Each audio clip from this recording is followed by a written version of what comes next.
Welcome into beautiful Milford, Michigan and the toboggan for Discraft Great Lakes Open, presented by the Gerrit J. Verburg Company. Your reigning world champion and defending D-Glow champion Gannon Burr is on a heater. Can the Iceman slid through the field and grab a win at the toboggan? We'll find out live on the Disc Golf Network.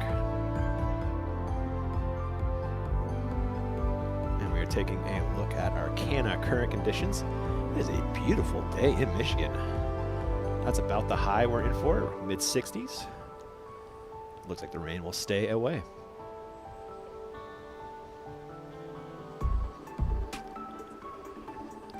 We are getting right into the action, checking in on the great Ricky Wysocki.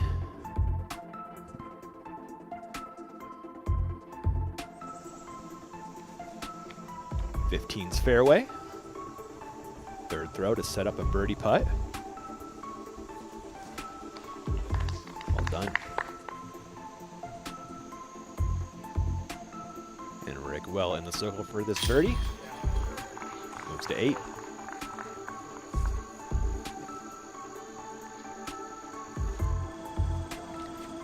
Hard 16, skipping ahead to 17 with Ricky.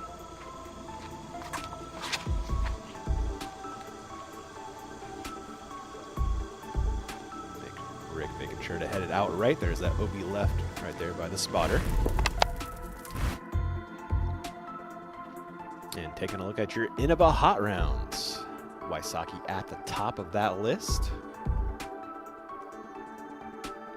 And today's hot round sponsored by Innova. From your first throw to your biggest drive, Innova's got the disc and the gear to help you throw your best. And welcome to the booth. I'm your host, Ian Anderson, U.S. champion, major champion right there. Jeremy Koling, how you doing, sir? I'm doing very well. Thank you for the nice reminder. I'm happy to be here. Beautiful day. It's going to be really nice disc golf at an epic course. Mm-hmm. This temperature, it just feels like fall. So it's the time I think everyone likes to play disc golf the most. The wind's going to keep the players honest. 11 miles an hour is not easy, but on a long course like this with a lot of open shots, it's going to have an effect. Yeah, we're treated to some beautiful weather this weekend. We were treated to some amazing disc golf last weekend, Jerm. Oh my gosh. Or 2 weekends ago, excuse me. This shot right here is the most improbable two that you can think of. Used to be an albatross, right? Used to be an albatross just a couple of years ago, and that was moments before that. Gannon was back 4, and then after he makes that putt on 10, it's like all of a sudden there was a ball game. This spit out. Oh, it was a 2-stroke swing. Gannon Burr had the lead. It was a 5-shot swing in just a matter of like 20-30 minutes. It felt like it was just 13. Ooh, he just gives it right back. Oh. This was such an exciting final round to watch. No one was giving Paul that. He took that one. That's a huge putt. It's one of the reasons why Paul was so competitive in the tournament. But you know Gannon's going to do that. He eagled hole 16 all 3 rounds, but it came down to this approach shot on 18. And this is just prime McBeth. It's just classic. A low line drive. Give me that guy all day. McBeth, when he's playing well, when he's putting well, the sport's so much more exciting to watch. I mean, the players and fans who have been following the sport for a dozen years or so, they've come through the McBeth era. Yep. And so it's just fun to see him doing well. And we're going to bring in our third member of our broadcast team, Terry Miller. How about that McBurtle we had at Idlewild, Terry? Yeah, certainly impressive. Of course, we're talking about the old, we're talking about the new, and where that crossover, we've been blessed, all 3 of us as part of this broadcast have been blessed to see what's been taking place over this last decade or so, and we're excited to see where the battle's going to continue to go. I'm with you there, Terry. We got some course changes out here at the toboggan. I think probably the most significant is hole 15. Give us your thoughts and maybe what you heard from the players as well. Hole 15 is changed yet again. We've seen a couple different iterations throughout the years, and it wasn't long ago. I actually went over to hole 15. There was a slight backup, and Ricky Wysocki, of all people, was playing hole 15, and it was a backup. He was casual, so I said, well, what do you think of this hole? And he said, well, he goes, I think the best players are still going to get an easy 4 on it. He said there's a lot of room to work where even if you're kind of off your mark, there's a way to pitch out and still get a 4. He went on to say that he's just not sure it's going to be enough of a score separator with some of the changes that are made. Yes, there's more elevation, but even though they pushed it back, that elevation feels like it's going to offset some of the good throws. He then went on to tell me, he said, I think there's about an 8% chance that I'm going to get a 3 on it. And I said, all right, I'm ready for it. Well, spoiler alert, Ricky having a good round, didn't get the 3 on it. So he's in good spirits. He thinks there's going to be a couple of 3s on it throughout the weekend, and I believe we've already heard of one of those. I like that thought, Terry. Well, thank you so much, my man, and we will catch you out in the fairways. Sounds good. I'll see you guys out there.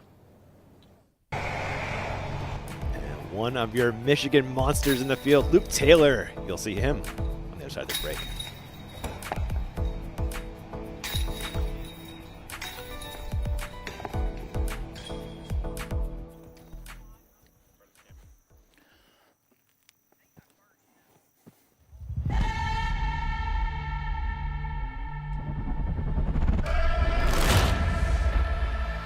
We're coming back to Hornets Nest.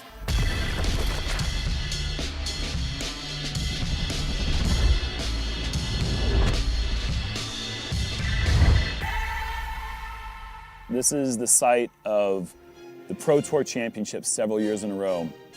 The huge battle between Nathan Queen and Drew Gibson, where Haley King took down the very first ever $20,000 prize. Several incredible battles, but the history, of course, was built 1996 through 1997 by Stan McDaniel, Hall of Famer, 3-time Masters World Champion. Speaking of World Champion, we've had World Champions crowned out there. 2012, Paul McBeth won his first of 6. We had the beginning of Jomez. Jomez started at that very World Championships in 2012 by filming Paul McBeth in that final 9. But we've also had the 1984 World Championships, the 1997 World Championships. So many huge events have taken place there in this public park that you can just go out and play anytime you want. Charlotte Disc Golf has been a staple in the world of disc golf since I came into the sport. Some of their design philosophies have shaped the sport of disc golf, whether you know it or not. One of the very first elevated baskets was in Charlotte, North Carolina at Renaissance Park. Dog legs that require specific landing zone accuracy to turn 90 degrees in a different direction. And so disc golf and Charlotte and disc golf go hand in hand. There's a reason why it's been considered the Mecca by so many people. The number of courses, the range of challenge and difficulty, the community, the local club, all the events, the fact that you can play nearly year-round makes Charlotte truly a great destination and hotspot for the sport. It brings me so much happiness to officially announce that the tour is coming back to Charlotte, North Carolina, a place where it truly belongs. I can't wait to have everyone come back to my home city to play another event and sleep in my own bed. But disc golf, the Pro Tour, and Charlotte all belong together. We good? I'm in.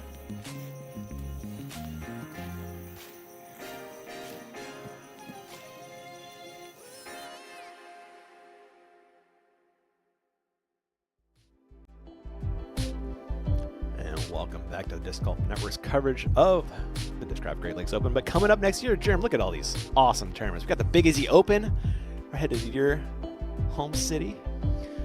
Yeah, I mean, it's cool to see the schedule adjusting from the West Coast starting to the East Coast starting, which is obviously a little bit more convenient for myself, but a lot of players, obviously. But it's just a personal preference there. But coming back to Charlotte's amazing.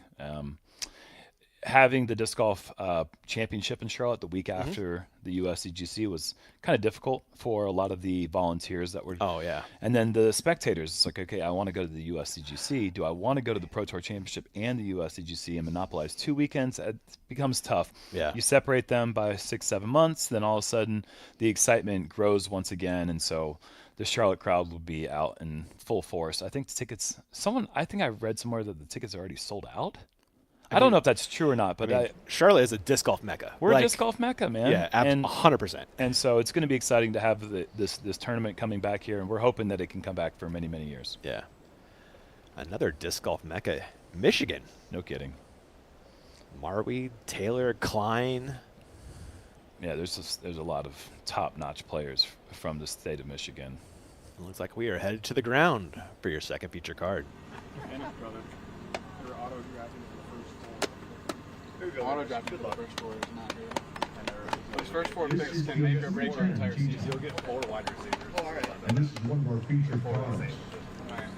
Teeing off first. So you have to get one of everything. He's a 2-time world champion from Lawrenceville, Georgia, Isaac Robinson. So Isaac.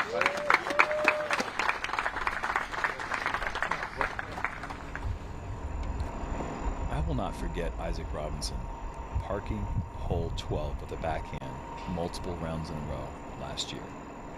A hole I did not think that hole was possible to park with a backhand. He put it in bullseye twice in a row. Wow. What this man can do with the backhand form is just incredible. Just incredible. And opening up pretty strong, Germ. Yeah. Circle 2. That's where you'd like to be. I mean, give yourself a good effort inside 45 feet. You're loving it. Man, Luke Taylor's been a great watch. Incredible talent. He's got this really chippy little forehand that doesn't look like it has a ton of power, but he gets a ton of spin behind it, and that thing is rocketing out of his hand. You can see there, Luke is 23rd in your world standings as that bug pops up. Green means he is into the championship currently, but 23rd's kind of close to the bubble. It's on the bubble, yeah. He's going to want to get some points this weekend. Elite Series Plus. The top 28 are in, so he's only got 5 clear. Oh, boy. That is a very early mistake, and this could find OB right, and it does by a mile. Then, from Minocqua, Wisconsin, So important Adam to get that Amos. forehand flat out of the hand. Very few players can get to this hole on all hyzer with the forehand. This might be one of the guys, though. Adam Hammis, another powerful forehand player.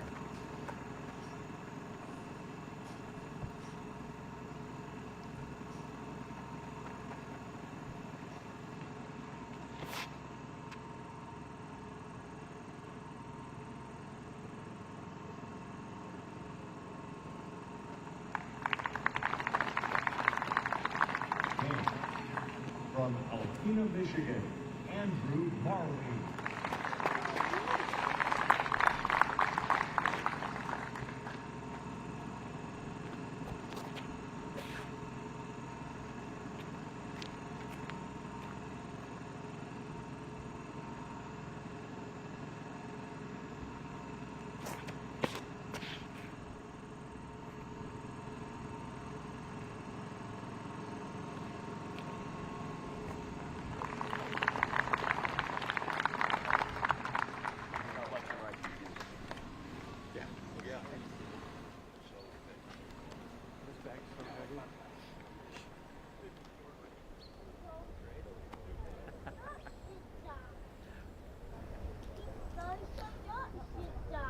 There's my man, Terry Miller. Hope he's grabbing a Marweek guys, card out of the pack. Well, guys, I've been working on the Santa suit and physique for years here, just so I could have a little bit of Christmas in September, and I'm talking about Disc Golf Pro Tour trading cards. I gave it just a little rip so that I could get these out a little bit quicker here today, and I'm going to pull some cards. Now, we've of course released Disc Golf Pro Tour trading cards for a couple of years with our friends over at Brixton, so I've just opened this pack, and I'm going to share a few of these with you, and then I'm going to share them with some of the crowd in the gallery here. Allie Smith, Ezra Robinson, Hannah Wynn, a Nico LaCastro card, a Saya Nanda. I'm going to keep going a couple more.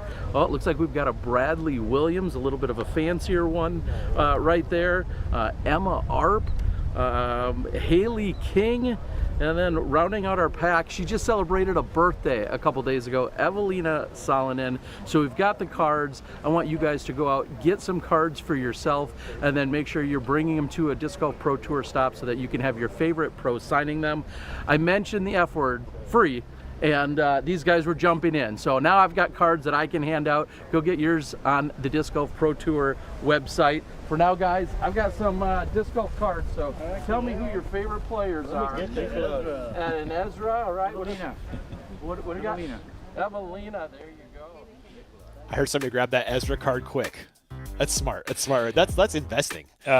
These are so cool. Got to open some packs last week, and they're just cool. The coolest thing in the world as a lifelong collector of cards is seeing disc golf cards become prominent and seeing what they're doing with Brixton and talking to Ryan from Brixton and what their vision is and their plans moving forward. It's exciting stuff, and these cards are just beautiful. I mean, invest now. You think about 10 years, how much it's going to be worth to him?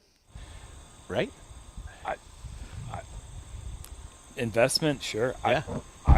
I think it's an investment. I also think they're cool. Yeah, a little bit of both, you know? It's a lot of both. A lot of both. There's Wysocki going up and over on 17. That didn't quite get to the green to my eye. Going to be close? He's been putting well today. We'll see what he's left with. This is Taylor's third after the OBT shot. Not the approach shot you want on the hole one. You'd like to be in a place where you can just pitch it under the basket and take a par at worst. It will be a bogey start for Luke. Marweed opening to start with a 2. Looks like he's out in the fairway still. Yeah, this would be a monster putt on the elevated basket. This plays every bit of 85, 90 feet, especially with a little bit of wind added. Ooh, one of the best putters in the world, though, and he So close. almost drops it in. Still number 1 in C1X, man. Still holding on? Just unbelievable, his consistency with that. Yeah. Hamas wants no part of that. There's Obi, what, 5 paces beyond, maybe something like that? Something like that. Yeah, that's a fair guess. My man Philo's a big pace guy. Are you a pace meter or a feet guy? I think paces is great because it works for everyone, you know. My pace might be a little bit different than your pace, but you still get the idea. Robinson, not quite the idea there on that birdie putt, a little short. He'll tap in a par. And that's kind of how we measured up in our eyes. I mean, I don't really think meters or feet so much as like, okay, like how many steps past the basket. So I think paces works great.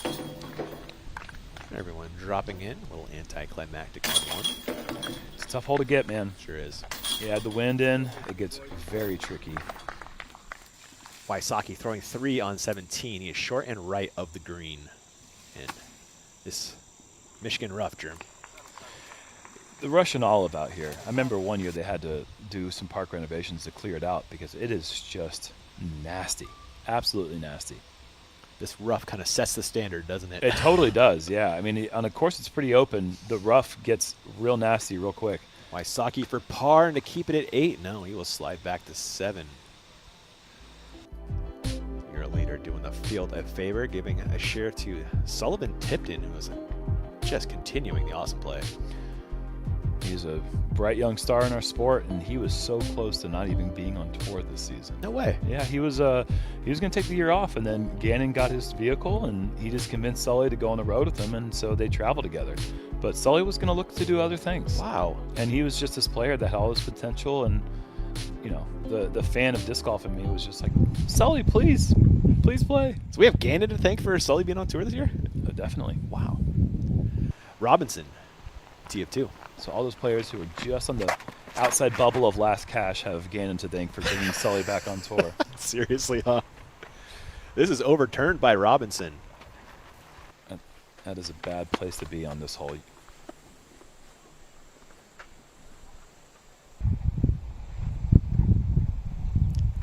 Adam.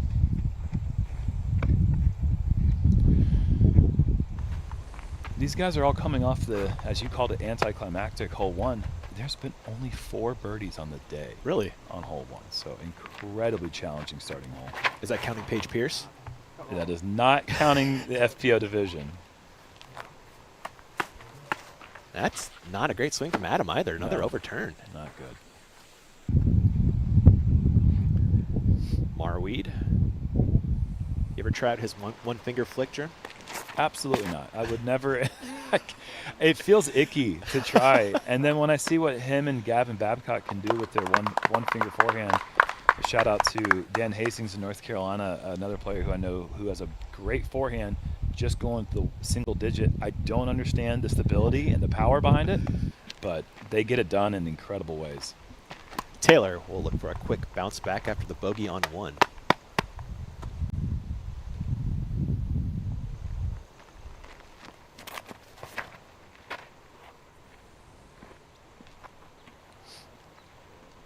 This is what you're looking for, at least for angle.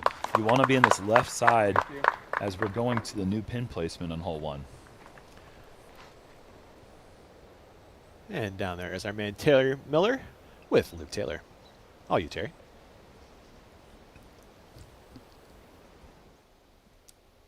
Luke, thank you for graciously going with the walk and talk, and you even kind of made light of it that you said this one would be in bounds. Yeah. How do you feel about the drive here? I mean, I'm just kind of stepping up to this hole. You're just kind of thinking, get up there, you know. And with the new pin placement, definitely getting a little more left is helpful. So, but absolutely love the way I threw that drive.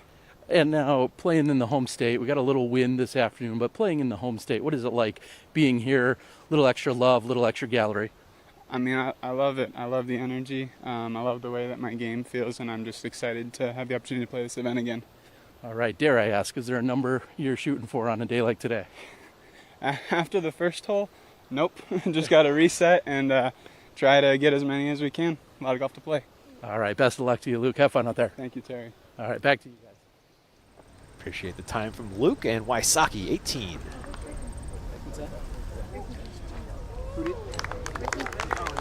A little tight on that right side. It's going to be really tough to get an angle around the corner to get a look for the birdie. But that tee shot, as long as you're in bounds, you're at least happy with it. A par is never a bad score. That is a scary hole 18. It's a very scary hole 18. I'm just kind of shocked at how difficult hole 1 is playing. We typically see a lot more birdies than that, but right now, 0.31 over par, and that makes it the 3rd most difficult hole on the course. Wow. There was a pitch out back to the fairway. Was that Hammis or Robinson? Didn't get a good view, but you can see he's actually just a little bit long of the gap now as the fairway cuts into the woods on the right side of this hole that any of the viewer who's watched Deglo before is familiar with this fairway. You have to be on the left side like we were talking about where Luke is. Even though he's not quite in the short grass, that left side gets him and the distance, which is really important. The distance and left side are the 2 keys that you're looking for to be in any position to attack this green into. Like Adam has Austin Turner on the bag. 2nd for Robinson. Solid progress from where he was. Yeah, that's where he wants to be. That's no need to get any more aggressive than that. Just put yourself in the fairway. And this is just kind of no man's land for Marweed. The angle is really poor for the forehand as far as it goes to the right. So he's actually going to go with a backhand turnover. He's got to get the perfect ceiling and choose the right disc. Goes over the top. I didn't even know about this play.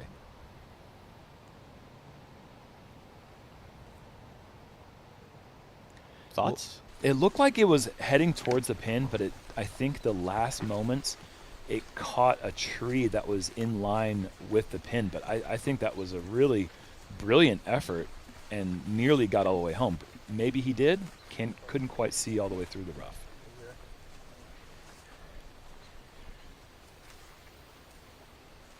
And there's the 3rd element. You want to be far and left. You also want to be in a place where you can get a decent run up into your throw, and that almost doesn't even exist on this hole because of this incredible severe slope that you have all the way.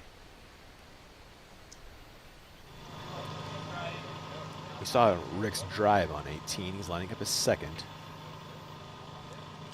Yeah, You call this angle tough, German. it's almost completely impossible, I think, to get to the pin. But 7 under is a great score. Just want to, well, okay, outside C2. Yeah. That's a good effort from back there. I mean, Ricky's been known to drop in a nice little 80, 90 footer every once in a while. Absolutely. Taylor's 2nd. Has to go to the standstill due to the hill and the bushes. That's all he needs, though, huh? That's a bounce back. Whew. What a birdie from Taylor. Very well done. Couldn't quite see it from the catch cam angle there, but there's a big dip between the fairway and the pin that you have to clear. This you can kind of see it in the screen here. So you have to have height as you maintain the turn into this green area, and that's, I mean, you're not going to see it done better than that. That's what talking to Terry Miller will do for your game, Jerm. Well, he's Santa Claus. He's giving out birdies, he's giving out cards. He's out there working hard today. Absolutely. I think it's a really interesting addition to this course by bringing this pin over here. Yeah. Big change. And the original pin that we're going to play as the B placement played so far for so long that it was called a par 5, and it felt like a par 5. And now it's like a par 4 that you got to get. That's where disc golf has gone in these last dozen years or so. This is Robinson's third. He got pin high after 2. Oh boy. I don't see it appearing on the green though. So his approach shot was long of where he needed to be. This is where you'd like to be right here. Well, surprisingly errant approach shot from Isaac from the perfect place to be, really. Did I call Adam Isaac? I must have there. Yeah, you threw me off. Yeah, there. my bad, my man. Wysocki from the fairway for birdie, 18.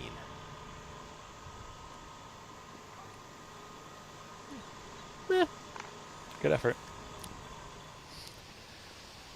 Anttila, putt for birdie. For a share of the lead as well. Oh, come on, man. Classic Niklas. Birdieing hole 14 is just a monumental achievement.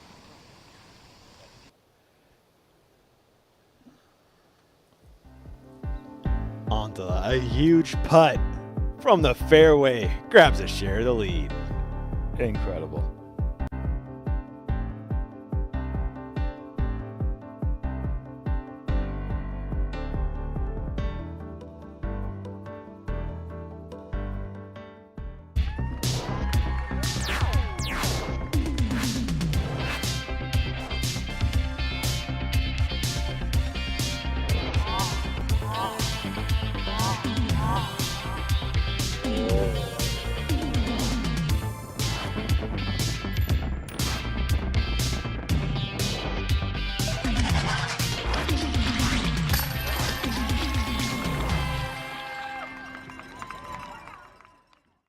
This is your choice. Live a boring disc golf life or unlock perks of the inner circle like early access to drops and free monthly discs. Welcome to the secret.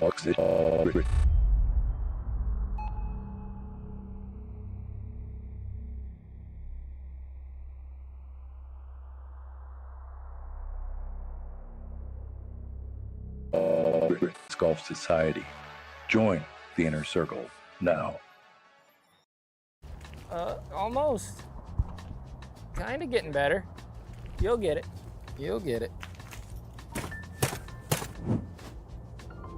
Dang, she over your par.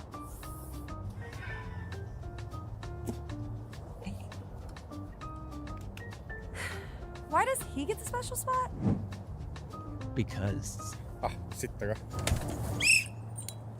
Easy, bazooka. What's up, guys? Anthony Barella here. I'm super excited to announce my first signature bag, Anthony Barella Signature Series AX6, in partnership with Grip and Discraft. To have my first signature bag is honestly just a dream come true. I've always wanted a grip bag ever since I got one for Christmas when I was 12 years old. And 13 years later, I finally got my first Signature Series bag. And it just goes to show that hard work pays off.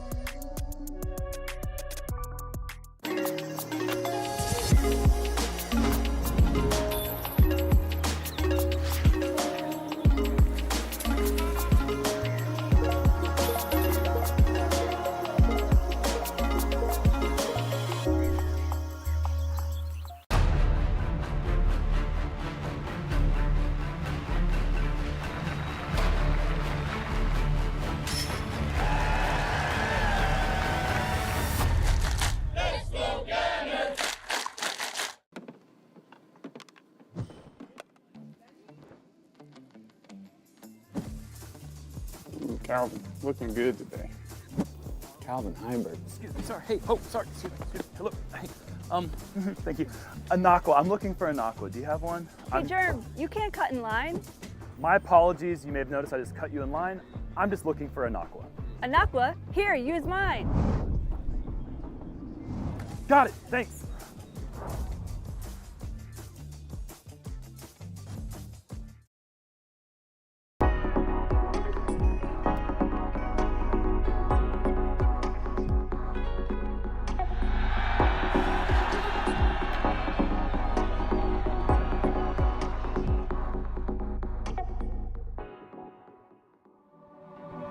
Discraft's Great Lakes Open is presented by Gerrit J. Verburg Company. From vintage candy classics to international delights, Gerrit J. Verburg has it all.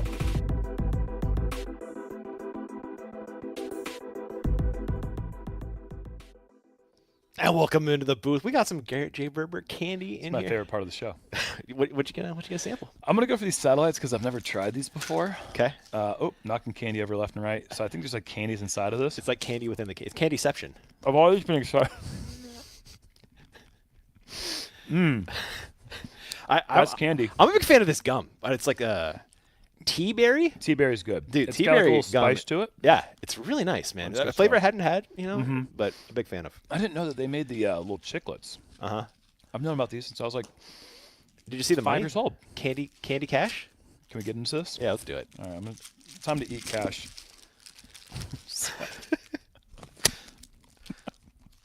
What's it taste like? Not what I was expecting at all. It's like green apple. Oh.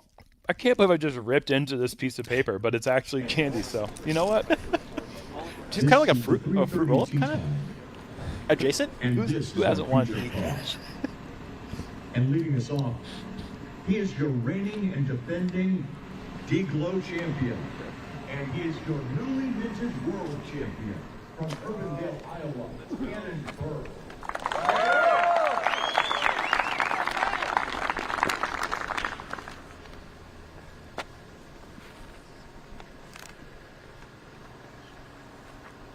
We are gifted with an incredible feature card today. This is going to be a lot of fun.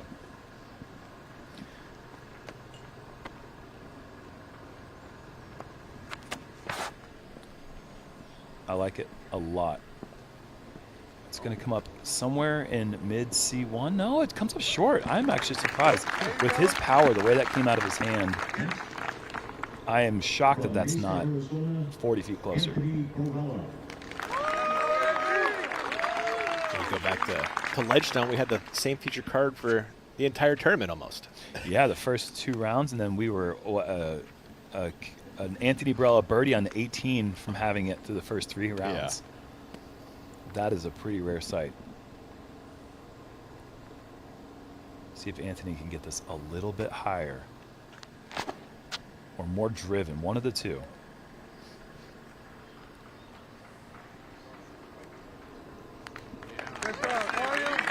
Yeah, that's a great shot. He's a 2-time D-Glow champion, and he's a 6-time world champion from Huntington Beach, California, all McBeth. I'm curious if the wind is really bad for this hole today, if that's what's causing. Well, it looks like the flags are going left to right, which is the wind you want. I'm just shocked that we haven't seen more than 4 birdies today. This looks tighter. And there it is. He's awesome. That's for him coming through again. From North Shores, Michigan, Kyle Klein. What a year Kyle Klein is having. On its hair, man. Absolutely. I started the 2024 season off by saying this is my player to watch for the season. Yeah. He got injured last year. He didn't play as much as he would have liked. Didn't have the season that he would have liked. This is the year that I was expecting him to have last year, and he has just been delivering. And this forehand approach game and off the tee, it's just been stellar. Ledgestone didn't miss an entire putt in C1X the entire tournament.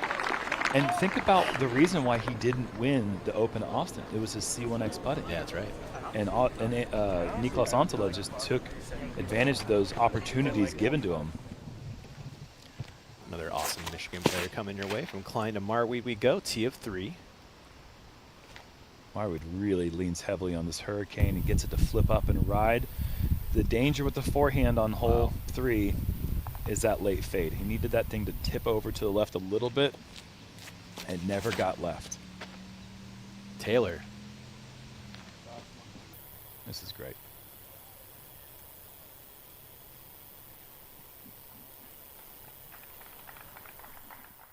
Fun fact, you just watched 3 10-30 rated players from Michigan, which is up there, but not quite Georgia, huh?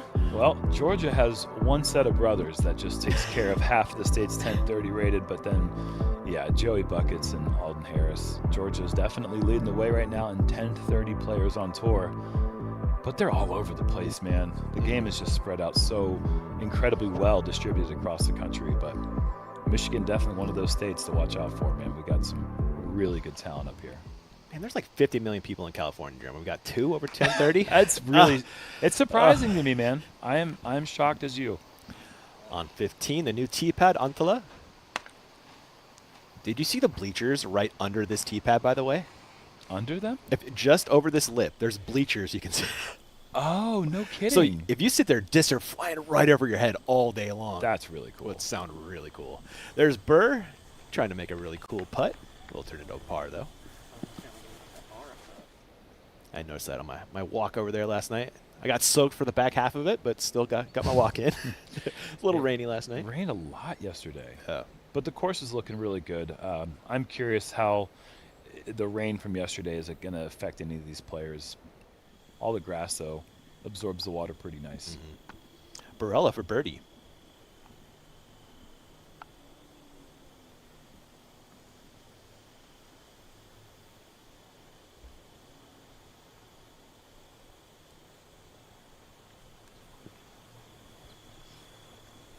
One ran out of steam a little early. Probably for the same reason you were talking about earlier there with Adam Ham. It's just a little bit cognizant of that OB behind the basket. You don't expect that you're going to air at OB, but if you hit rim and roll forward a little bit, it's all it takes to find yourself with an opening bogey. Klein in circle 1 for this birdie look.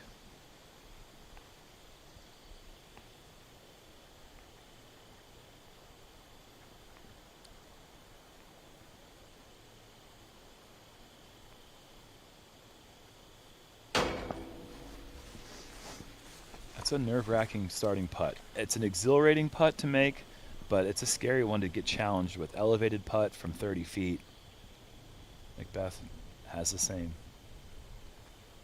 Strike on the card. And that's what he needed.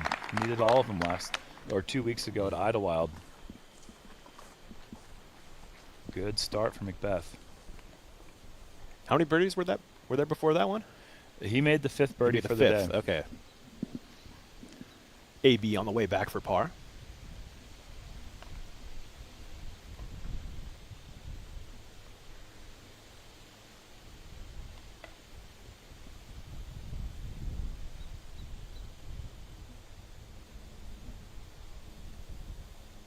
Oh my gosh. Oh, that's going to be, I'm guessing outside C1. I would agree.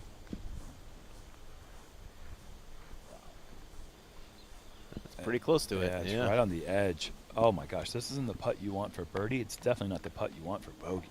Haven't seen that miss from AB in, gosh, it feels like years. He's on the center of the pole Yeah. on nearly all the putts, but yeah, a little nerves early showing or something going on. That used to be his nervy miss, a blow by on the right.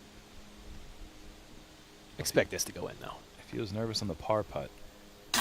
There you go. We'll see you here. And, that's the stroke we expect. Maybe it's just some sticky fingers out there in the humidity. That was a weird one. Burr for par.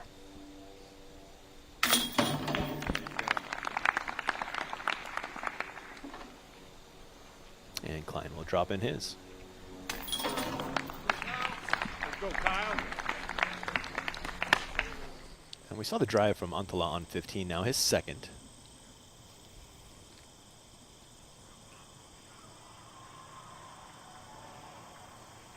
Challenging the backside trees. And gets through cleanly. That's going to put him in a spot to have a good shot, probably 385 to 400 to the pin from there. Marweed was OB off the tee on 3, throwing 3, trying to grab a par. He's in C1. 92% of the time, that putt's going to go in. Taylor on the same, throwing 2.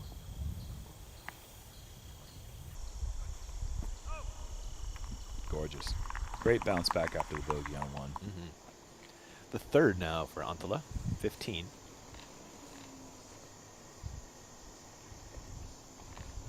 Lined up nicely here, Germ. Yeah, it sets up really well for Niklas's shot shape preference. He's going to start it off left of the pin and let just like that. Oh gosh, that's gorgeous. Unbelievable. He's just so good at that shot shape. The Finnish cowboy. You love it. I love how that's become his nickname over the Nordic Phenom. It's just, it's so good. Yeah, it is. It's so good. He just looks, I mean, the best word is adorable in a big cowboy hat. It's just adorable. The first nickname I heard for him was every Finnish mother-in-law's dream son-in-law, which is a mouthful, but accurate. You know, you look at that guy, you're like, yeah, that guy can marry my daughter, be all right. It's fantastic. Yeah.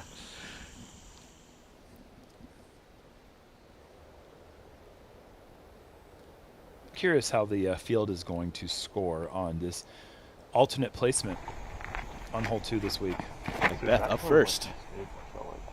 And you can see his emphasis here is this left side hill.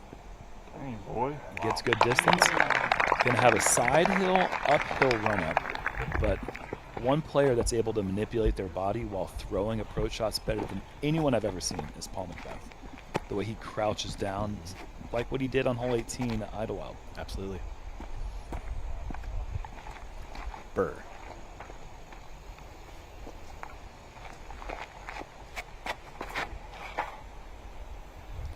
It's more turn than he'd like. Decent distance, but it's going to be tricky. Might have to go over the top like what we saw with Marley. Klein.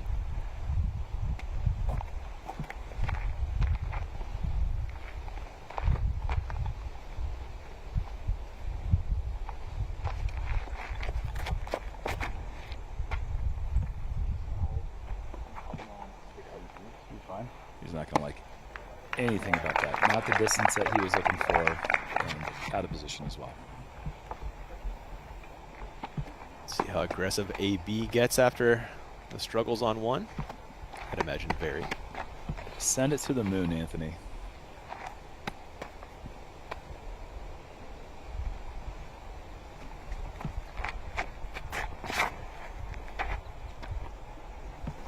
Is this going to hold? I don't think so. Yeah, you but know still, kind of Taylor Zone-ish. Yeah, maybe. There's Anttila dropping in the birdie and becoming your solo leader. Clean round so far. No bogeys, 8 birdies. And as they head up the hill, we head up the break on the network. We'll be back before you know it.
Welcome back. Look at all those fans down there. Solid gallery out here Thursday afternoon. Terry, you mingling with the gallery down there? I've been shuffling around for a few minutes to make sure that we could talk to Ricky Wysocki as I continue to watch some of these other hot scores. But yeah, we say it all the time that Michigan and the Midwest absolutely shows up when it comes down to our spectating and just embracing and loving good, solid disc golf. And year after year, D-Glow is one of those spots. So loving it here, and beautiful day to be spectating here on site. I am with you there, Terry. Burr up and over with the PD. Did that work? No, I don't think it did. We'll see how much it didn't work or how much it did work here in a moment. But yeah, the idea was to go over the top like we saw with Marweed. But drew some early cabbage, and that could be squirrely. I mean, on this new hole that hasn't been played that much, the rough is going to be tricky. Oh, that is an extra angle, huh? For sure. Klein second pinched on the angle, just like Burr. Looks like he's going up and over. What a Herculean shot this is to pull off, man. To me, the most fascinating part is just the run-up itself. It's so difficult. I mean, if you've ever been to this place before, if you've spectated and you've walked these hills,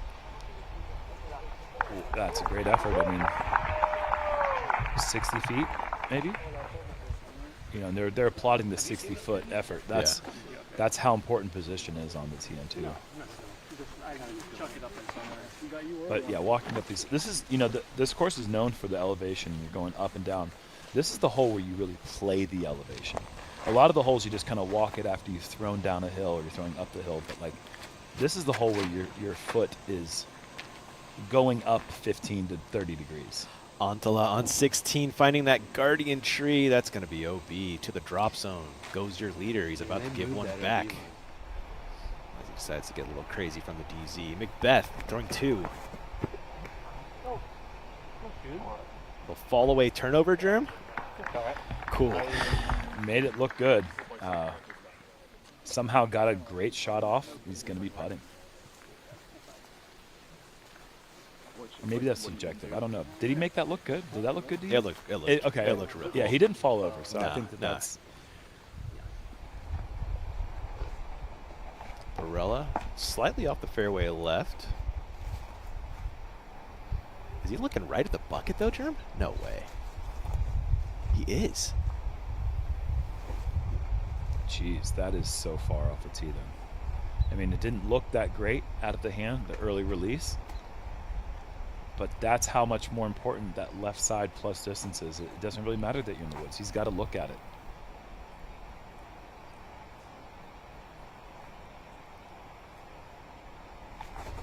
Needs to execute after the mishap on one, and he executes. What a bounce back from AB. Awesome stuff there. That's just a perfect illustration. We saw Luke a little bit closer to the fairway, and now we saw Anthony Barella go way left. I mean, that's what's important. Taylor, 4. Tricky par 4.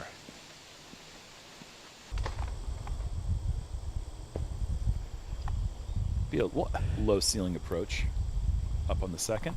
Achieved good enough distance. What is the clean tee shot on this one, Germ? What we're going to see with Marweed, as long as he executes the shot properly. Okay.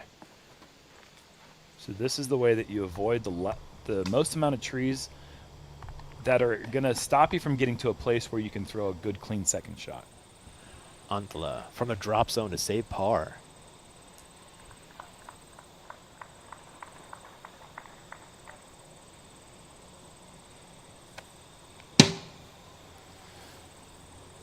Niklas has to play that one ultra conservative with his hyzer putt.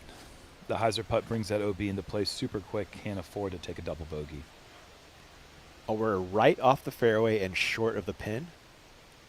This is begging for a bogey right now. Gannon's gonna have to dig deep.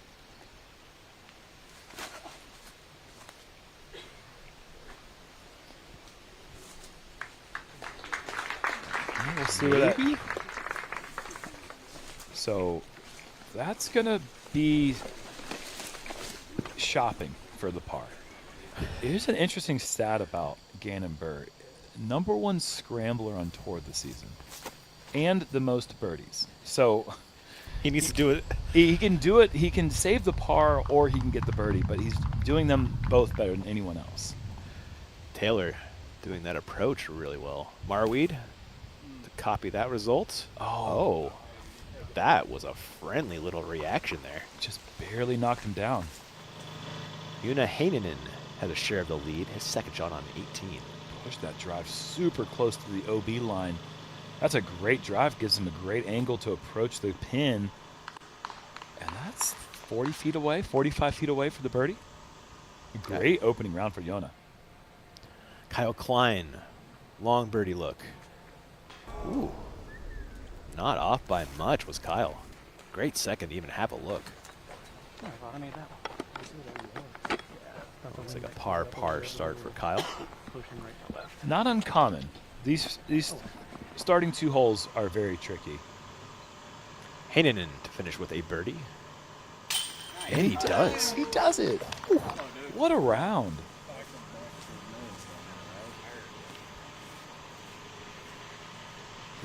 That's actually first solo lead with Niklas taking the bogey on hole 16. Joona with 1 bogey. Still ends up shooting 5 down on the back 9 with the bogey. Burr in the woods for this par putt. Interesting fact about holes 1 and 2. Only 1 person got both holes today. And Calvin Lundquist. Calvin Lundquist. Yeah. So Burr, a bogey coming. 1 over start. And Paul with a chance to make it 2 under.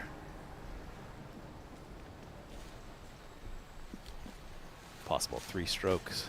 Delta there in the McBurtle. Hey, could join Calvin here. An elite company of 2 under through 2.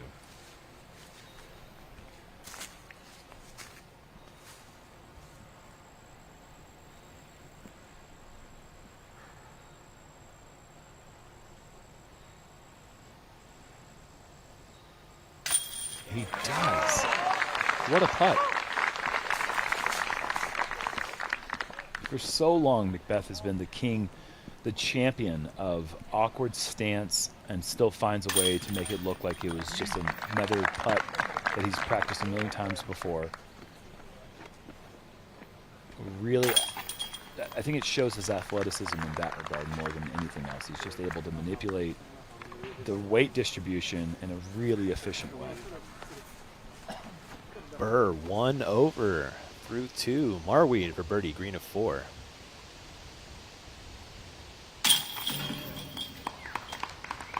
Well done. And Taylor, a birdie of his own. So Ooh.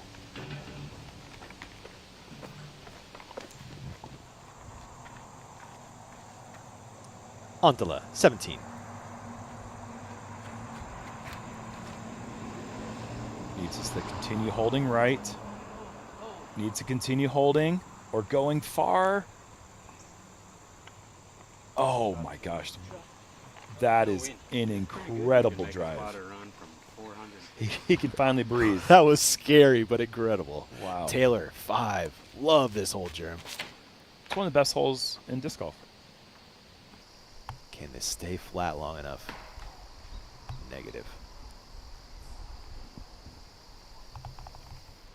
It's just the shot that you want to throw. And at 480 feet, it plays like 350 feet, which is the challenging distance that you want for a tight technical hole. So good, dude. Look at Marweed using the entire fairway here. Yeah. A monster. Bullseye goes the Cookie Monster. Absolute monster. Marweed needing just 1 shot to ensure the birdie on hole 5. And it just absolutely uses every single bit of the width. And the last second, even a little extra.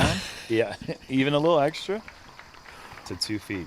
Wow. And fans can head over to oneshotenergy.com, grab a wide range of energy chews, focus chews, and voice drops. You got DGPT as your coupon code for 25% off there.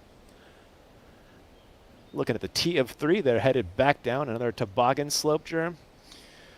I want to see what this place looks like in winter. We got to get it, right? We got to get a drone operator to come out here January 1st.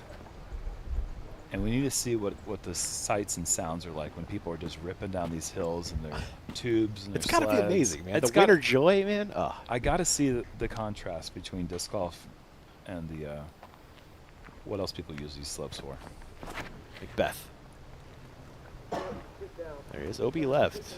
He's heading in that direction. It's holding straight, but this is going to be pushing it. Yeah, it's OB. What? Oh, that's not the hillside. That's OB. Yeah. Okay. That's a change, right? No, I don't. I think that hillside's been safe. Okay. I think you've always had that ridge. I could be wrong. Barella.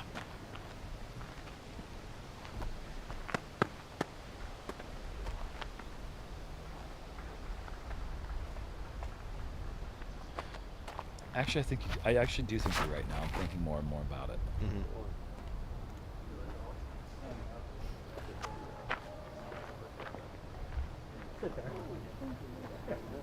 That's big.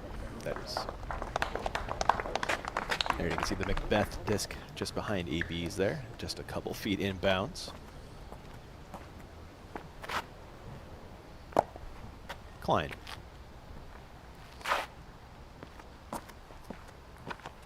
You see there, Klein is 7th in your world standings. He should be safely into the championship.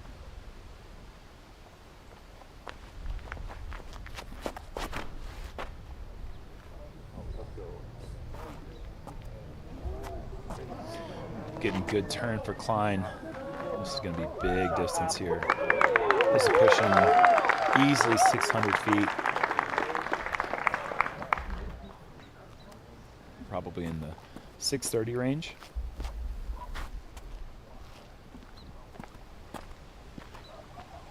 Again, looking to bounce back. He's on an incredible streak right now. He has been the last on the last card to tee off. So either the feature group or the lead card, depending if it was first round or not, ever since the second round of the World Championships. So every time that he could be on the last card, he has been on the last card. And sends this one down the hill with some turn. And finding safe ground.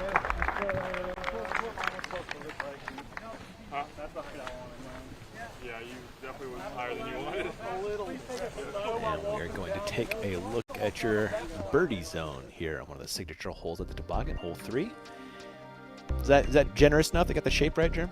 I mean, that's a pretty generous birdie zone. But they're right. I mean, the landing zone nowadays to be in position to get a birdie is somewhere around 400 feet to the pin.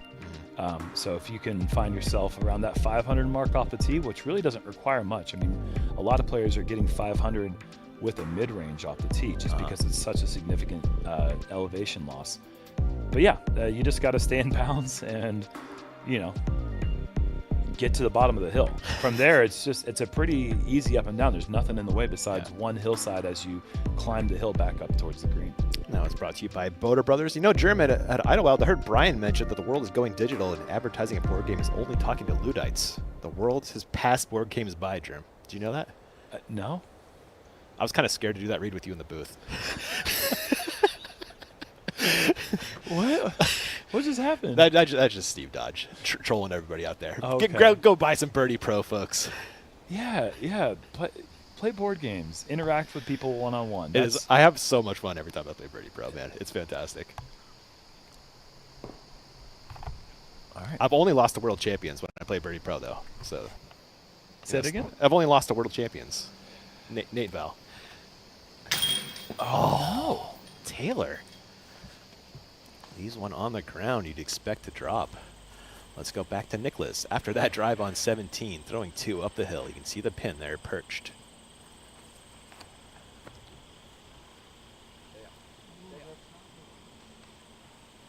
It's going to come up short after that booming drive. That is a letdown of an approach for Niklas. The second for McBeth is out. And shaping. Well done. As that for a 3-for-3 start has not been done yet by the field.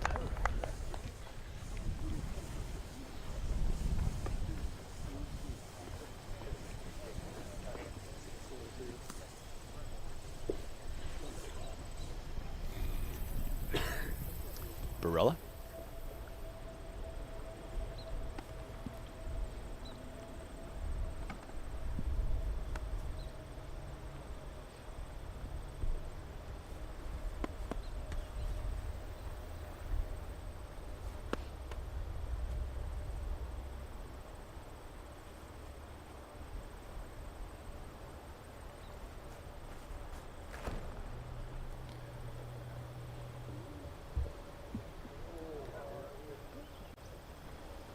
Not his best work there. No, not his best work at all. I think it looked like he was a little off balance, leaning back on his approach. Back to the green of 5, and Marweed tapping in, dropping in the birdie. I'm looking at that screen there. I'm seeing that 3 on hole 2. After he went over the top Anheuser, we didn't quite see where that approach landed. wherever it went, it was close enough for him to make the birdie. Oh, that's what you noticed a while ago. Wow. Yeah, that's what. Yeah, I was trying to find time to talk about that because that's big time. Great start for Marweed. Wow. On a big course, you don't think Marweed is gonna thrive, but 3 down through 5 is getting it done. A couple of bonus birdies. Yeah, I think between hole 3 and 5, or hole 2 and 5. Yeah, with you. What a Hey, season for Simon's out Sully, there. man. Yeah, Simon. Jake Hevenheimer having a great round. Jaden Wright, another player you guys need to be watching. I keep saying his name. He is an incredible player, just dropping 1080s left and right. Ooh. Solid player. Burr's second sneaks into circle 1. That should get him off the schneid onto the board today. Marweed, 6. Technical par 4.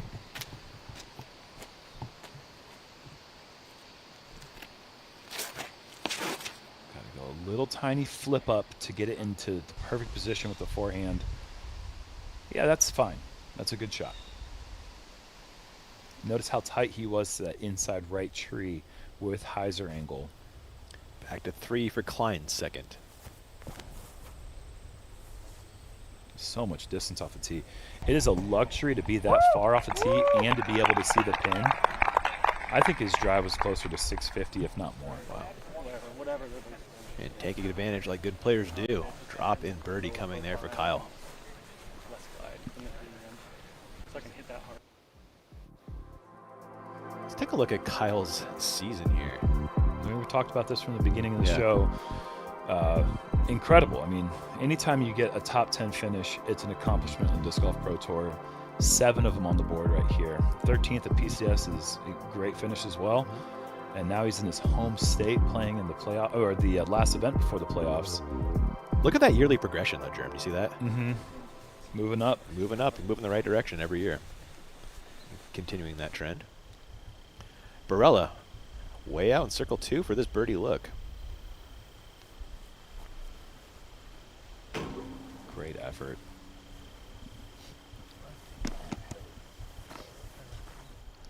Had just enough height that if it was more center, I think it jumps over and in. McBeth to start 3 for 3.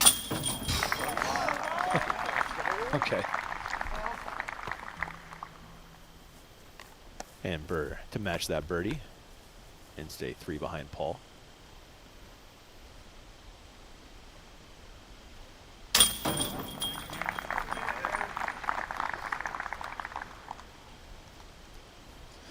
Three under right now is in 23rd place. Solid start. And McBeth is 3 holes in. Like, if he can continue this for a little while, we might be in store for something special today.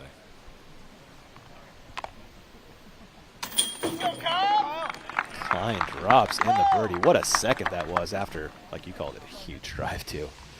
Anttila on 17. The approach came up short. He still got a chance for birdie out in circle 2. I thought he was going to be more wrapped up in the Russian olive. He at least has a look at it, and this is definitely in his wheelhouse.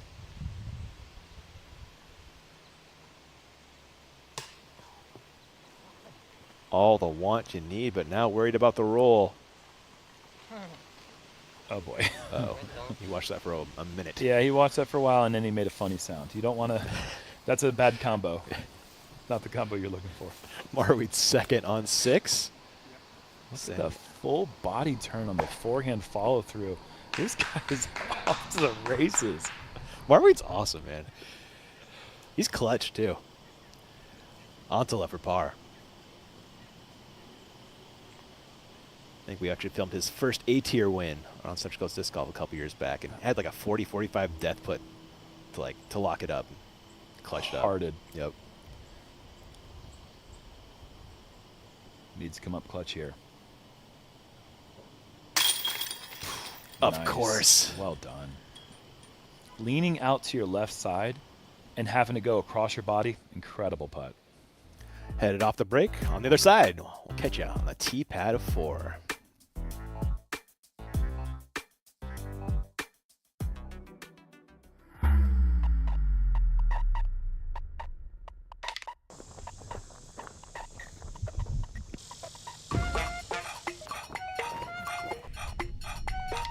drown, trying to catch this wave.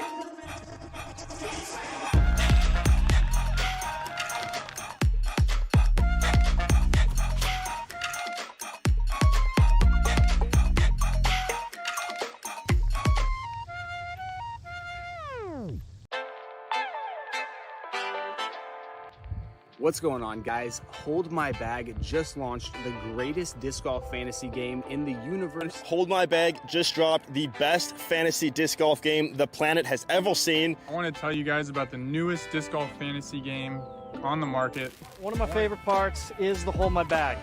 This is something that we started doing, and it's actually a lot of fun.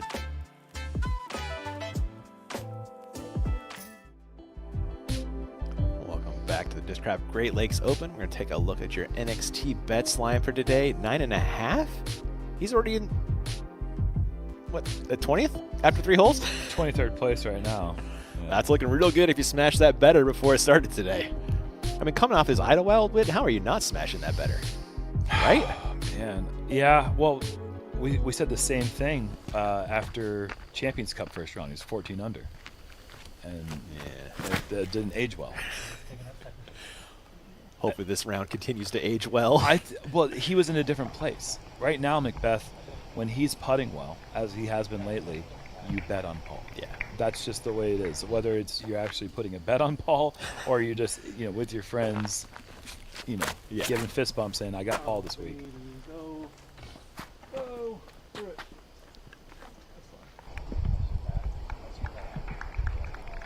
It's just where you see the majority of shots land.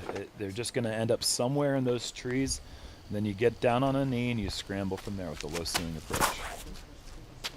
Now this is the height that I actually really like for this tee shot. This could be so far, and yeah, it is. It's past everything. Wow.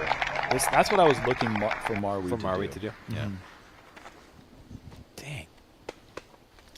It's been so long since I've seen a clean tee shot on this hole. That's the way to do it. Everything catches a tree at some point. Barella going up and over, it looks like. But you don't mind it. With the backhand hyzer, you don't mind when the trees start coming into play. They're dropping at a place where you generally have a good approach shot. Okay. AB a little short there. He's on the wrong side of those guardian trees. Marweed, you saw the approach. Here's the birdie drop in on 6. And 4 under is tied for 16th place. So Marweed through 6 holes, he's up the ranks. Kind of a dream start for a forehand specialist. Anttila, 18. Yeah, getting the birdie on 5 as a forehand guy is, he busted out the backhand and it worked. Yeah, he threw it great. Anttila threw it great up on 18. You like it? Yes. Yes, great shot. Barella throwing 2. Needs to be careful here. The slope comes in super quick on the backside of the green. It looked like it had enough to curl up before going too much farther. I think he'll have probably inside 30 feet. McBeth.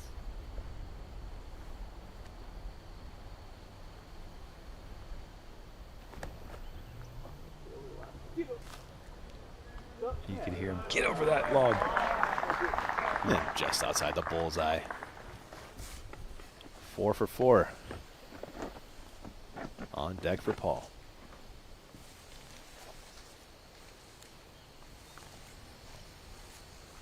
Klein. An unfortunate roll to right behind this tree.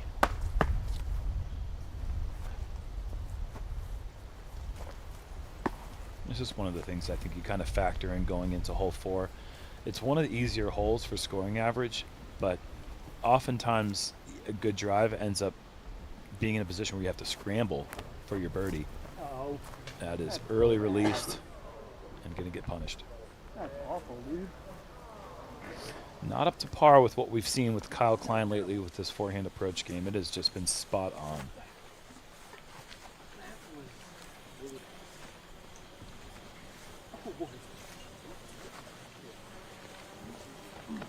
It's actually coming in at the easiest hole of the course.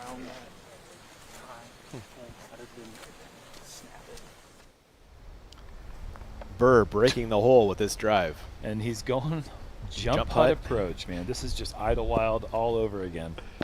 Oh, changing his mind. He did this at Ledgestone too. Jump putt approaches on like 15. On hole 15? Yeah. Anyone who's ever played hole 15 at Northwood Black, crazy. From the longs, recognizing that someone is jump putting their approach long will make you pull your hair out of your head. It is unbelievable. Yeah, but he does take advantage. He is right on the bullseye for birdie. Back to back for Burr after the slow start. Marweed, tee of 7. Critical tee shot now with OB left and right side on the hole all the way down. You need this to hold straight and then hold straight and then keep holding straight. This is going to force a forehand turnover with a low ceiling approach for Marweed, something he's good at. Riding along in our Fight Factory drone as we peek in on our gallery. Requires a lot of rain to keep this place as beautiful and green as it always is. And we got a lot of that rain last night. Klein, awkward look at birdie. Looks like he's still in the fairway.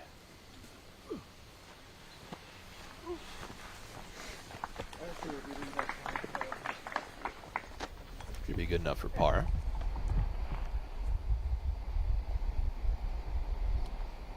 To find out where Barella's approach ended up. It's like right here.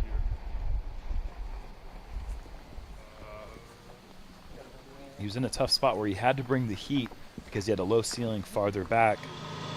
Yep. Jumping ahead to 18 while they figure that out. Anttila throwing 2. Ideal placement off the tee. Getting a big skip here. Guessing he's around 330 to 340 away.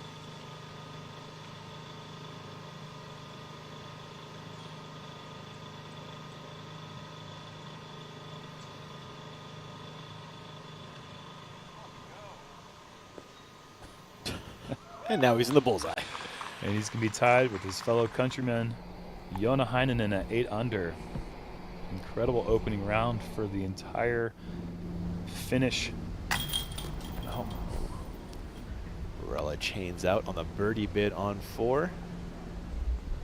It gets so quick on the far side of that pin. The slope gets very dramatic. McBeth to start 4 for 4. The only player to get 3 through 3. Then I can't get the nose down. You're certainly going to be the only player to be 4 through 4. Incredible start.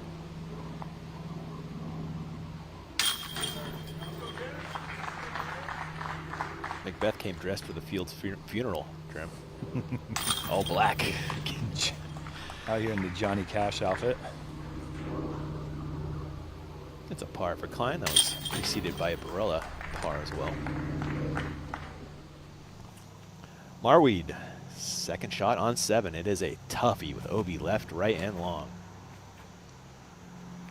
And the safe play is to do what he did there and just dig it into the ground on the upslope.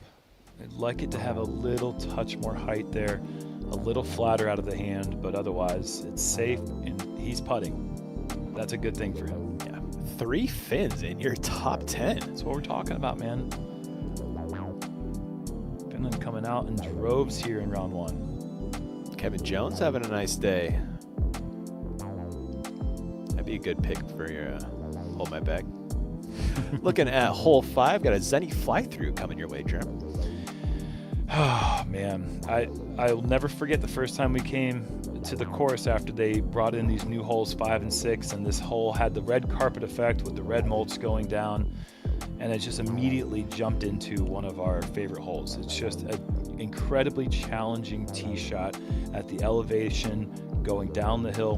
What you'd like to do is take either a mid-range, if you've got the power for it, or a slow fairway driver, throw with a little bit of hyzer, and just let the disc just stand up and move itself from left to right all the way down.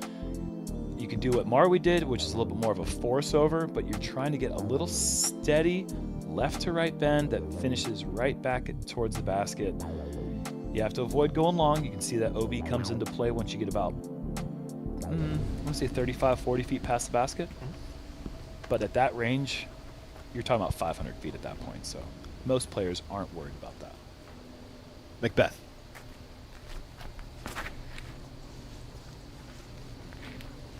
Left to right to hit that. Nope, misses the tree. And he's running. Oh my goodness, Jer! Whoa! Oh boy! Oh boy! This is fun. So he's about to be 5 under through 5. He's got some decent history at this course too, with shooting pretty well. I'm not familiar. You fill me in. What has he done here before? 18 under, something like that? Oh yeah, Oh, yeah. I seem to recall. Burr going to the PD. Or is he disking down, Germ? I don't know. He's got so many red and yellow discs Yeah. in his bag. I'm not really sure. And normally they bank off that tree, but he gets underneath and through the log. Fine. Yeah. A very decent result. I wasn't get the bounce back. He just called for what you were asking for. It's just a backboard for most tee shots. Klein. Can he find all the angles necessary? Normally terrific with his angle control.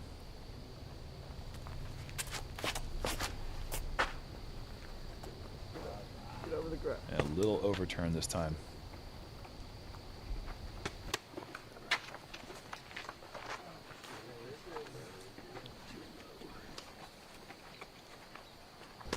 Barella on the box, even through 4. 1 birdie, 1 bogey on that card. A slow start. Big time errors on several holes so far, honestly.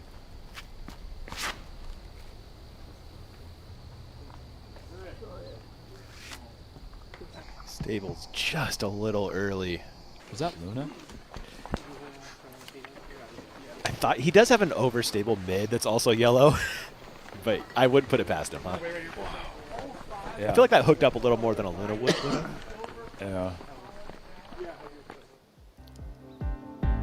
And we are flashing back to... I can't imagine what.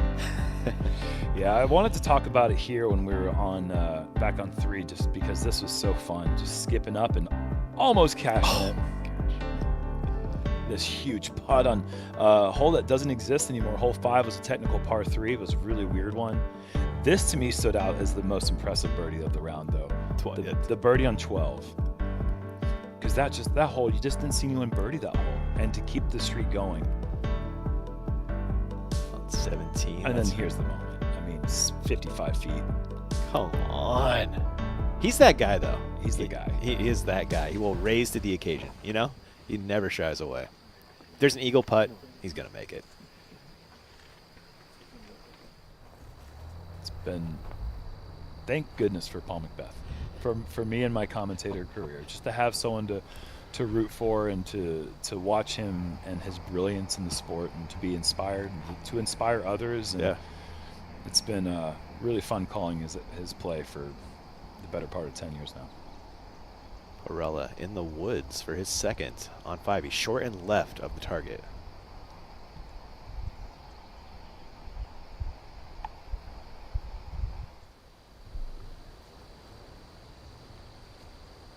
That's something we haven't really touched on, talking about this being a DGPT Plus 4-round event, trying to get as many points as possible before we go to the Pro Tour Championships.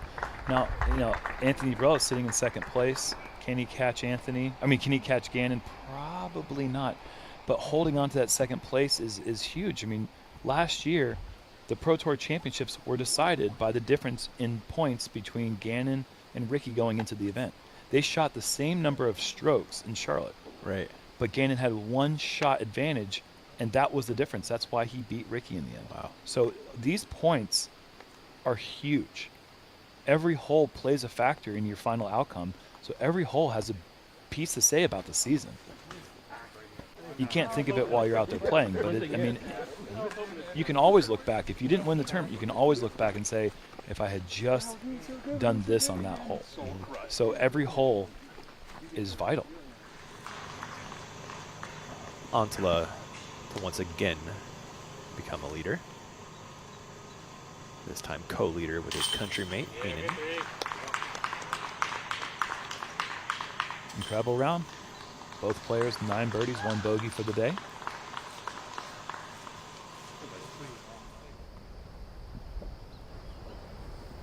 There's cows in Michigan.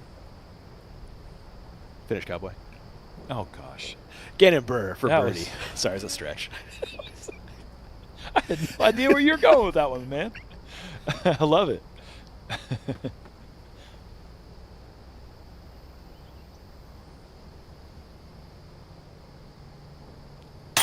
Gannon moves to 2 under.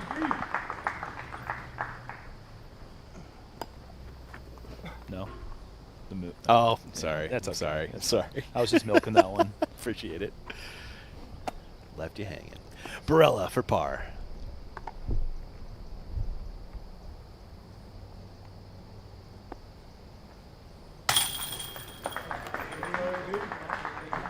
Not a bad scramble from where he was. Fine. Yeah, if you're off the mark on this hole, you can be in some really tricky spots. No scrambling needed there. No. That's a hop-in birdie on one of the toughest par 3s. It's just a rewarding one, man. You don't get a lot of par 3s on this course, and when you can step up and get a 2, it feels good. We're going to take a look at my hold my bag picks.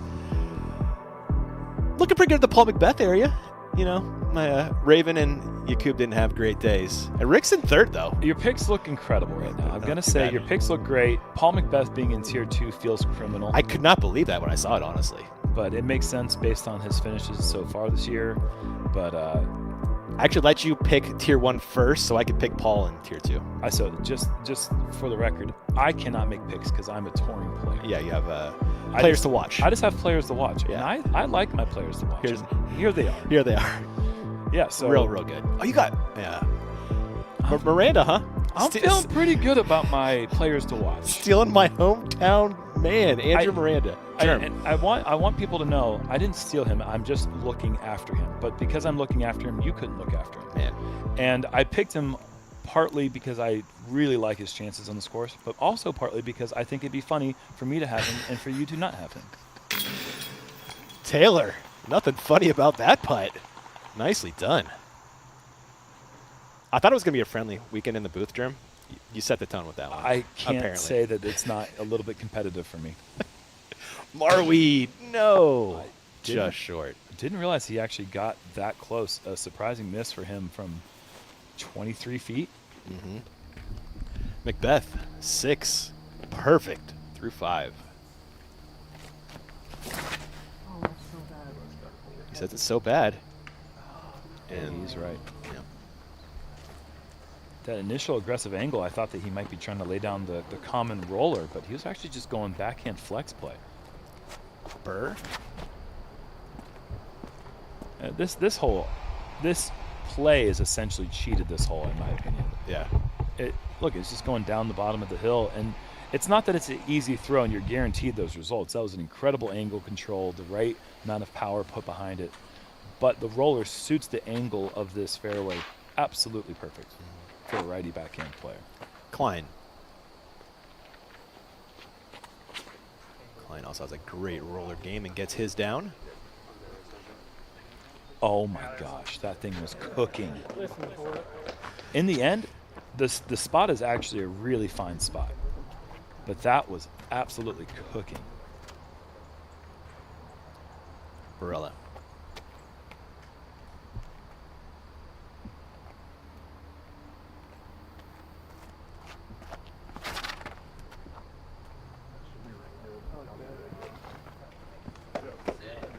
Still standing up or cutting? Looks like it's going to stay on cut, huh? Yeah, it's still absolutely, it's golden. Mm-hmm.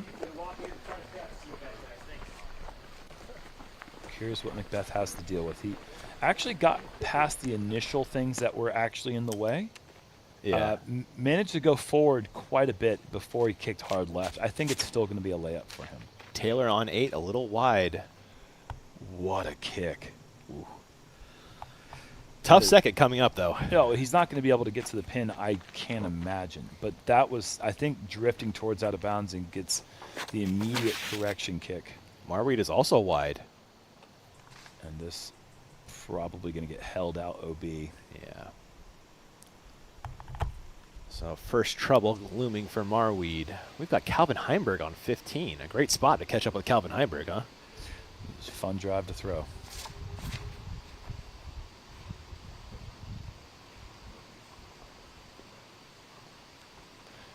Relatively conservative tee shot.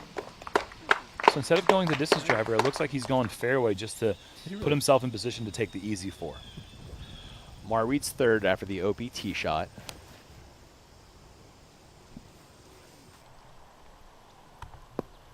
He'll have a chance to keep it clean and grab a par. That is such a tough shot to do from that angle. And McBeth is in the woods off the fairway on 6. Any familiarity with this spot over here, Jim? Nope. The only way you can really get over here is if you're going the backhand shot and it kicks over here. And typically my play is just a forehand that really, I mean, even if I kick a tree, I'm not even this far forward. This is a spot where you just do exactly what Paul's doing. Just get yourself back to the fairway.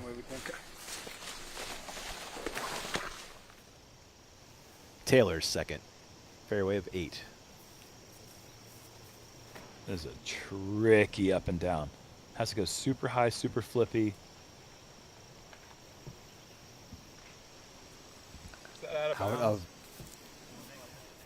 We are told that's OB for Taylor. It was looking pretty good, but it's just there's so many things you have to get right with that, and it can stall back, it can go too far, it not turn enough. It's just at that height, it's so hard to predict exactly what's going to happen. You called this for Kyle. Lined up nicely for the forehand for his second on 6. And that's about what we expect with a slow disc in Kyle's hand when he's going forehand approach. Puts it safely to 18 feet.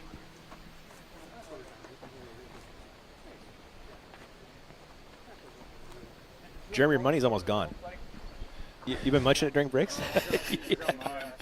But something strangely addicting about that money. I'm trying to figure out what flavor it is. That's my main thing right now. Is it green apple? It's good, but I can't tell what flavor it is. Robinson, lovely. He will have that for 3 in a row, and to get to 2 under on the round. All pars and 1 bogey before this streak. McBeth, his third.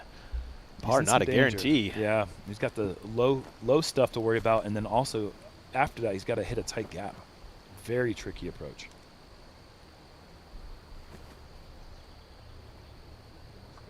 Incredibly well done.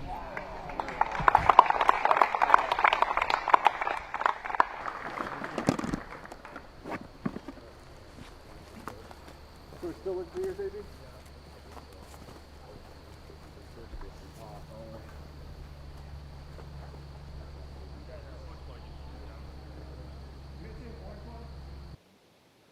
This is a morning wood recovery shot coming from Paul McBeth. And morning wood users are locked in all day. They think clearly under pressure. They stay sharp, whether they're throwing for birdie, crushing their workout, or leading their meetings. You can head over and grab 20% off over at getmorningwood.shop/DGPT. Your coupon code is DGP20 for 20% off there. I want to draw to attention that McBeth wasn't trying to park that hole. You know, he wasn't trying to park the approach, which is a common mistake. Players, he's going for the biggest gap to give himself the best chance at par. It's just smart disc golf. Yep. Taylor for par after the OB second. Looked like he was short and right on that OB line. Taylor a monster in circle 2, though. He led the league or the entire tour, I believe, last year. Wow. I don't know if he finished, but at the World Championships, I think he was in first place, and you know, we got to see his downtown display all Virginia Worlds.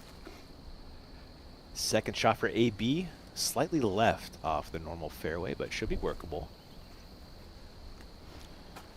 Needs to get things going. Also that.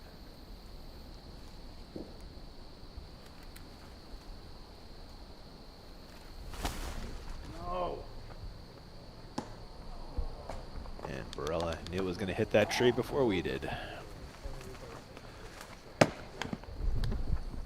Just been a few notches off.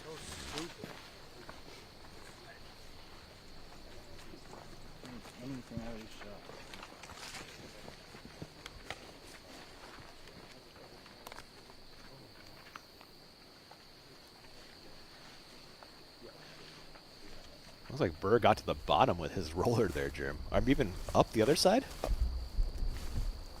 I'm trying to position exactly where he's at. Is he actually on the upslope? Yeah.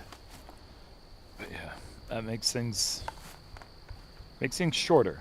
You know, it's still a very technical approach. I think you can tell he's going to have to shape this with something with a little bit of overstability at the end, so that way it'll flatten back out. But from this range, you should be able to put any decent pro in this position, and they're going to find a way to get up and down. There's the up. I like his chances for the down, Germ.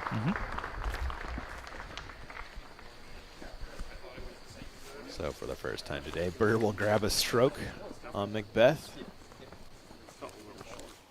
Hasn't given very many opportunities yet. Marweed for par on 8. Should be a crazy par save, and it's not going to happen. It was right there, though. Just to get to that position after the OBT shot, honestly, it's a near Herculean effort. It's very, very, very tough to get around this corner. Robinson for 3 in a row. All right. Moving his way up the board after the slow start. Very slow start. One over through 5 is not the direction you want to be, right? But a couple tough holes, but some birdies you got to get that he just did not find. From the bottom, Barella throws his 3rd and almost in.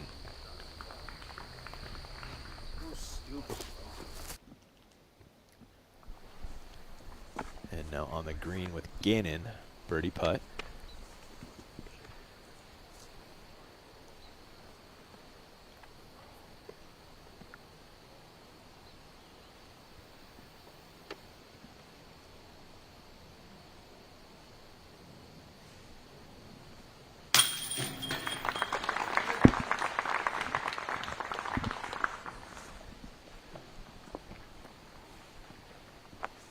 Klein also on the back end of circle 1 for birdie.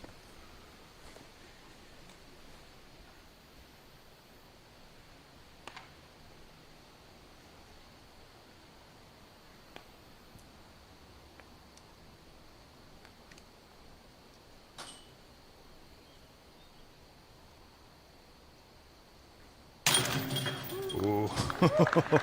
One of those birdies you gotta kind of look away and say, okay, that's in the basket. We can gain confidence from the result, but maybe not the process.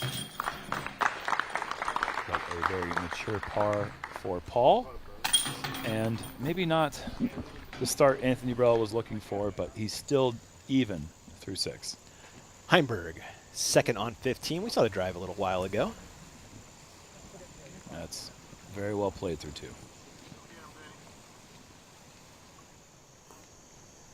Robinson, 9.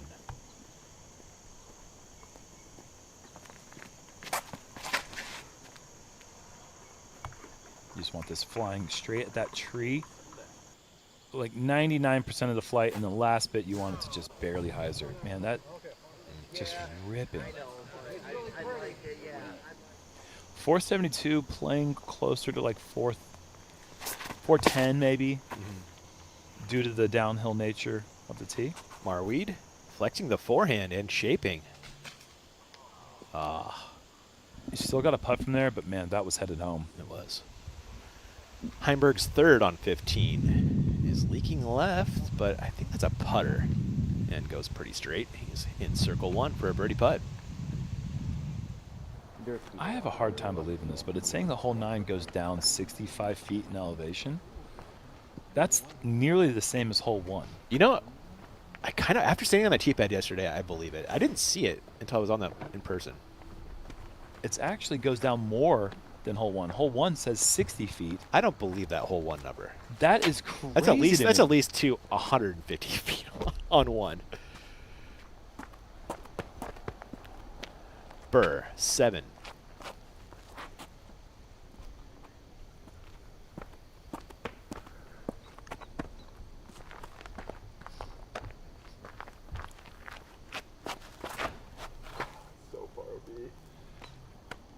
This is fading pretty hard left. Oh, it's going to find OB. Ooh, that's out of position with the stroke. Klein.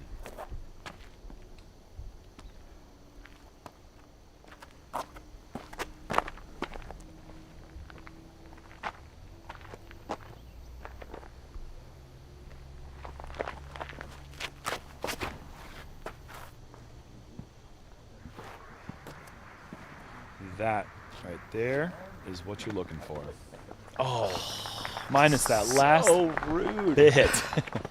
I think he should be okay with the standstill forehand. It's something that he has actually used quite a bit lately, but you don't want to have to use it. McBeth coming off his first par of the day, back on 6.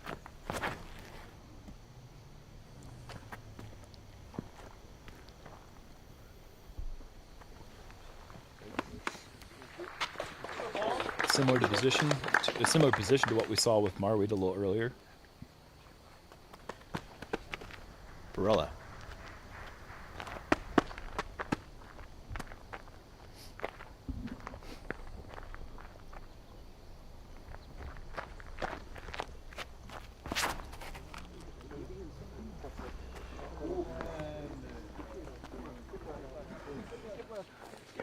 And that is really nice now. Scary in the air, Drew. A bit. I thought it was going to hyzer a little sooner, but just held straight. That OB comes into play super close on that right side. The only thing I'm really concerned about for Anthony now is just his height, because it looks like he has a low ceiling approach just with some limbs hanging out over his disc. I'm not sure if that was a camera trick or if he's in that one spot where there's some limbs hanging out in the fairway.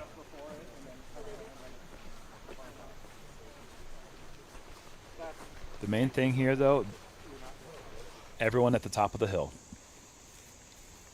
Burge, after a big drive on 15, throwing his second. And that's a huge drive on 15. Yeah. Come on. And he overturns this one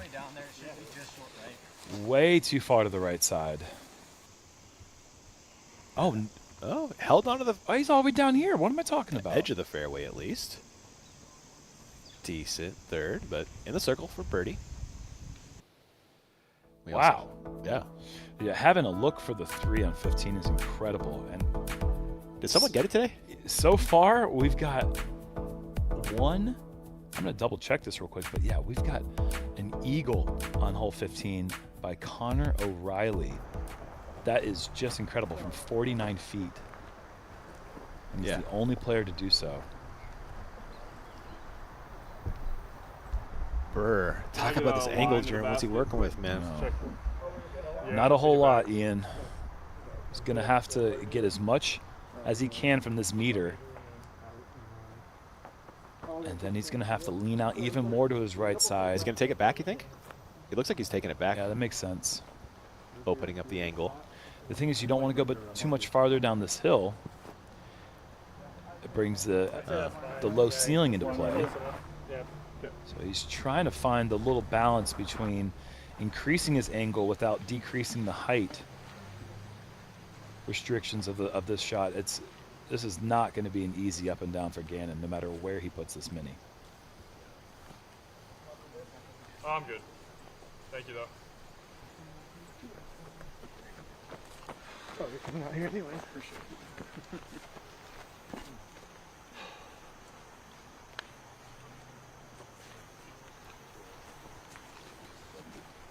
Player who's just been staying away from bogeys like the plague. He has just been so clean. You know, a few small mistakes, but usually the mistakes are just not birdieing the holes that you should get. Generally finishes each tournament with like 2 to 3 bogeys. And he's getting more birdies than anyone else. Now he's in position right now. If he doesn't get up and down, he's going to have his second bogey through the first 6 holes, or the first 7 holes.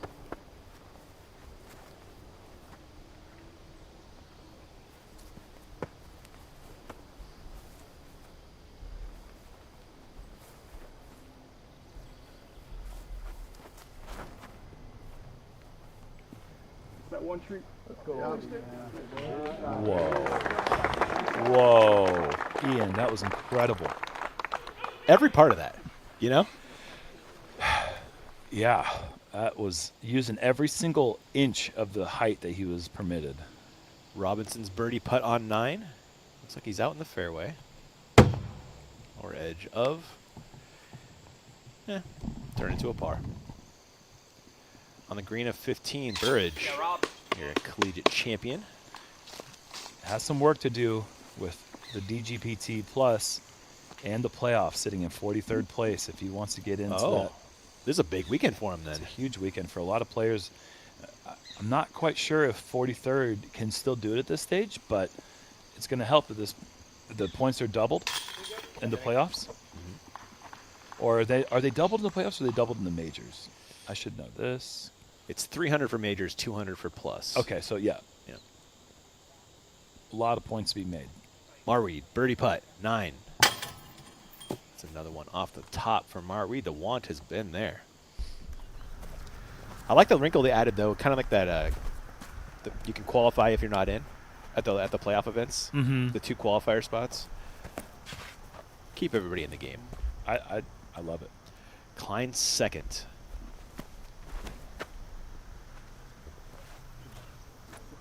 He still managed to get a little run up into the shot. Well done.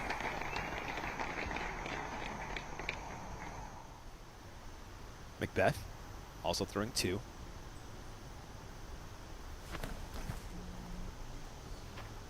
To grab that stroke back that he just lost to gain in the last hole in the classic McBurtle Part 2. Production better be happy with us. They keep saying McBurtle. It's in my ear left and right. I hate the word McBurtle, but I have to use it because it's just all I'm hearing. Taylor in for the birdie on 9. That's a good get. One par in the front? Yeah. He's an exciting player, Jerem. Yeah, he is. He really is. Second for AB. What? Any thoughts about the limb now? Looks like he's clear to go home with nothing in the way. And leaves that short. I mean, he's going to have a challenging putt. Normally, Anthony makes every single one from that look. With the position where he's at right now, there's not a lot of holes for the wind to come through and affect the putt that much. But with his start, I don't feel 100% confident about his about where he's at right now in this round. Robinson sending it up the hill on 10 to great effect. Gorgeous shot. Wow. And 16, Calvin Heimburg coming off the birdie on 15, and he's having himself a stretch right now. Was it 5 or 6 in a row? It is 6 in a row for Calvin. Trying to make it 7. And he can walk away the outright leader. 2 more birdies in the last 3, and he's got a good chance at one here. They've got him at 22 feet, putting for birdie. Speaking of birdie putts, Barella about that distance for his, back on 7. Ooh, it's in left side. We'll take it.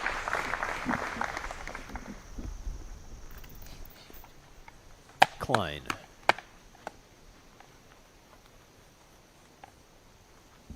To move to 3, and a clean 3.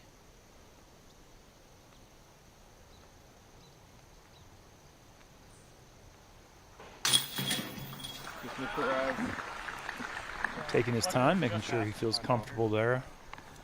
After the putt on 6 just squeaked in left side. We're making short work of that par. Great scramble after the OBT shot. And dropping in is McBeth. Back on the birdie train. 6 under through 7. It's an incredible start.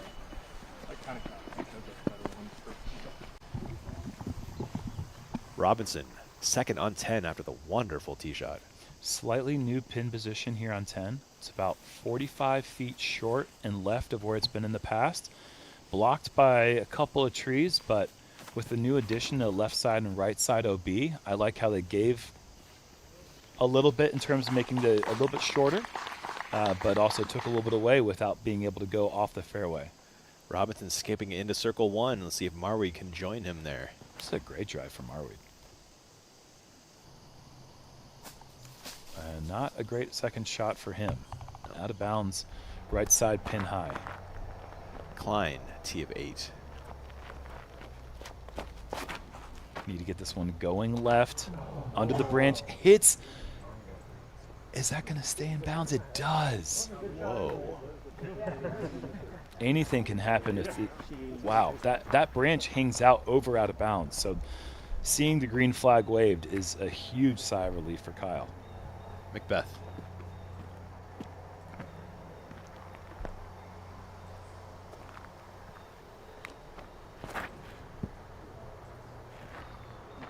Look how he just kind of gracefully bends his knees a little bit to get low on the shot, committing to the low driven throw.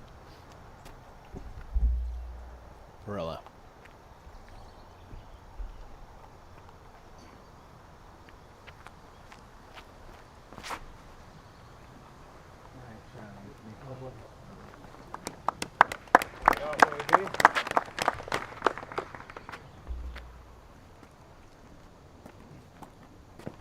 And now Burr.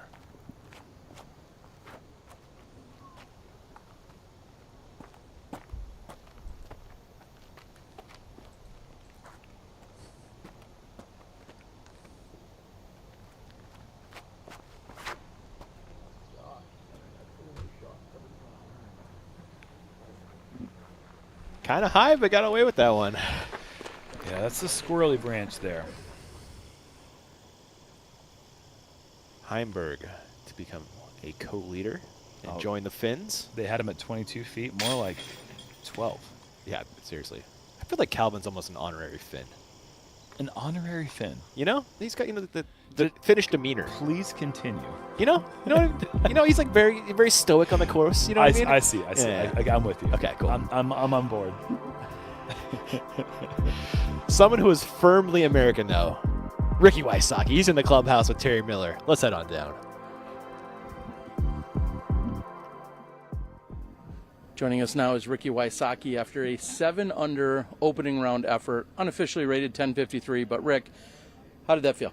Yeah, it felt good. I mean, it's pretty windy out there, and there's a lot out of bounds. So it's a tough course to stay in bounds on for sure because the OBs are tighter, the wind's up, and so these holes can sneak up on you quick. You can run through a couple and get a couple bogeys, and yeah, it's hard to keep the momentum going.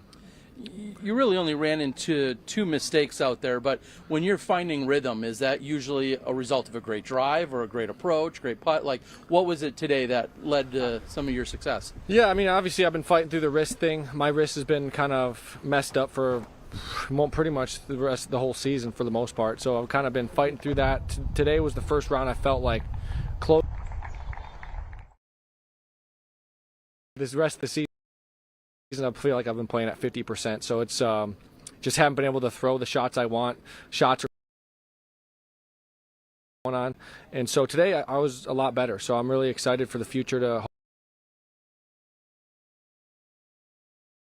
Talking about shots coming out earlier, the grip, or is it? Doesn't work on either side. Yeah, so it's kind of like a grip strength thing to where it's like I just have a weak grip, and it's like as soon as I go to release, it kind of just feels like sometimes putts, forehand, all of it really. The last, the Europe stretch, and it started in Portland. I started early releasing and didn't know what it was, and I thought it was my form, so I was critiquing it, trying to make it better. But it's something that I couldn't fix with form. I had to, there's a lot of things I'm doing right now, massage and doing a lot of testing to test the nerves, all that different stuff to see what's going on in there. And so yeah, this week I just feel really good, and it's a lot better than it has been. It's not perfect, but if I'm playing at 70-80%, I still think I can win. Just in case someone hasn't been following you on socials where you've talked about this a little bit, have you narrowed it down to exactly what it is, or is that still part of the research? Yeah, I have not actually. So that's the kind of frustrating part. It's not like something I'm going to damage more by playing, so I know that part's good. So it gives me a little confidence knowing I can come out here and not feel like I'm making it worse and taking a couple steps back. And so I'm going to come out here, I'm going to compete, play the best I can, knowing that I'm not going to make it worse, and in the meantime strengthen it, stretch it, do all the things I need to do to be better for the future. Final question is, you have the 7-under. How good is that? How good is that in, relative to the field? Where do you think that's going to roughly place you? Yeah, I'll probably be, I would say, somewhere between 4th and 7th place by the time it's all said and done, something like that. So it all depends on the wind. I mean, we played it's pretty windy on some holes. If the wind dies down, it could be lead card. If it doesn't, then it's might be second or third card. So it's all dependent on the conditions out there. All right, Ricky Wysocki battling wind and a little bit of wrist pain, but we're looking forward to seeing him tomorrow in round number 2. Again, a 7-under to open at the D-Glow. Thank you.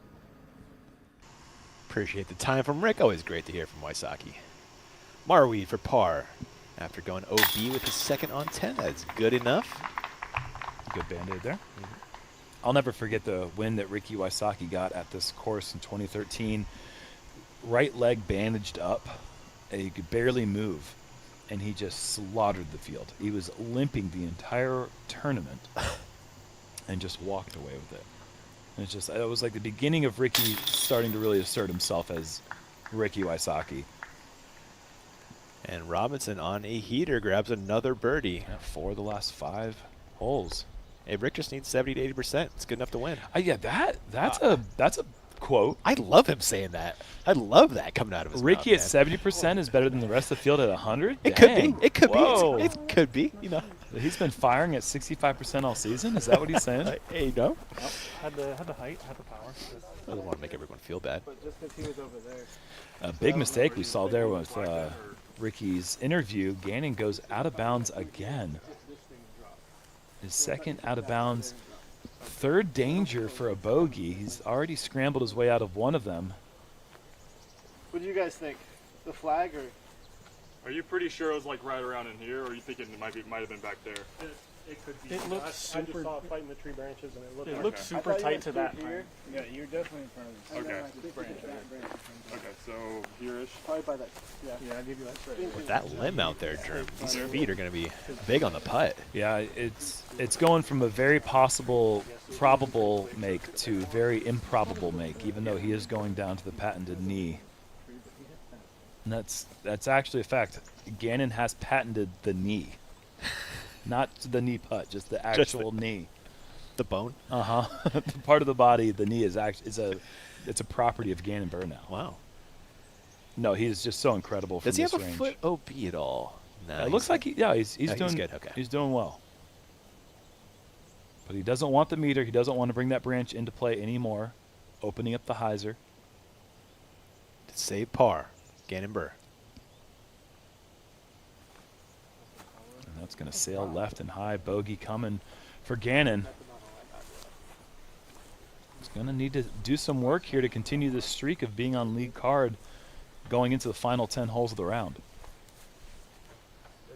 Barella, circle's edge birdie look.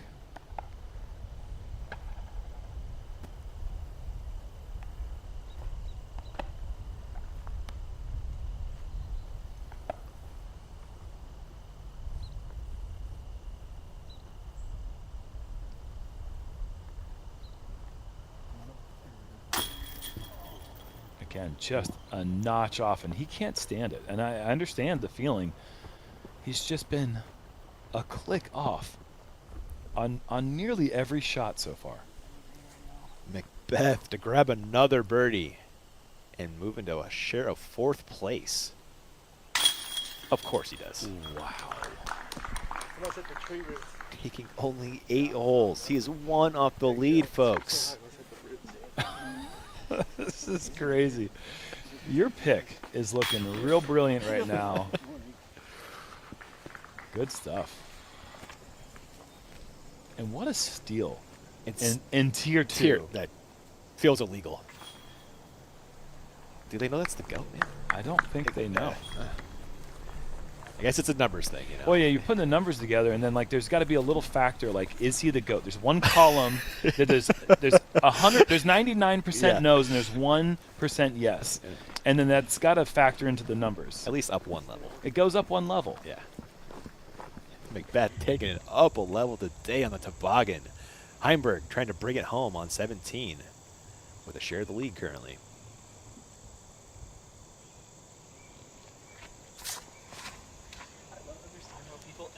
Safe shot off to the right side. It's going to be a booming second if he even has an opportunity to throw. It's hard to tell if he landed in the fairway or not.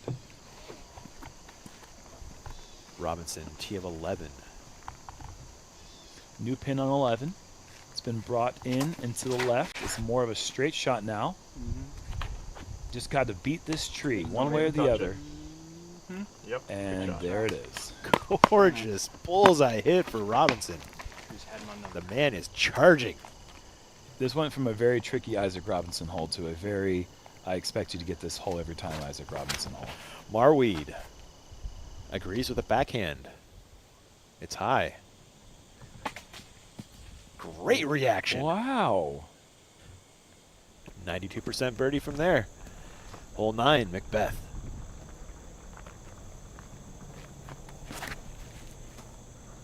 Needs to stand up a little more.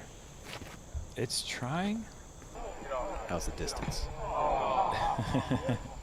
A lot worse than it would have been if that tree had not been planted there many, many years ago. Yeah.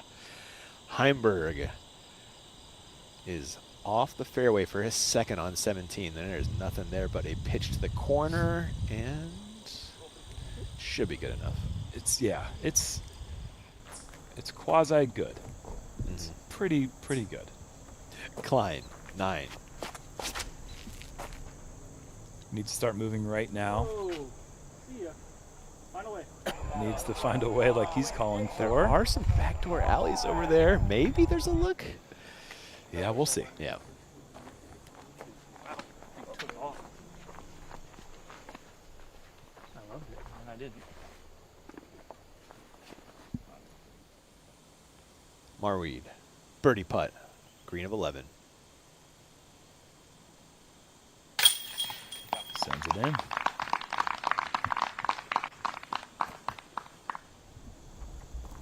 Barella, 9. I think this is the Luna.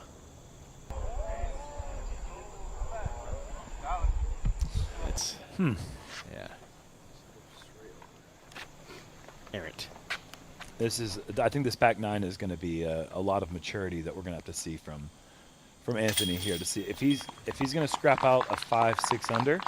It's going to be digging deep. He's going to have to dig his heels in the ground and stop the slide, because I think right now he's lost confidence in his line. Burr is leaking right. If this fights through, it could get close. Did you see a finish? That last little bit, as it started to hyzer, it just caught something at the very end. But there's holes through. There's little tiny leaky gaps that you can find.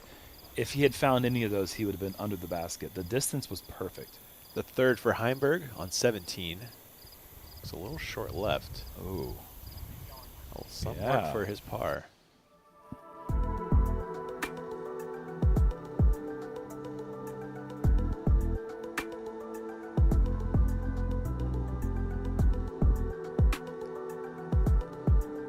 You ever go tobogganing, Germ? Just in like the neighborhoods, not at an actual toboggan course. This looks so fun. It looks like a riot. I would love it if I could just live vicariously through some drone footage. Heimburg, little Band-Aid putt for par. Well done. Covers up that scratch nicely. Yeah, that was a very iffy approach shot. Calvin Heimburg is tied with Joona Heinan, who is in the clubhouse with Terry Miller. Let's hear from him.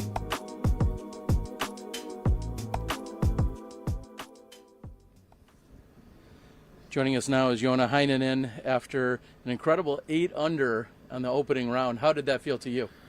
I think it was the amazing score for me to shoot. I was thinking about I'm happy with the 5 down or more, so that's more and it's good.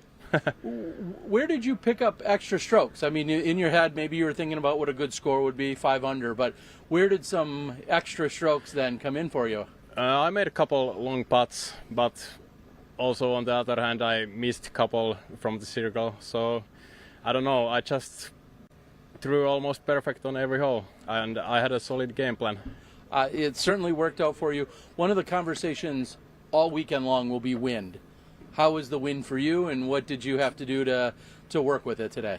I think today the wind wasn't that bad. It was like gusty, but there was some calm moments, so it didn't affect too much. But we'll see how it's tomorrow. And speaking of tomorrow, what do you need to do to have, we'll say, the exact same round tomorrow? I just need to follow my game plan and execute the shots. Maybe do a little bit of putting tonight and have those extra putts from the circle one in, and maybe even shoot better. We've seen a number of you guys travel here together. Who else is part of the overall crew that you guys are all staying with? At the moment our crew consists of Rasmus Saukkoriipi, Niklas Anttila and Jesse Nieminen, so there's 4 of us. Having a good time, shooting well. You opened with an 8 under today. Best of luck tomorrow. Thank you.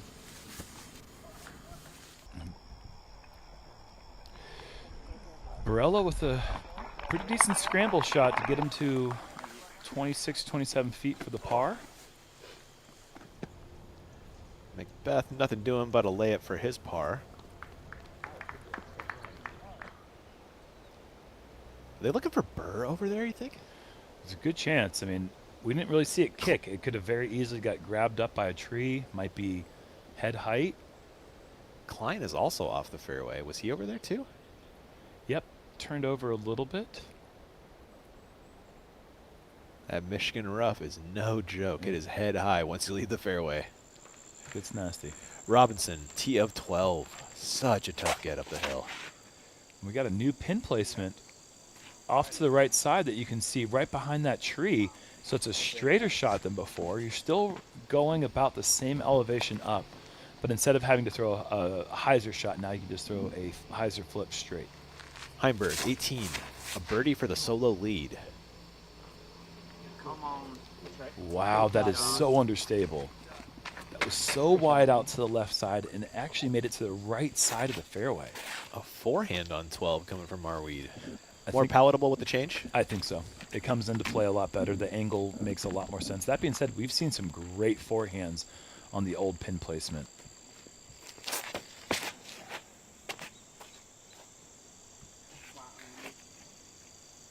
That just disappeared on me. Did you see it? Yeah, it went left side. It's kind of in between where you want to be for both placements. Another co-leader is Niklas Anttila. He is also in the clubhouse with Terry Miller. Let's hear it from Niklas, the Finnish cowboy.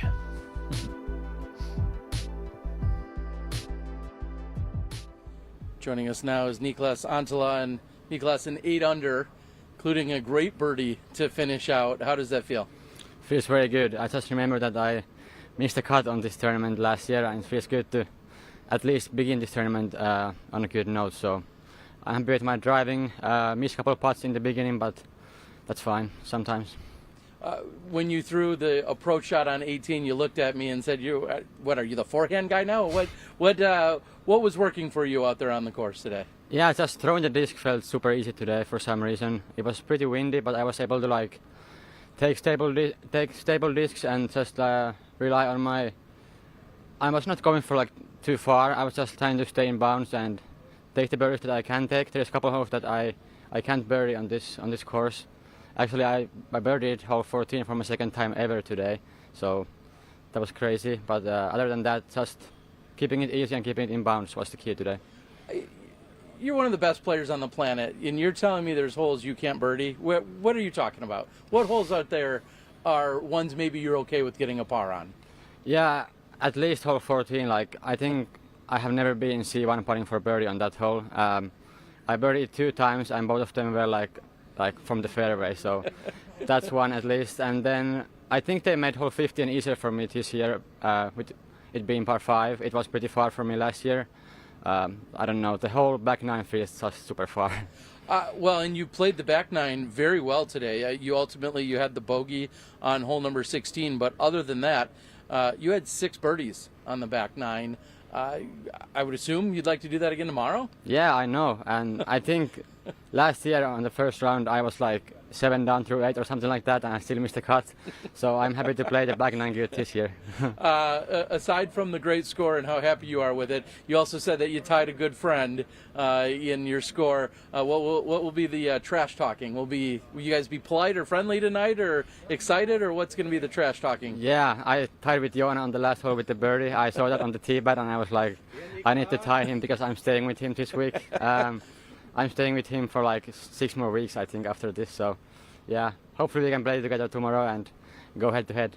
All right, well, we're excited for the battle. Congrats on the solid opening round here at the D-Glow. Everyone, that's Niklas Anttila. Thank you, man. There we go. They are still looking for Kyle Klein's disc. I got to imagine the timer's been called at some point here.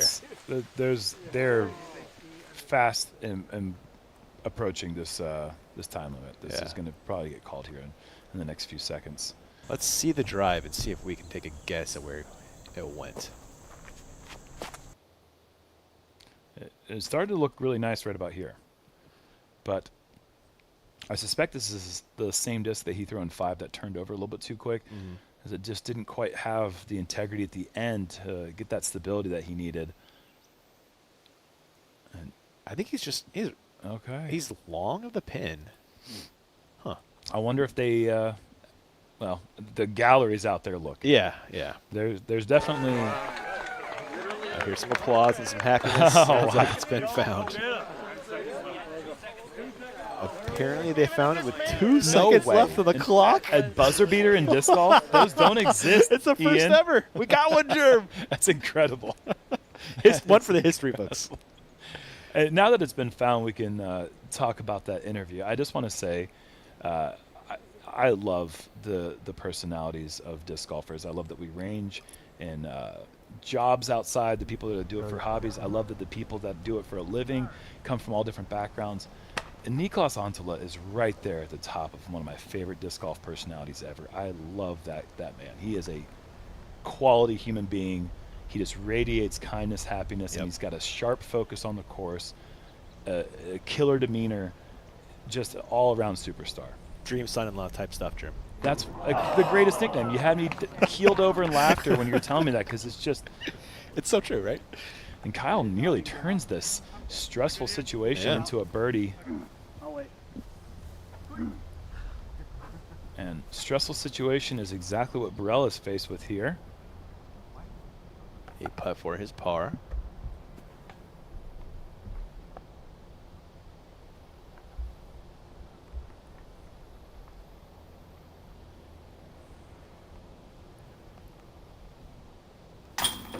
Steps up to the occasion, just like hole 1. Left with a long putt, elevated basket, edge of circle, knocks it down. Gannon Burr almost got to the green. I mean, I guess he's in circle 1, just in the rough, as it were, for birdie.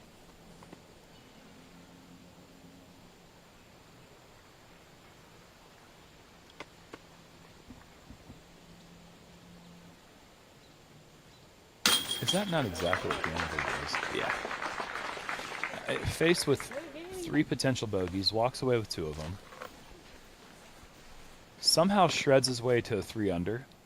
Probably one of the poorest 9s we've seen him play in recent memory. Yeah. Still an incredibly competitive score. Because I don't want to say Kyle Klein didn't play a poor front 9. No, it's not fine. by any means. Yeah. They tied. They sure did. That's just the level of superstardom. Robinson, 12, long birdie putt. You want this to go in or air ball? Air ball it is. We got air balls, buzzer beaters. I mean, are we playing basketball or disc golf? What's happening out here, man?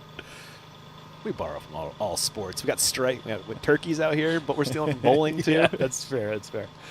Heimburg throwing 2 on 18. What a drive this was. I think we may have a new co-leader or a new solo leader. Oh yeah. Yeah, we definitely have a new solo leader coming up. Marweed, birdie putt. You called it, pin high on 12. Buttery. Stripey. It's so smooth. I think what I like the most about Marweed's putt is that it really isn't always that same high, lofty floater. He can spin it in there. He changes it up. Yeah. And, I mean, you have to. If you're the best putter in the world for the last 3-4 years, you've got to be dynamic. You've got to be able to change it up. Look at this card from Heimburg. Wait, this was with a bogey and a double in the first 3 holes? Oh, my goodness. Calvin Heimburg, your leader at the toboggan. That's gross. What a finish. Burr, T of 10.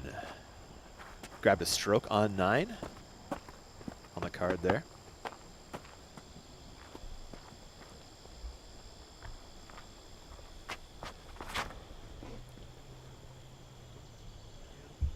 Yeah, that's ideal. As long as it doesn't go too far. Yeah, that's perfect. Good angle to the pin by being not only on the top of the hill, but like center of that hill, almost left side of the fairway. It opens up a really nice angle for the approach shot.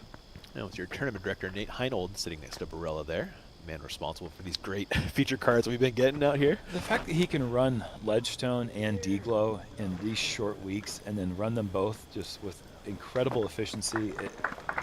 Busiest man in disc golf. He's helping out at other tournaments he's not even running to. Does a ton for the sport. Yeah. And all that money he's raised for St. Jude. Unbelievable. They cost $1 million this year now? If it, I didn't see that statistic, but I'll take your word on it. Klein. Ooh. Just wanted to sit down right now. That might be too far. It is. Hard thing to do on hole 10, and it's a new thing. I mean, in the past, that drive would have been receiving applause right now, but the new out-of-bounds line, left and right side, make this hole just take it to a whole new level. Barella.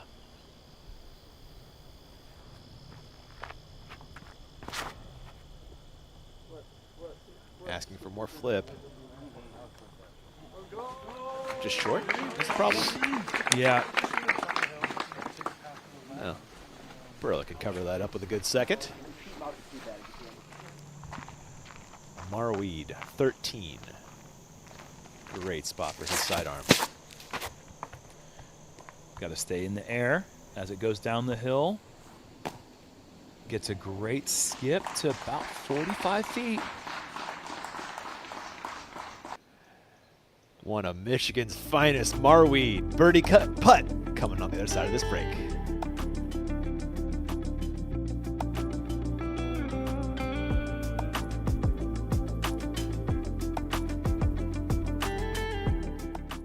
Let's send these boys back to the lobby. Get on. Oh, Grandma's got a hot kettle for that teabag. How did you get so much energy from a candy? One Shot is no ordinary candy. It only has 4 grams of sugar, and the nootropics help prevent jitters and crash. Grandma, do you think I could try one of those One Shot energy chews? Oh, sure, honey. But if you come for the queen, you better come correct, Sprout. I'm the OG. Got it? Got it. Level up your energy with One Shot. Grab yours at oneshotenergy.com today. Hello, we're Kenna. We're a Dutch growing company. We love plants and we want to tell you some cool things about them. Just like humans, plants can communicate. They can sense when another plant is close. Plants look out for each other too. They warn neighbors about nearby threats by secreting substances. And studies have shown that plants love a good tune. We love and understand plants. Let our passion excite you too. Welcome back. McBeth, fairway of 10, his second. Tough ceiling to get anything inside the circle 1. I think he could get C2 with a good throw. It looks like he's still out in the fairway. Yeah, it's just, you got to get distance. You've got to get accuracy off this tee. Marweed for a rare birdie on 13.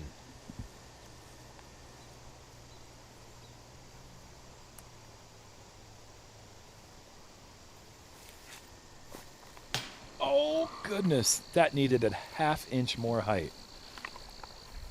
There are a lot more birdies on 13 than I thought. Yeah, than we used to see. I think the reason is there's a branch, a prominent branch that was taken down before last year, and increased the chances of birding that hole tenfold. No because kidding. we typically were seeing 2 to 3 birdies a day, and now we're seeing around 12. Yeah. And that's new. That is brand new, because that hole used to be a total bonus birdie. It still feels that way, but we never saw anything near double-digit birdies before. Bird leaking right and OB kick. Unbelievable. Oh my goodness. This guy, I think he's leading the field, or maybe he's second in the entire Pro Tour in average OBs per round. Uh-huh. I think Kyle Klein's the only person that's actually beating him in that statistic. What happened with the swing here, Germ? I just think he barely got a little bit too high. The throw looks great from here. I mean, Gannonbur's form is impeccable. Sure. If you want to study perfect form, this is one of the guys you want to look to. But as far as, everything here is all sound. Pulls through the chest. He just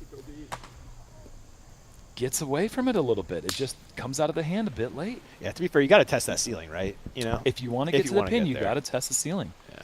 But he also pulled it a little bit right. Could have been a footwork issue that I didn't quite see there. But this is the only person in the tour that actually goes OB less than Gannon, and he goes out of bounds off the tee. So go figure. That forum review was brought to you by Disc Golf Deals USA. They have pictures and scale weights of every disc, same-day shipping, rewards on every purchase, and expert reviews and comparisons. That's your game, our passion, over at Disc Golf Deals USA. Thank you as well, Germ. Burr throwing 4 now after the OB second.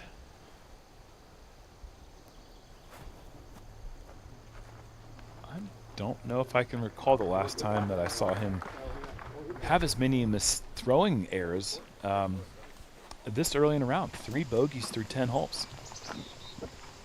Marweed, 14. You heard Niklas talk about how hard this hole is. It's the longest 800 feet in disc golf. Yep. I kind of think that there's a chance that he could bring that tee pad back another 150 feet or more and just call a par 5 and give it a par 5. And okay. like you could go through a tight gap. That'd be fun. It would be really fun. I've looked at it many times. The tee shot, honestly, is a little boring. It's a little boring. Yeah. Bring some intrigue, make it a tight technical shot, turn it into a par 5. Barella, long birdie look.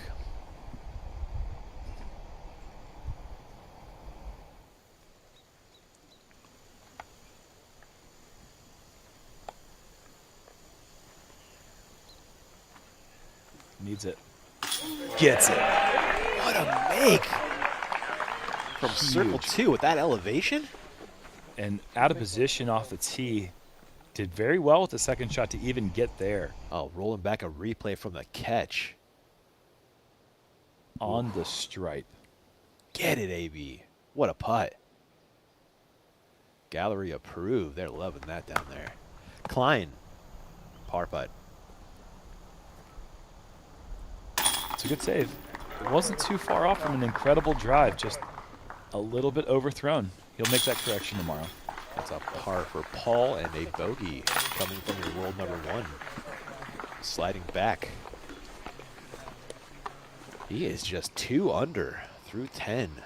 And even though we've seen some incredible runs on this back 9, to me, the hardest birdies to get on this course are on these final 9 holes. If Gannon's going to continue this good round, this good streak, he's going to have to go ballistic on these final 8 holes. He can definitely do it. Casey White on 15. You want that more to the left there? Now that it's a par 5, if you're trying to score, I think he's okay. But yeah, ideally a little bit shorter, a little more left. And there is Calvin Heimburg at the top at the Discraft Great Lakes Open. We'll be back in just a few, folks.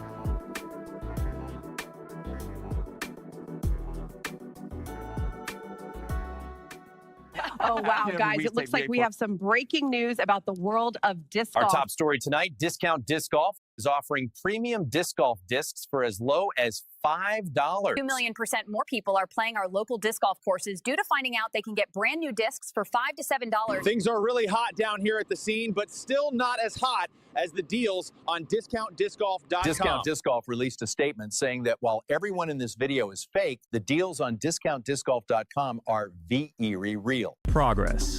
It's momentum made visible. A constant push towards perfection. Moment by moment, frame by frame, we're building towards something bigger. The time lapse was my first 12-speed driver, but I knew it could be better. So we went back to the lab, tweaked the feel, the flight, and now it's what it was always meant to be. That's progress. Introducing the retooled time lapse from the Simon line. No limits. We're tough. Yeah. And we love the outdoors, right? But poison ivy's nasty, even for tough guys like us. So we use Zanfel. Zanfel works fast and washes away the itch. Zanfel neutralizes toxins and washes them from your skin. In seconds, the itch is gone. Healing begins. When you get poison ivy, get Zanfel. It works. Immediate relief, and we're right back to being tough, right? Right. Got poison ivy, get Zanfel. It works.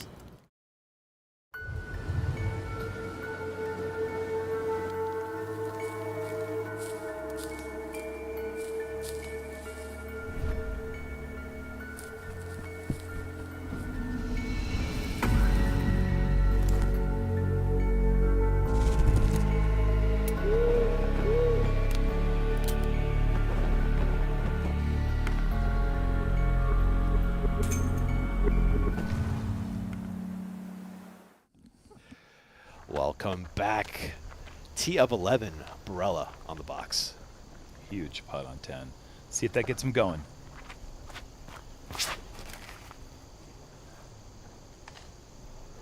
Ooh. Oh, boy.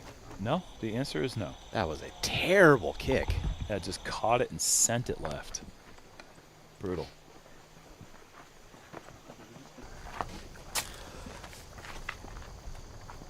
Paul next. 3 discs in the hand here, Germ. That's a new hole. You know, I don't care how many times you want to practice this course. Going up and down these hills is brutal. So this is maybe only the 3rd or 4th time that Paul's played this tee shot. It looks so good. He chose the right disc. Yeah, I think so. Another birdie coming for Paul. That looks like a share of the lead to me. Or is it 1 back? Once it gets to 8? Yeah, he'll be 1 back. 1 back at Calvin. The greatness continues for the great one. No, I don't know. That's a Gretzky thing. We're bringing hockey into this basketball bowling conversation. We got Charlie Eisenhood likes to bust out the Yahtzee. That's a board game reference. Yeah, I know. Yeah. Klein looks underturned and high. But? Oh. That was a very sad all, but he definitely expected that. That was missed height the entire way, but a good line gets him at least down there. And still a makeable C2 putt. Burr. 2 under on the day. Yeah, and tied with Barella, interestingly enough. Wow. Top 2 players in the world right now. Low screaming flex. Did it have too much turn? It did.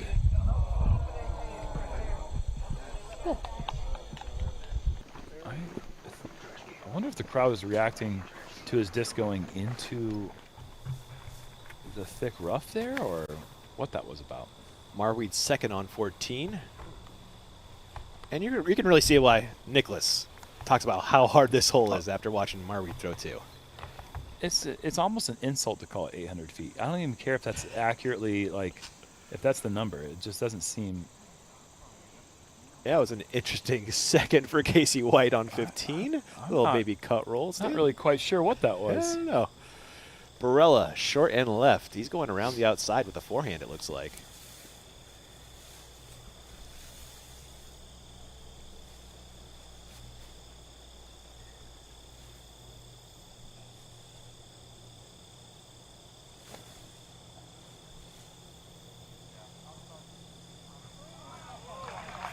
right.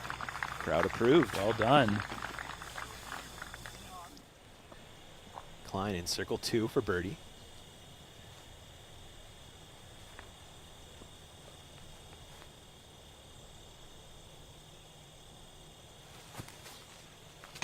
Ooh, on line. Ooh. That little leaf perhaps cost him.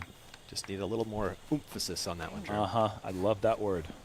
I just needed just a bit more nose up, pop, spin, power. 1 of the 3, maybe 2 of the 3 he needed, but good effort. Marweed's third, and still a full throw. Yeah, it's just this hole is the sole reason why I do not bring a cart to the course. Going down and up the other hills is manageable, but that one hill, by the time you get to the top of the hill, you want to just chuck the cart and just say, I'm done with you. It's just such an incredibly steep rise. Oh, here you can see why the crowd reacted as they did. Burr. He's looking for any hole. Just centered up on this bush, though.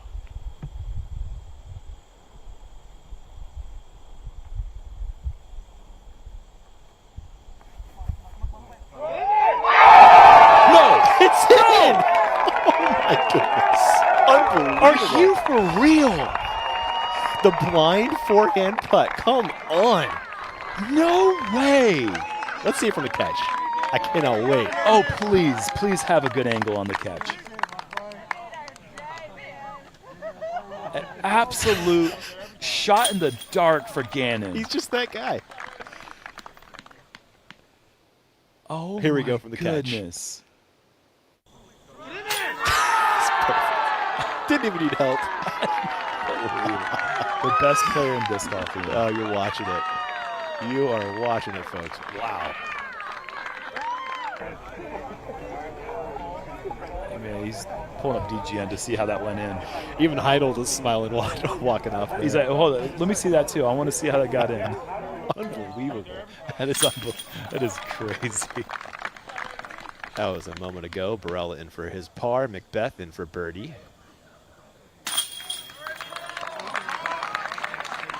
Not as exciting as the Burr forehand throw-in, but equally effective. Wow. Klein in for the par. I love kind of delayed reaction, too, from everybody. Oh, there's the hear and the applause.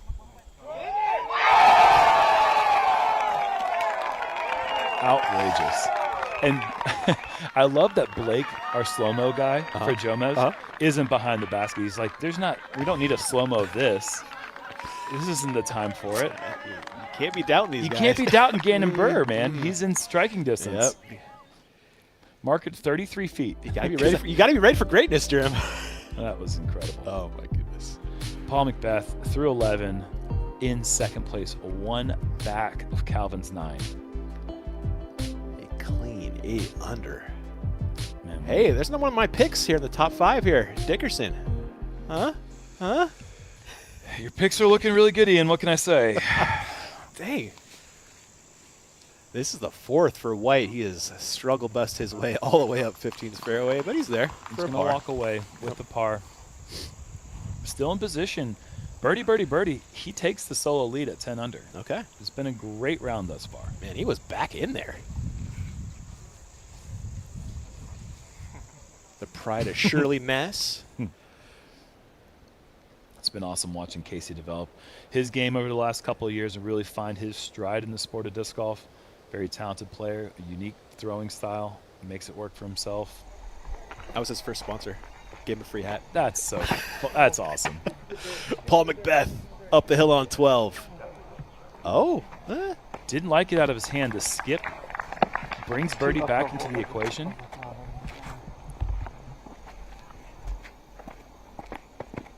Burr.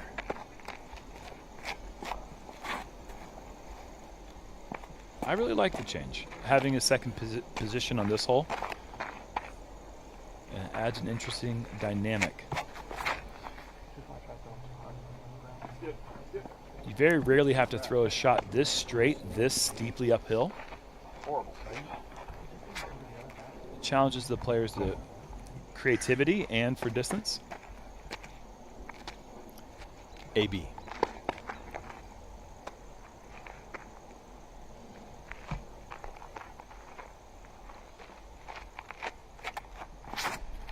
Oh my goodness.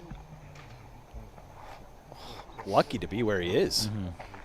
Just a little bit off today. And you know, in these days, it's very often you'll hear someone say, I just can't do it today, and that kind of shuts you down for the round.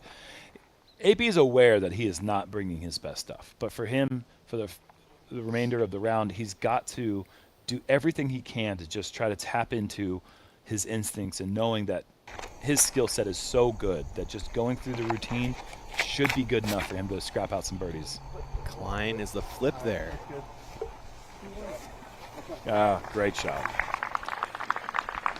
They are headed to break and up the hill. When we come back, a birdie putt coming for Kyle Klein.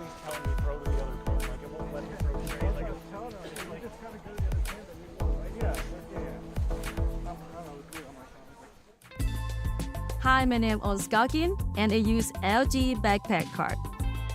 I use LG back card because I can put my grip bag in and out so easily.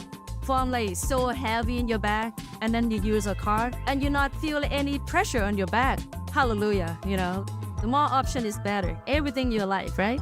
Like you eat burger to the steak. That's how I feel. Backpack, no backpack, boom. This is the answer right here. Made from the earth, Rhino harnesses the power of plants and the sun to create topical performance products that are good for us and our earth. Formulated by a pharmacist and built by a chef, Rhino's unique line of products helps adventurers perform better and enhance recovery.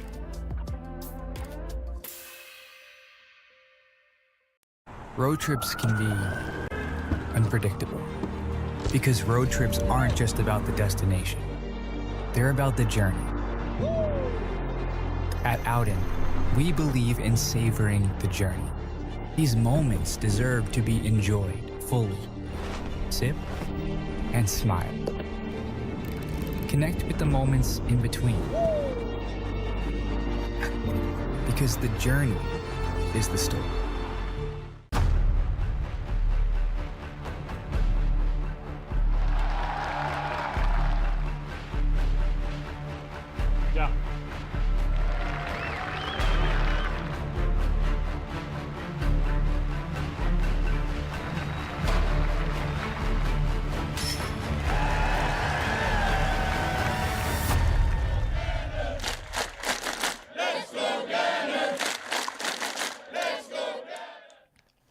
Welcome back. Gannon Burr, long birdie look on 12.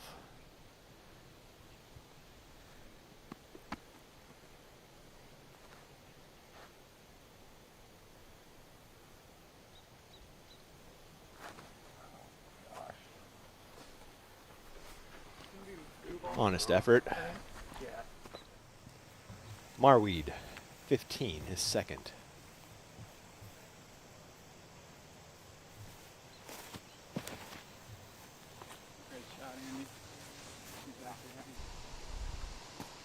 Oh my goodness. Yeah, it's fine. It's quite nice. Yeah. Fine as in like a fine wine. It's good. It's really good. Some people use fine sarcastically, Yeah, yeah. like it's not good. Fine is a word that describes things that are quality. You should tell my wife that. She hates when I say it's fine. Yeah, it's fine. It's a quality result or a thing. I'll let her know. Kyle is obstructed. For birdie.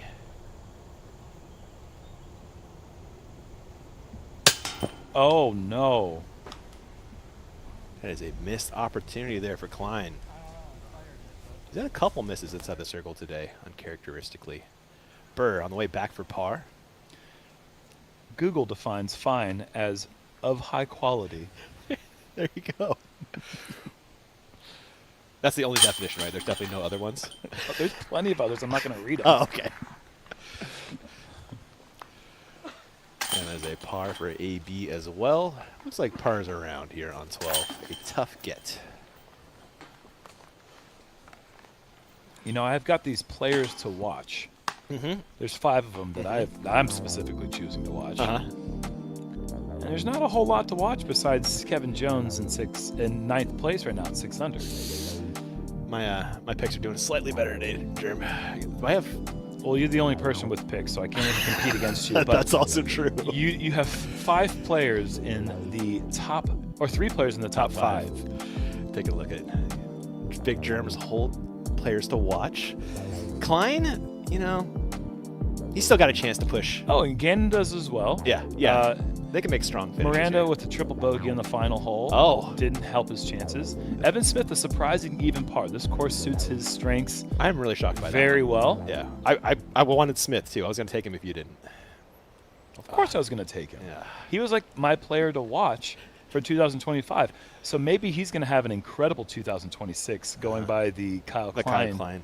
Yes, reference. I'm with you there. We've got a Zenny fly-through on 13. Reminder, you got coupon code DGPT for 10% off there. It's just a fantastic hole. One of the holes I think of when I think of the entire property in Kensington Metro Park and the toboggan course specifically, I think of this downhill, left to right fading shot that's just, it uses so much elevation. The gap is tight. It's blind. There's no other like it on tour. No, there really isn't. McBeth down the hill with the forehand. Just long of the gap. Missed it by a foot or 2 from the perfect line.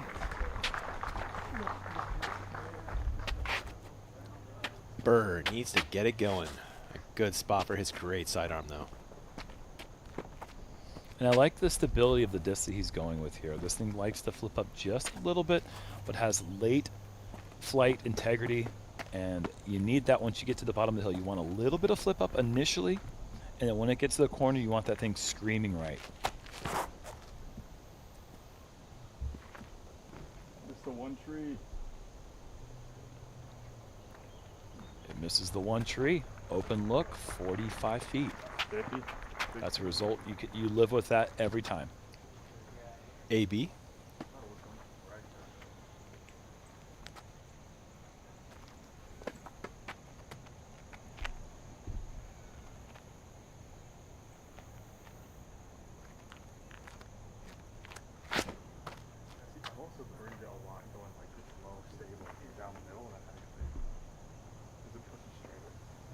It's a look. Mm-hmm. Yeah, that was just, I was a little concerned about the height out of the hand, and it looked like it eventually did catch one of the cross branches. Mr. Klein next to tee on 13.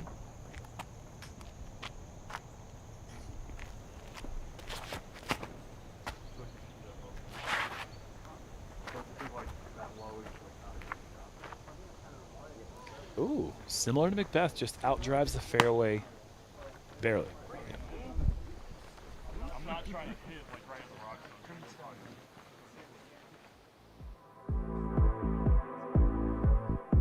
While they head down the hill, let's catch up with Calvin Heimburg, your solo leader in the clubhouse, with our man Terry Miller.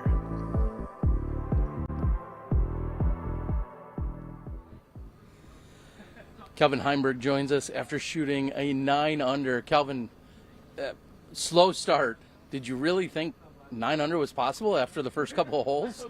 9 under wasn't looking like the outcome I was going to get after the first few. Yeah, I think I was 2 over through 3, and yeah, I got a few more birdies there on the front. Got myself maybe 1 under, but it was really the back 9 where I got 8 of the last 9. So that'll help any round, especially on the back. I feel like isn't generally relative to the field is generally less scoreable. I feel like I know we have slightly different back 9 this year. A new pin on 11, and today new pin on 12, and I also think 15 is more scoreable now too. So I think the back 9 is going to be a little more scoreable this year, but still not where I expect to get all my birdies.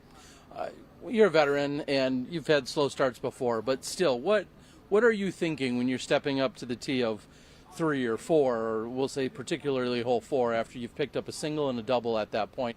What do you do to mentally reset, and can you share wisdom with players out there? Yeah, I mean, it's just kind of you got to approach every shot as its own. It was the first 3 holes of a hopefully 4-round tournament, so 69 holes left. So I mean, like, can't really be you know, 2 down in the dumps. You just got to try to battle back, get yourself back to even par, and slowly work your way under.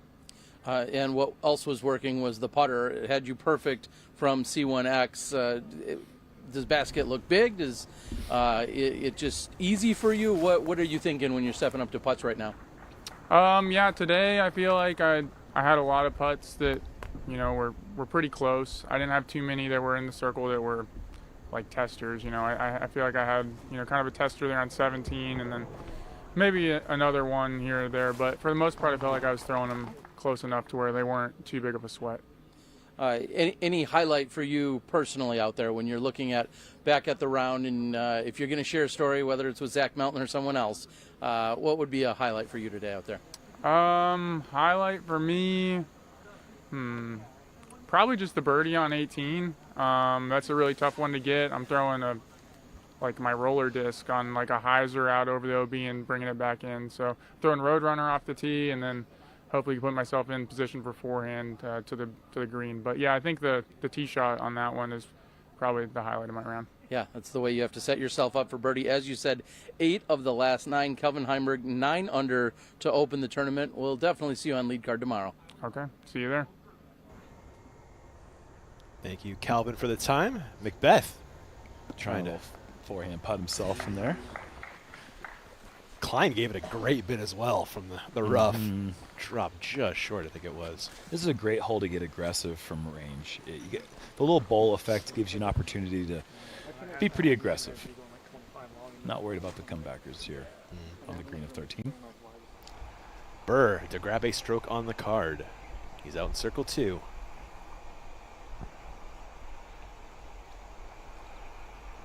He needs this, but I also need this. I was thinking the same thing. Think about me, Gannon.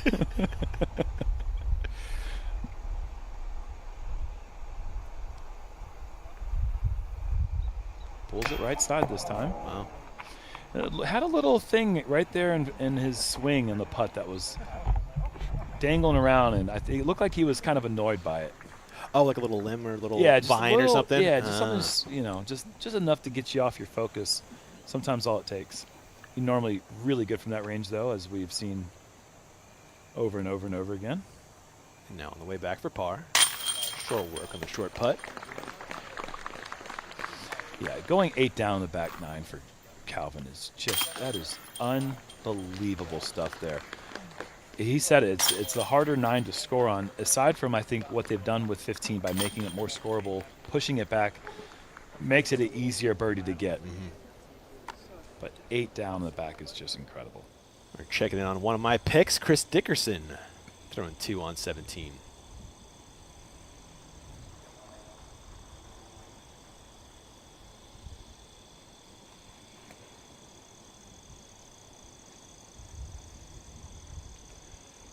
Looking great.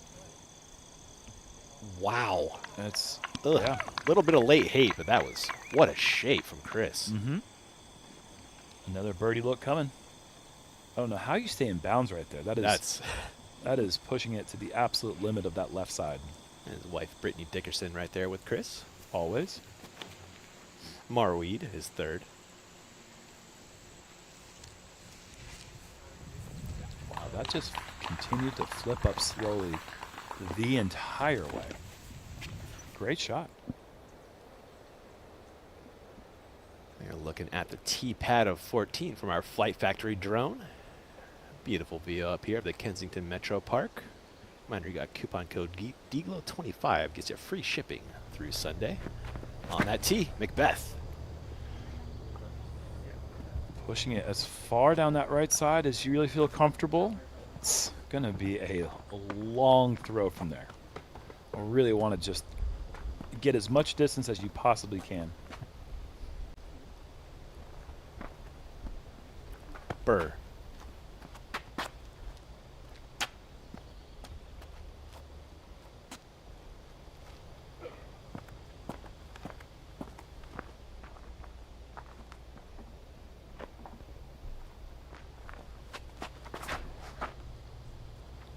Gets the height right. That's gorgeous.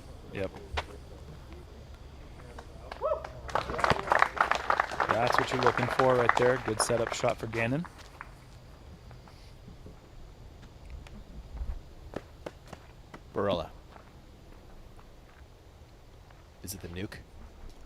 It's the nuke. It's the nuke. It's the red one. I love watching this one fly. This is the one to watch. If the people who are here in person are about to get treated to speed, you just don't see it anywhere else. Goodness.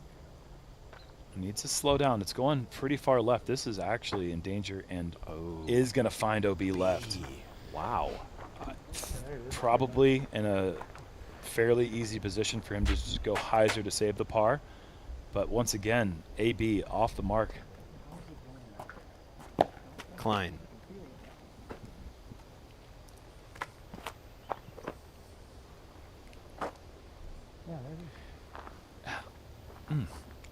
I'm shocked that you had the presence of mind to pick Ricky Wysocki from Tier 1 over Anthony Brella on this course, and it's paying dividends.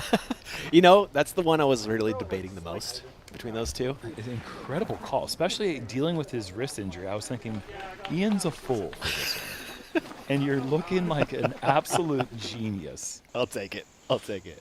Marweed, birdie putt on the green to 15. He is in your top 10, the man from Alpena. Awesome. Headed to break on the network, or back to the action before you know it. The Discraft Great Lakes Open.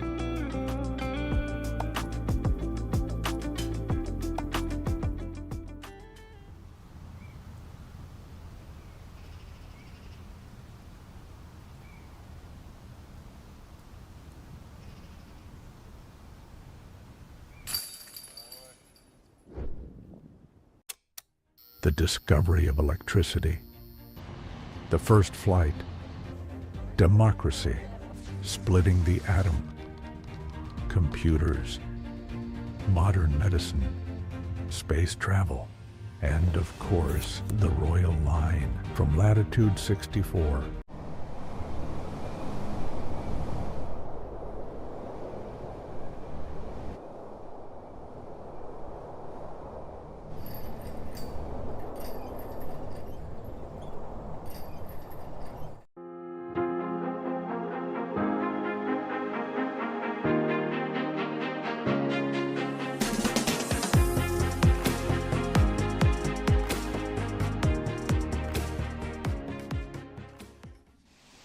Chris Dickerson, birdie putt, green of 17.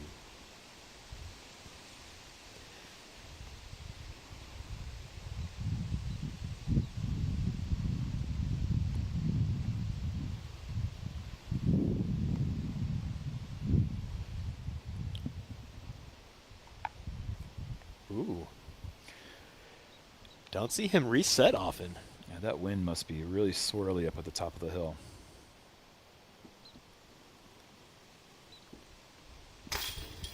Good reset, though. What a day for Ian. What a day for Chris.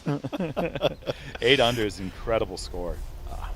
Chris is an easy guy to root for, too, man. He is a great guy. Yeah, absolute gentleman. Klein up the hill on 14. Yeah, he got behind that one, just overturned it. OB might be in play there. Yeah, it certainly is. Let's see if we have an update from our scorer. Nothing yet, but we'll let you know when we find out. 16, Marweed.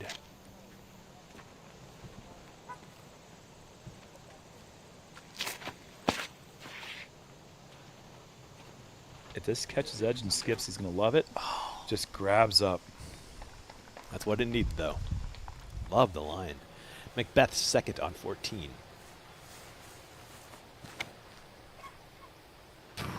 Look at the spice. He's moving, Germ. Let's go, McBeth. Yeah, I mean, just to even have inside C2 that's a huge accomplishment in its own right. And that was kind of like more or less hyzer. Maybe got a little flat at points, but never a turnover on it. Taylor, 16.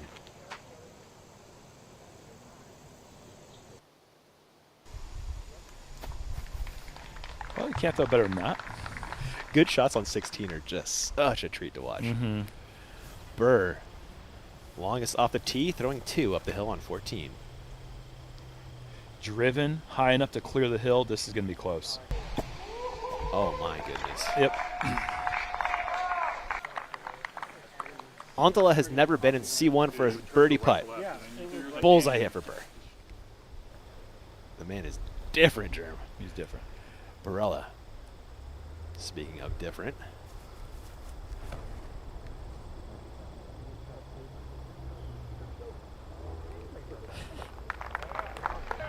Yep, just an easy hyzer from there. I think that requires the power that we just saw from Gannon and AB.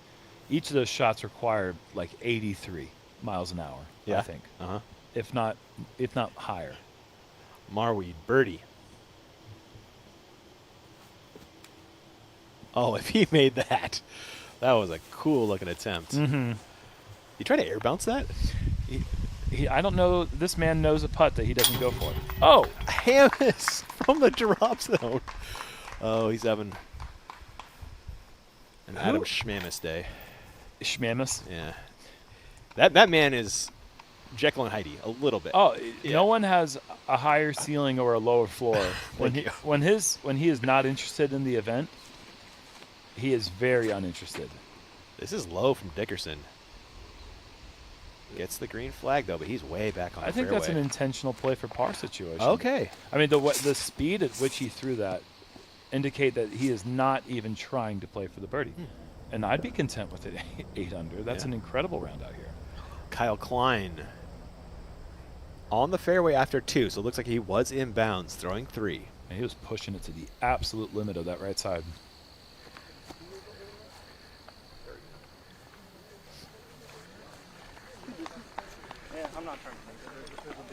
Terry, you've been doing interviews all day. How's it treating you so far?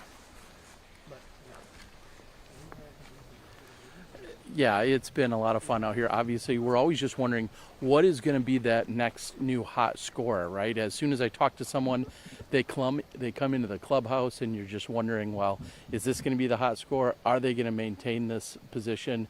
Are they watching what other people like Paul McBeth are doing? And Paul McBeth continues to just awe us over and over again. It's been so impressive. You guys have had the honor of actually seeing more of it than I have because I've been doing these interviews, but it's been awesome out here. Right now the winds are down and the gallery is waiting for the big tee shots that are going to be coming up on 15. Next we've got Anthony Barella trying to close out for par on 14. Not a problem. Huge upshot, and that's to save the par. Remember, with that long drive on the left side that went out of bounds. He had even more distance than what Gannon did, but able to still escape with the par. And I'm excited to see what they're going to do on 15, guys. I'll throw it back to you for the tee shots. Yeah, with you there, Terry. Some great scrambling from AB, and a heck of a putt from Paul. Once again, man, just establishing himself as, it's got so much more to give to the sport. And not to be overlooked, that's for a share of the lead as well. It is for a share of the lead and just absolutely on the pull from McBeth from outside 50, 55 feet or so. Welcome to 2015, folks. Yeah, right.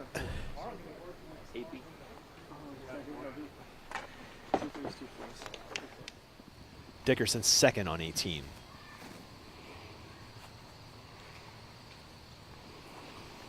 Another chip up the fairway, Jerm?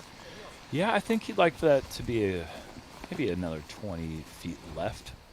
You don't want to hit any of those branches. It can mess with your approach angle on that final shot, but as long as you're in bounds and around the corner, you're looking to be pretty good. There's a look at that new tee pad on 15. Terry, how's the weather treating you today? A little better than Ledgestone, perhaps?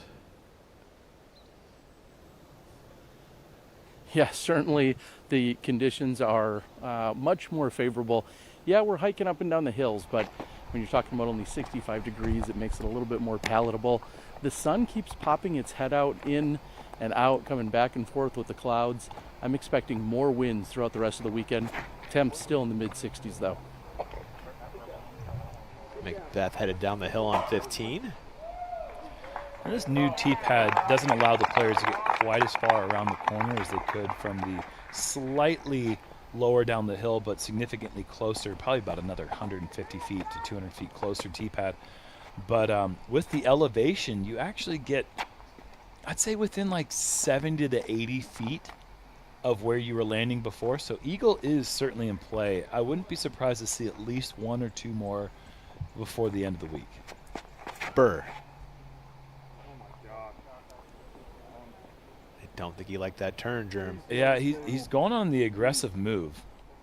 There's nothing to dislike about that jive. I just don't think that... I'm not really quite sure what his critique is on that. I thought it was a fine shot. He's a high expectation guy, you know, if it's not exactly what he was having in mind. You might hear a little peep. Barella. He's been stuck at that 2 number for quite a while.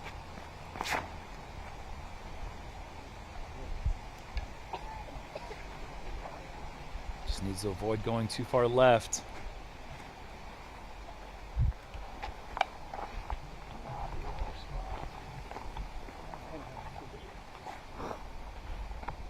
Klein.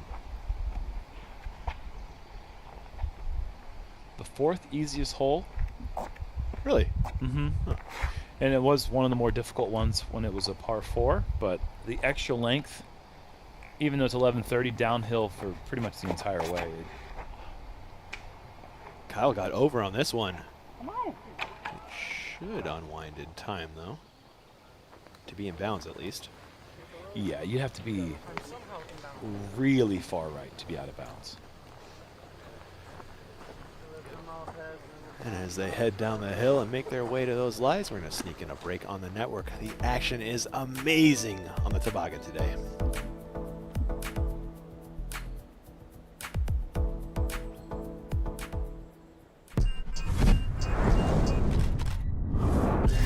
Absolutely fearless down the hill. Anthony Barella is absolutely locked in. 16 under par. New course record, Anthony Barella.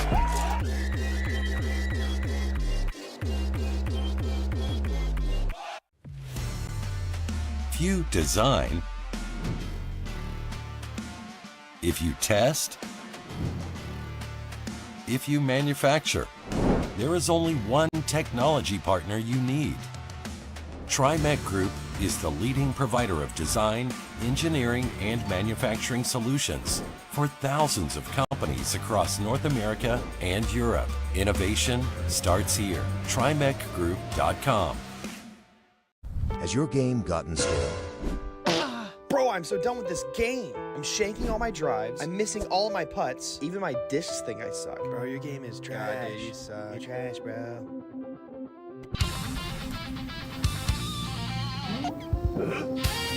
Yo, bro. You're looking a little gray. Try some color. Thanks, Ledgestone. This is the Ledgestone finale. 10 days of massive drops starting August 6th. Add some color to your game. Visit shopledgestone.com today. Have you tried the lineup from Climo Disc Golf yet? Designed by the one and only Ken Climo, 12-time world champion, these discs are engineered with decades of winning experience. From laser-straight fairway drivers to dependable putters, every mold is crafted with precision, control, and championship DNA. Whether you're a seasoned pro or just getting hooked on the sport, there's a disc that fits your grip, your style, and your goals. Visit Climo Disc Golf today and discover your next favorite disc. Welcome back to the toboggan. Dickerson. This is hopefully his 3rd. Yeah, that's why you don't want to go on that right side. It is his 4th. He Okay. was OB. Yep. And we'll have that to get off the course with a bogey. Go ahead. Yeah. Barella short of the corner, having to get creative with his 2nd on 15. Is this a forehand roller? Is this a tomahawk? Is it a forehand? I think it's just a forehand with a flex. Yeah, just to get back into position. It's going to be 460 to 480 from there to send home. Little putter shot for AB. Yeah. Yeah. Just hasn't been on this line, though. From that distance, it's going to require something digging deep. Marwi plays 17 for par, and then he's gotten it, you know? And I would say shave so many strokes off my career on 17 if I just played for par. It's very, very mature play. It's a tough hole to get. Dickerson for bogey.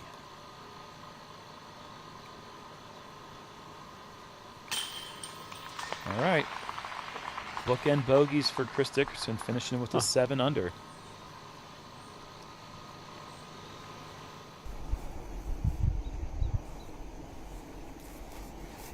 Chris will be on your chase card tomorrow as it stands right now. Klein having to get really creative. Did you see that? Yeah, I love it. Wow.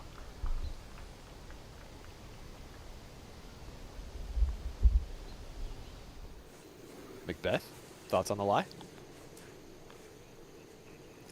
I think it just makes the birdie easier.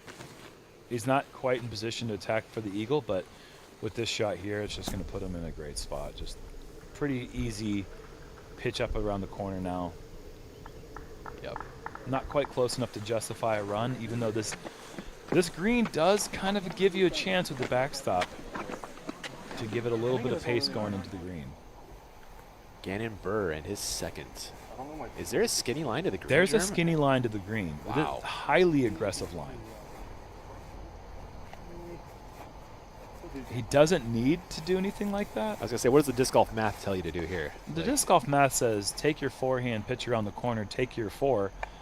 The disc golf fan says grip it and rip it, baby. Let's see what you got. This one's for the fans, it looks like, Germ.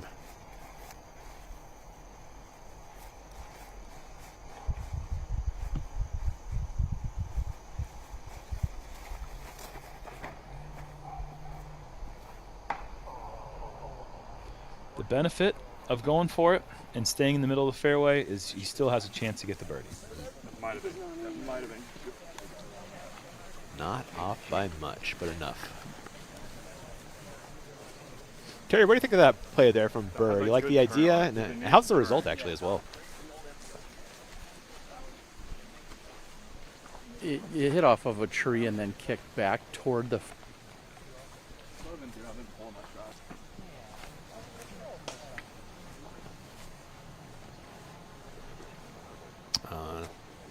Terry just dropped there. Apologies, gang.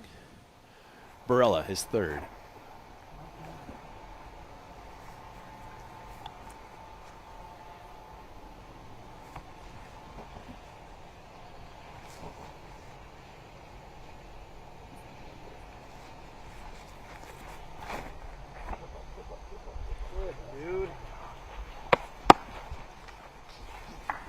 Not enough flip on that from Barella. He is headed into the rough.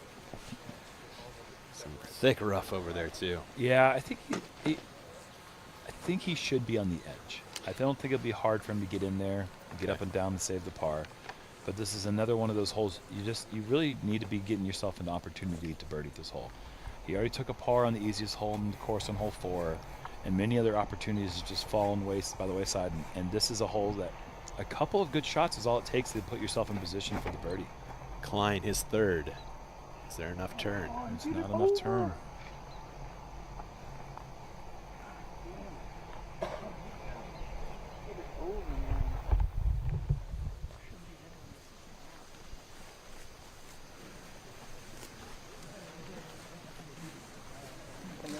Searching for answers. Sometimes they're in the wind somewhere. You know? Yep. Take some grass and throw it in the air. Believe the answers, my friend, are blowing in the wind. I was waiting for it. Burr throwing 3. Set up nicely.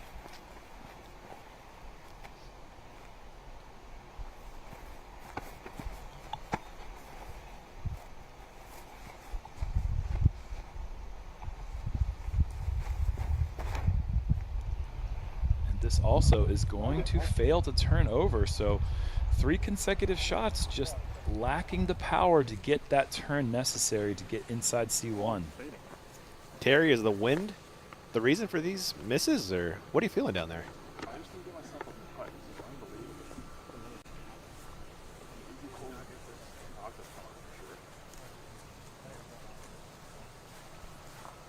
Apologies. Bad signal area for Terry still.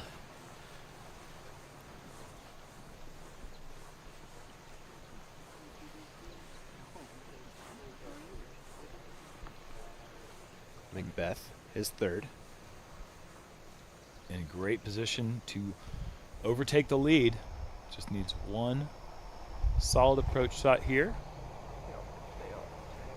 And you drive it into the basket, and he is a tap in away from getting to 10 under clean through 15 holes and an opportunity to really blow that lead out of the water if he were able to capture 1, 2, or even the last 3 birdies. It's been a treat to watch McBeth play today. Just total vintage, kind of like what we saw in Idlewild a couple weeks ago. It just reminds me of the McBeth that we just became to love 10 years ago. He must have found something with that putt, Germ. It has looked amazing the last month or so. Peaks and valleys, you know. Yeah, I guess so. It's just the thing that you hate to recognize as a reality of the sport, because once you figure things out with your putt, you're like, this might be forever. And then, you know, tomorrow, you know, you wake up. Yeah. You wake up on Sunday and it's like, oh, well, I guess this isn't forever, but this is some Paul putting this year. And it's not like it's been drastically horrible, but we had this level of expectation for him that, you know, he created this. He did this to himself by us being such high levels of scrutinizers. Like we want to see him make everything because he, for a while, made everything. But look at all the angles here, going through trees. Come on, that's just too far. Really? That's just too far. Really? That's just too far. Oh my goodness. That's just inside the fairway marker right there. We better show the putt he made on hole 14. Because that one was nasty during the second round. Look at all these circle 2 makes.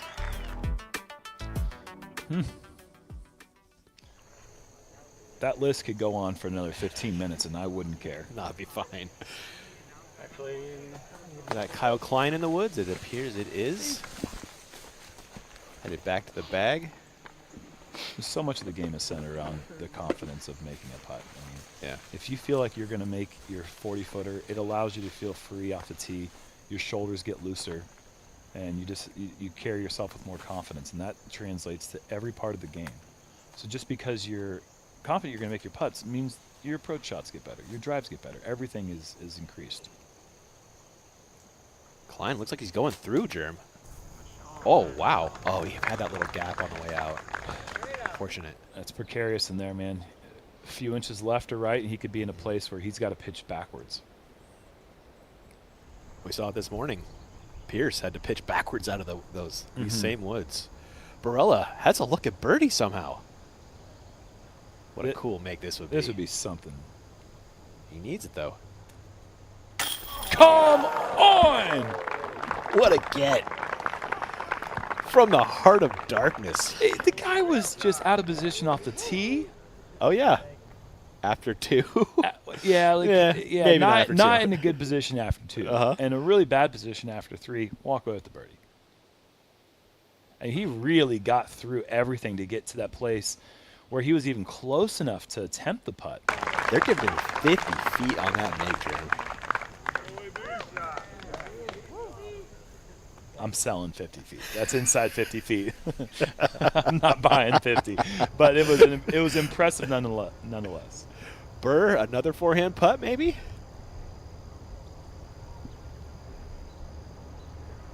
He's batting 1,000. Yeah, Ian. Come on. He's got to do it, Germ. I'm outside.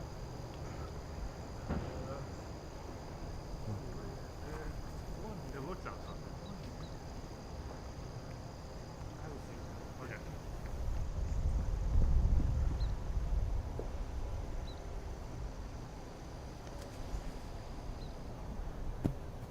Yeah, you can't win them all. No, that would have been crazy. And the way to really make a forehand putt is to kind of go with Annie nose down. The problem is if you do that and you hit the cage, you could easily roll back down the hill. So I think Gannon erred on the side of going high and not trying to risk a potential cage roll away. Or he just misfired. Yeah, there's also that option too. It's now a par putt for Gannon.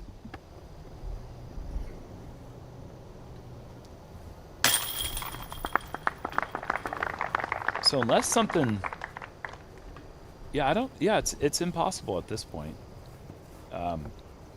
Gannon's streak's going to come to an end. Oh, it sure is, yeah. His lead card, feature card, streak that's gone on for months now is coming to an end. You talked about the streak.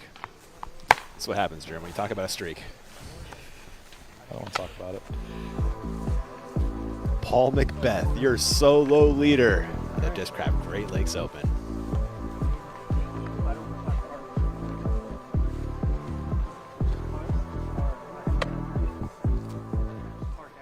What is the simplest way to improve your disc golf game?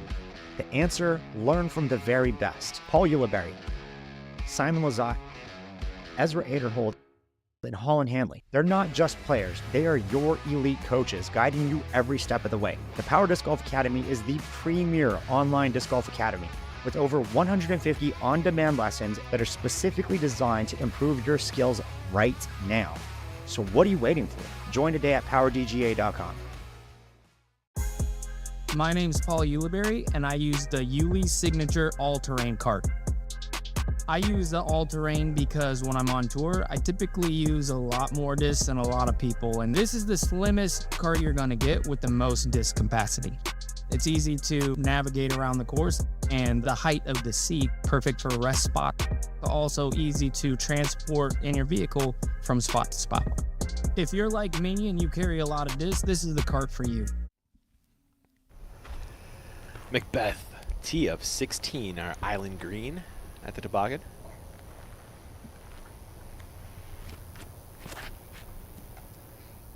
And that's what you got to do right there, Ian. Push it down that right side. And it's going to work out in the end. A little deflection after hitting the main gap. That's what you have to focus on, hitting that main gap. If you hit the first tree, you're going to drop out of bounds more times than not. AB. Beautiful. Sit down. Beautiful. Sit. Gorgeous from AB.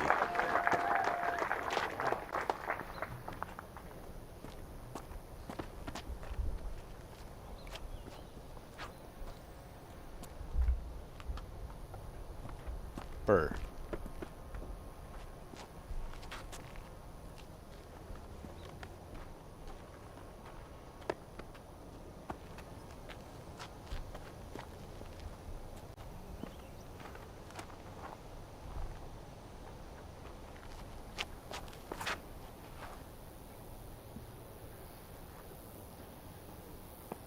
I'm not exactly sure what that was from Gannon. That was incredibly early in the And release. And he finds OB again. I have not seen a throwing day like this from him, and couldn't even tell you. I'm stunned. Yeah, I think he is too.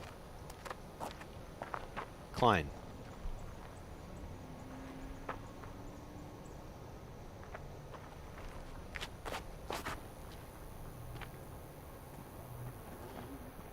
That's the scary tree. Beats that one. Finds himself kind of in the area where we saw Marwi try his little nose up putt. Yeah, I thought I was going to drift a little bit. Yeah. I knew it was a little right to left, little thing. I thought if I got the nose down, I could bring my business bag. Marweed playing 18 for par, just like he played 17. See if he can play his plan. I think so. That's in circle one. And spoiler alert, he would go on to make that par putt. A solid opening round. Any player that comes onto this course without 500 feet of power and wants to compete, they have to be efficient on every opportunity they are provided. And Marweed isn't a 500-foot thrower. He's a guy who can get you a good 440, yep, 450. And I think if he wanted to stretch out 460, he could. But his accuracy is in the 430 in range. And, you know, really his accuracy is at 16 in, because that's where that really gets hot.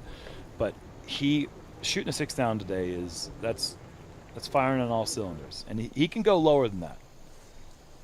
Drop zone putt for Burr to save par.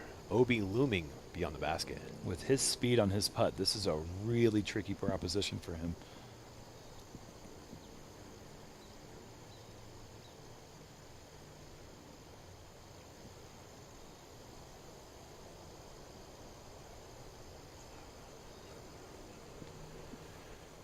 Still gives it an effort, but it is right side low. A fourth bogey coming up for Gannonberg. He's going to drop to 3 under. Wonder when the last time Burr had 4 bogeys in a round was. We're so used to saying birdies that After you Burr. can't even say it. I don't blame you. It feels unnatural. Klein for birdie. Circle 2 bid. So when he gets them, they're called birdies. Oh, man. What was that? I know. Did I hit a tree?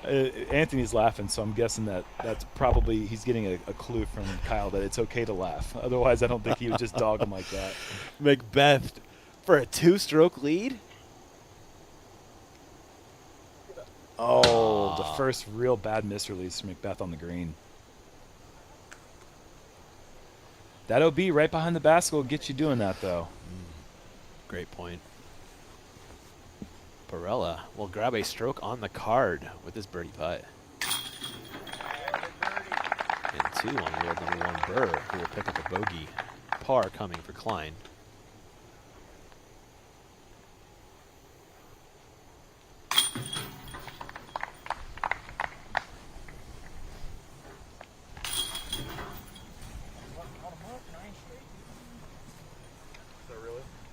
Paul cleaning up the par.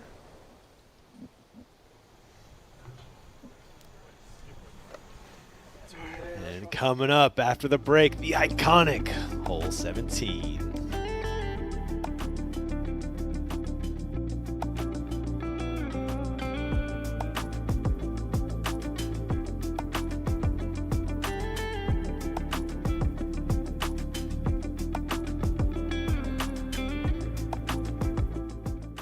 There's a place where the game meets the extraordinary. Eagles Crossing Disc Golf, a realm of lush fairways and peaceful woods, where every hole offers a new chapter in your adventure.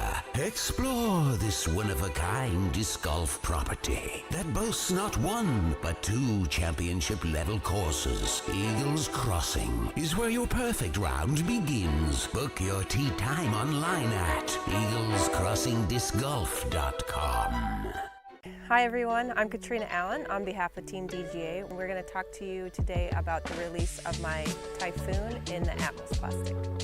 First reaction to the Atmos Typhoon, it has the dome of the Protos, it has the grip of the First Flights, but these are a little stiffer and I think they're prettier. That flies so good. In addition to the Typhoon, we're also releasing the Sonar and the Quake in the ultra premium Atmos plastic. Welcome back and welcome into Crunch Time on the Disc Golf Network. We are commercial free the rest of the way through, thanks to our friends over at 1010 Discs. Gotta love that. And peeking in on 17's tee from our Flight Factory drone.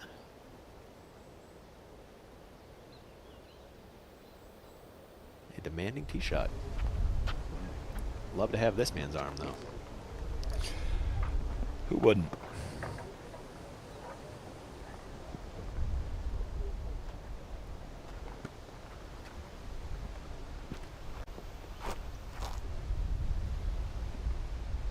I believe Nate Sexton once was talking about if I were a disc, would I want to be thrown by Anthony or by somebody who wasn't so violent with it? Like something along those lines. I think discs want to fly, man. I think discs want to fly. Give me AB all day.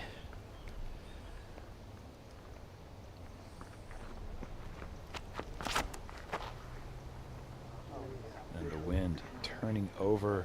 Anthony's drive just don't roll too much. And it does roll too much. That was just nasty. Yeah, we need to stop hyping this man's drives up. The last 2 times we've done that, OB throws have followed. On a day that has just not been Anthony's. Still, what? He's at 4 under? Yeah, he's still. I just don't understand. Part of the conversation. I just don't understand. He's so good that on a day where it's just been the story for him has been how McBeth going forehand off the tee.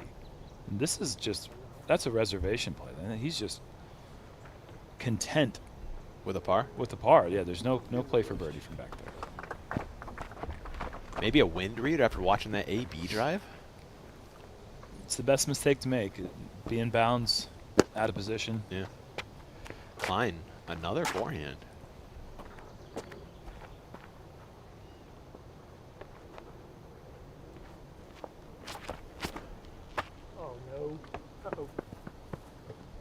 Oh.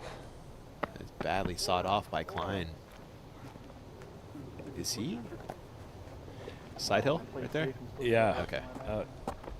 You know, we talked a lot over the years. A lot has been made of the Eagle McMahon straddling the rail shot. But few remember that Kyle Klein had a very similar shot that same tournament. Really? And executed the same shot, essentially. Burr, as we look down from our Flight Factory drone. That is what we were looking for.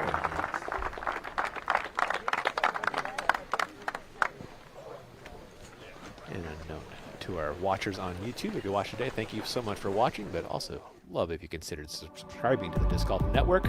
There are your yearly rates if you want to grab a little discount while you can.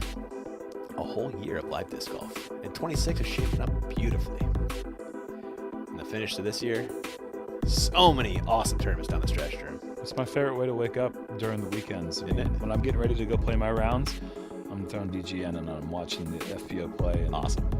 Usually listening to you guys talking about what's going on, and it's, yeah, every year it's getting better and better. That's the best, man. Yeah, definitely, it's the way to watch disc golf. Watching any sport live is the way to go. So, if you're not coming here in person, yeah, look into some DGN. That's coming from a couple post-produced homers too. That's right. No, post-produce is my job, but this is the way that I want to watch sports. Watching it live it's a different element. It is just that little edge, that little excitement. So point your phone to that QR code and sign up. To our current subscribers, thank you so much for subscribing. You're definitely not going to watch me eating candy on Jonas, that's for sure. You only get that on DGN. And if you can't watch it on DGN, like Gerrit mentioned, the only better way to watch a disc golf tournament is in person. And these are some fantastic ones to catch in person, folks. You can go be an 8-hole at the MVP. Oh gosh, man. The scene there is just unbelievable.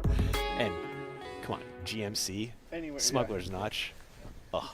East Coast Swing at the end of the season is disc golf at its finest. 100%. I like the play though. So I'm gonna need you to catch me if I start rolling. Did you hear that? Catch me if I start falling? If I start rolling down the hill.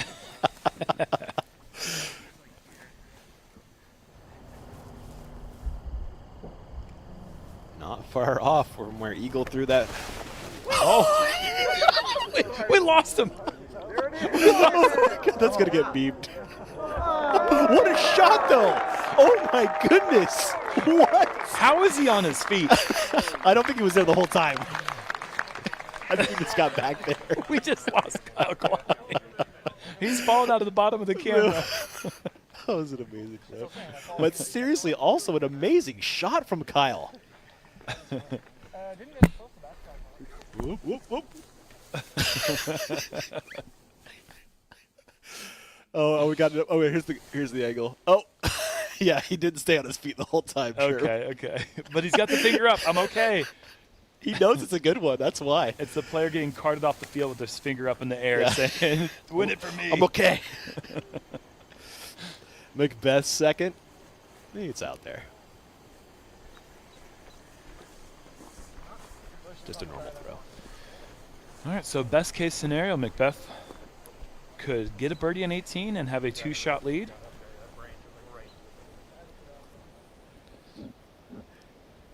Terry, do you happen to catch that action with Klein on the ground?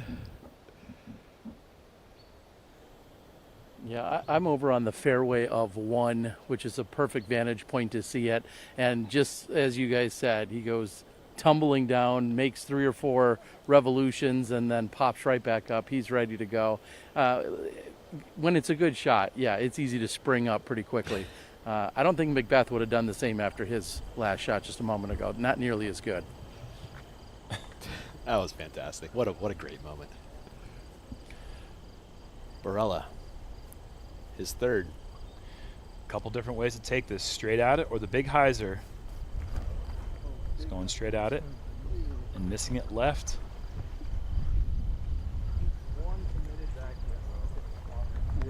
A slight lack of commitment on a majority of the throws from Anthony today. And his ability to stay under par and 4 under par at that is impressive because he's been battling just being off his timing just by a little bit, 5 to 10%. I wonder if all these berms out here throwing from hills a lot, you know?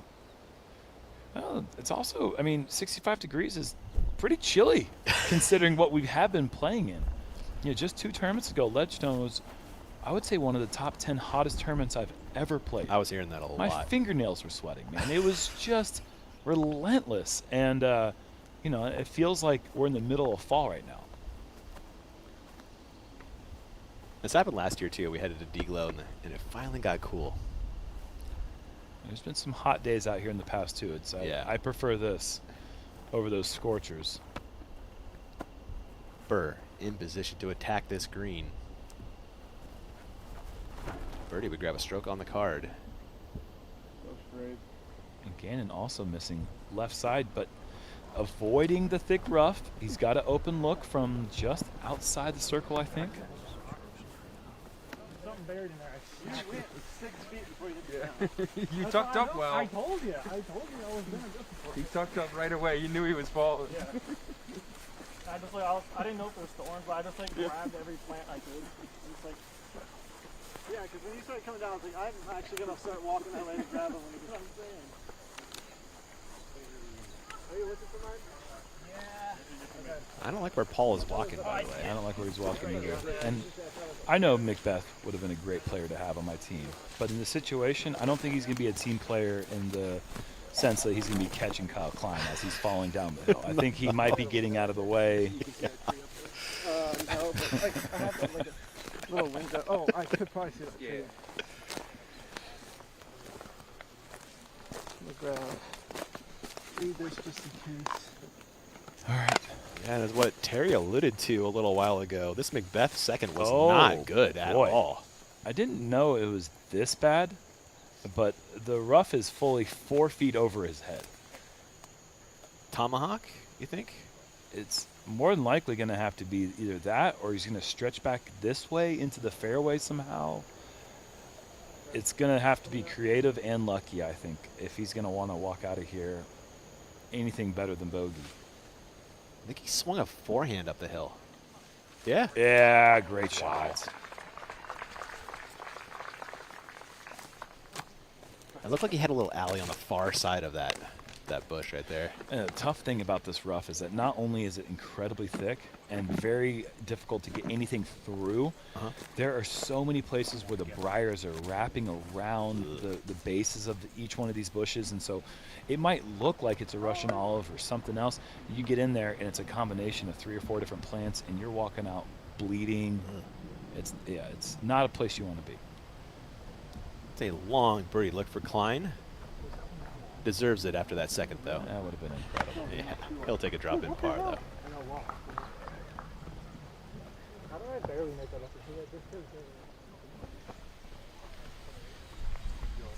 That's making. Got as hard as I can, barely make. Is there a clip of you falling somewhere yet, Jerm? Is this a joke? Me falling at Worlds like a month and a half ago? I'm not even kidding. House of Highlights messaged me on Instagram and asked me if they could share that video. They've got 57 million subscribers or followers. And I was like, well, this is not the video that I thought would eventually make it to your page on my behalf, but I'll take what I can get. So we'll see if they actually do share it. Funny, man. But yeah, no, I've got some clips of me hitting the ground hard. I actually had to drop out of Idlewild because I hit the ground so hard on hole 11's tee. Dang. Yeah, I haven't stayed on my feet that well lately. You got a long way to fall, too, my man. Big man, fall hard. Yeah. Barella trying to make this par work somehow. Forehand putt. Oh, we almost got our second of the day. That's a tough comebacker, though. Circle's edge. We've seen more forehand putts this day than I've ever seen before, and from one round, from one card. Yeah. Bird checking the wind at the top of the hill before he walks back to his lie and a putt for birdie. He's in circle 2. But is he out? Looks like it.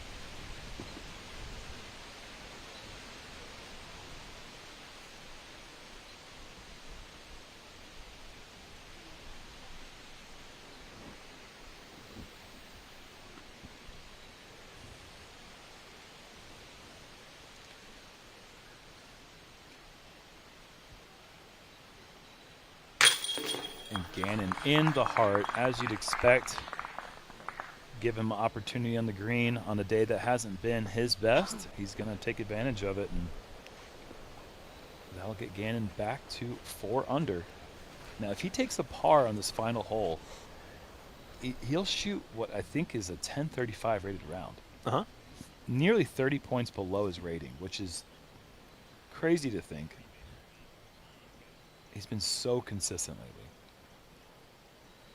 He's on an island right now in terms of rating. There's no one in the 1050s right now. There's no one even in the 1050s. Yeah. And you brought up an interesting stat earlier today. This blew my mind, and since you brought it up, it's your stat to share, but you got to tell the people. So, Burr has won $118,000 this year. Number 2 is Barella at $60,000. He has nearly doubled up number 2 in money this year. Blah. Yeah. Blah. That's a lot of Legos, Germ. That's a lot of Legos. And speaking of stacking up, falling down. Everybody tumbles. You know, Germ? Everybody no! Why are they doing this to you? God. Did that one hurt? Not too bad. Just a little scrapey poo. Okay. You bounced up incredibly well. Oh, Terry on the scooter. He's filming and scootering, which, you know, that's a good excuse to eat it. Oh, no. Oh, that probably hurt way more than mine, though. Actually, judging by Terry's arm wrap, that hurt way more than mine. Oh, man. We just need the Drew Gibson one now. Oh, that was a classic That's one. one of my You favorites. being silly, and then you get yourself off guard. Yeah. He hit the ground pretty hard on that one. Terry, how was that scooter tumble, man? I saw that arm wrapped up. It looked like it didn't treat you so well. Well, if you guys haven't noticed, I've switched up the strategy. I'm now wearing the Meta glasses, so that way you don't have to put the phone up. Now my glasses can simply record what's going on instead. So that's going to prevent any of those further injuries when I'm out there, whether it's a scooter in Bend or some of my favorite moped rides in Thailand. I'm going to be a lot safer with it, I promise. See, that's what I like to hear. Perfect shot from Gannon here with the roller. Wow. Incredible throw. He's made adjustments to his falls. I have not done that, okay? I don't think buying a pair of Ray-Ban glasses is going to prevent me from falling on the tee pads, but if it does, I'm going to go to Best Buy on the way home tonight, and I'm going to grab myself a pair. Are those really Meta glasses from Terry? Yeah. Wow. I think he's telling us the truth. Wow. McBeth going up the hill. It's a pump of a forehand to get into position for the birdie. And you got a 5, right? that's in position. It's going to be tight on that right side. It's going to require a really well-thrown, powerful skip shot on his second to get around the corner. But that's at the very low end of the distance you need to be able to be in position. Klein.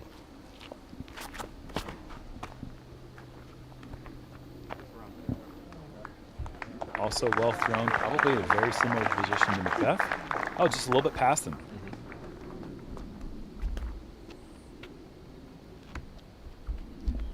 Barella, who did slide back to 3 after the bogey on 17.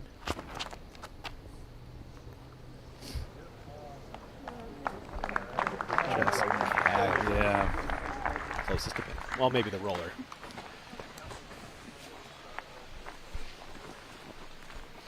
It turns out German production is the best.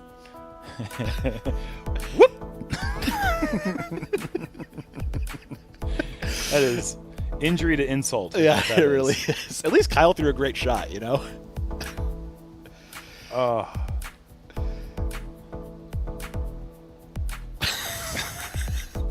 Drew's like, why do you guys keep showing so this funny. shot? I can't believe I'm not a victim. I mean, you guys still have time to find my Instagram clip and show it, because there's people who haven't seen. I haven't seen it yet. I hit very hard. I was very lucky that it was a natural. Oh, it was when you were throwing. I think I did see Yes. this one. Oh, yeah, that looked painful, man. It was brutal. People were asking me, "Are you okay? Are you okay?" And I'm like, I don't know, actually. I've got to like get up, feel my limbs, and like make sure that we're good here. Like, I'm not concussed. We're good. Okay. The one at Idlewild was embarrassing because it's literally the shortest hole in the course, hole 11, 242 feet. Yeah. And I fell down. I jammed my wrist. I had to drop out of the tournament. Oh. My knee was cut up. My hands felt like sandpaper. It was just like, on hole 11 of all holes. Not some 500-foot, ripper. No. And I didn't get some cool clip that Kyle just got. Yeah. It's tough to win them all, Jim. McBeth throwing 2 on 18. It's hard to win anything. That's also very true. It's hard to win anything. The first part looks great. Needs the big skip. Gets it. Beautiful shot. Great chance to get to 11. Perfect. Just what I was looking for. Yeah. You won that call. That was a perfect call. Yay. Klein is second.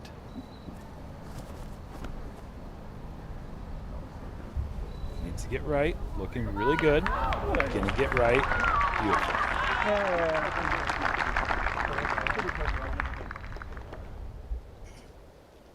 Barella. Klein and AB can both get the 4 with birdie finishes. Pardon the quick ND filter change. Wide. Not as strong of a skip. Circle 2, huh? Yeah, back edge of it. Call it 62 feet away. And how far to get and put this roller down here? It's as good as it can be thrown. I mean, we've seen other shots around this area, but they're all just as good as you can possibly throw. This is almost so good that it adds an extra level of nerves because you're thinking to yourself, if I don't get up and down, what a squandered opportunity this would be. And this is not looking good. Oh my gosh. Wow. It's a scary result, but it's in the circle for a birdie putt. More OB drama for Gannon Burr on hole 18 at D-Glow. My goodness. He hated it out of his hand, and he had good you knew reason why. to. Just barely crawling back in. Man.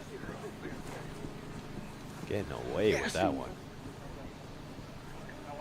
You got to put, when you have a drive like that, you just got to put it home. You got to slam that approach.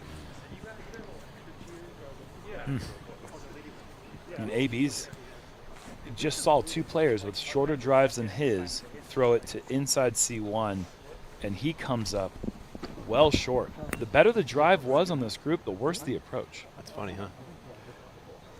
Barella, that got him closer to the fairway than Circle 2's edge. Birdie putt.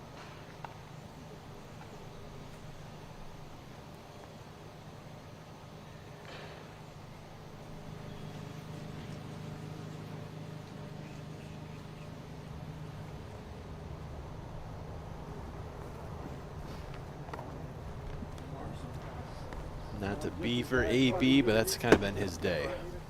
It's going to be a climb back final 3 rounds, but it is a 4-round event, and the cream tends to rise to the top.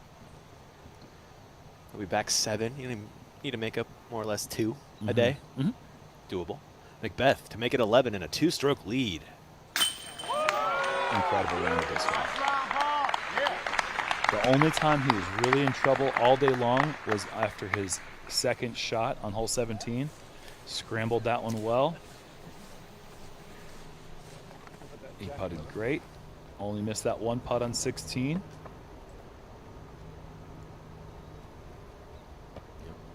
Perfect inside the circle. Burr. Birdie putt.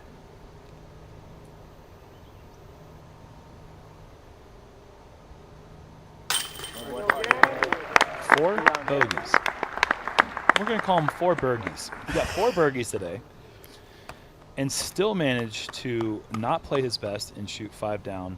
And that's just the way that you keep yourself in it. You know, scrapping everything he could possibly scrap out. And Kyle Klein for a birdie on 18. You know, only 4 down, but there were no bogeys on that card. Yeah, that's not the day Klein was looking for sure. But again, a player who's playing really well, had an off day for his standard. And that being said, what does that put him in? 26th. 26th place for Klein, yeah.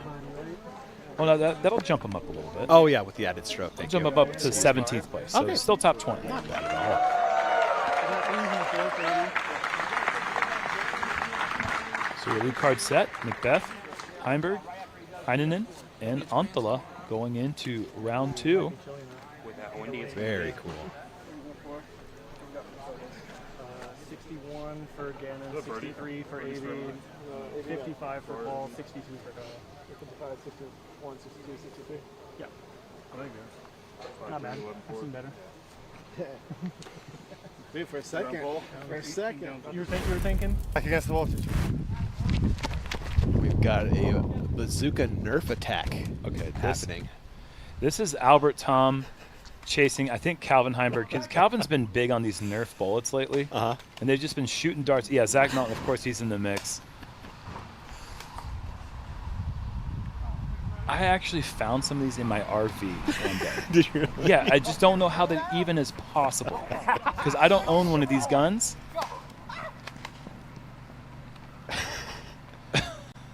Kind of like that hot dog stamp that was appearing on people's discs all the time. You know? I have no idea what you're talking about. How is that getting there? No idea. Nobody what you're knows, talking really. about. No idea.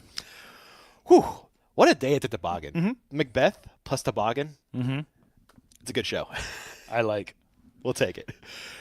We're going to send it off the break, but on the other side, we'll have the after show interviews with Paul McBeth, Gannon Burr. We'll catch you there.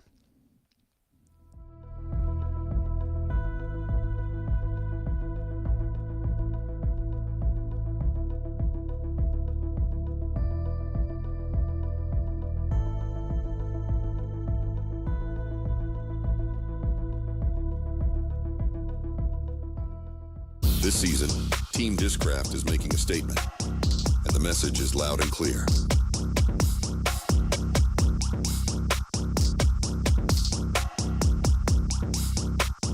Discraft, built for flight.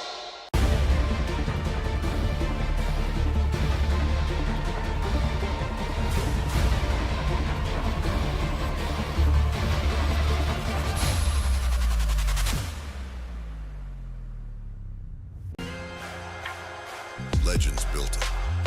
The next generation is elevating it. The most dominant team in disc golf history just got deeper. World champions, record breakers, the future of the game, united under one banner. This isn't just competition, it's a legacy in motion. This is the next chapter. Discraft, built for flight.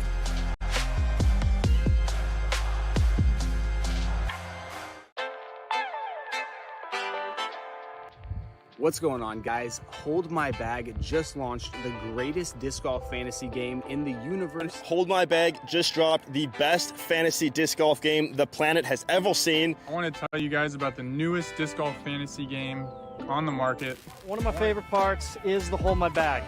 This is something that we started doing, and it's actually a lot of fun.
At the Paul McBeth Foundation, we're obsessed with one thing: making disc golf more accessible to people around the world. But here's the thing, we can't do this alone.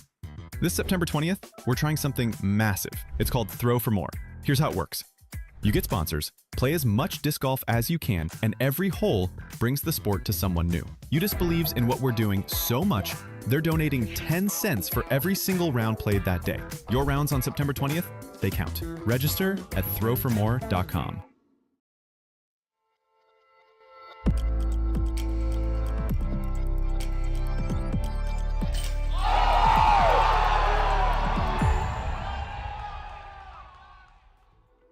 Welcome into Tournament Central, and today's hot round is sponsored by Innova. From your first throw to your biggest drive, Innova's got the discs and the gear to help you throw your best at McBeth.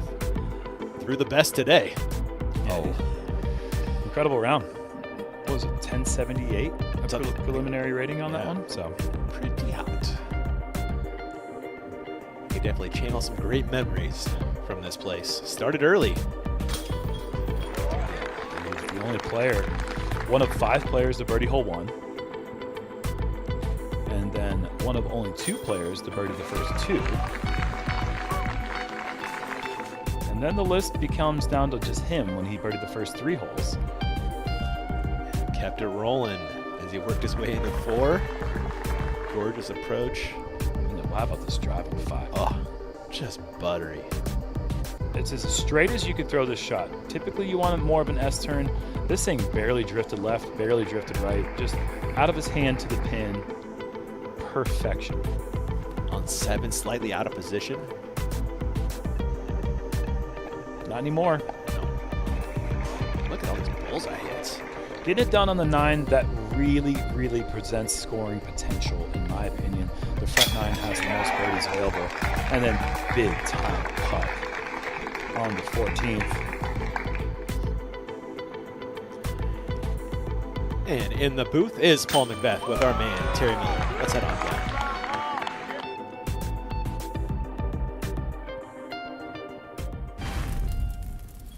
Joining us now is our leader in Paul McBeth, 11 under, bogey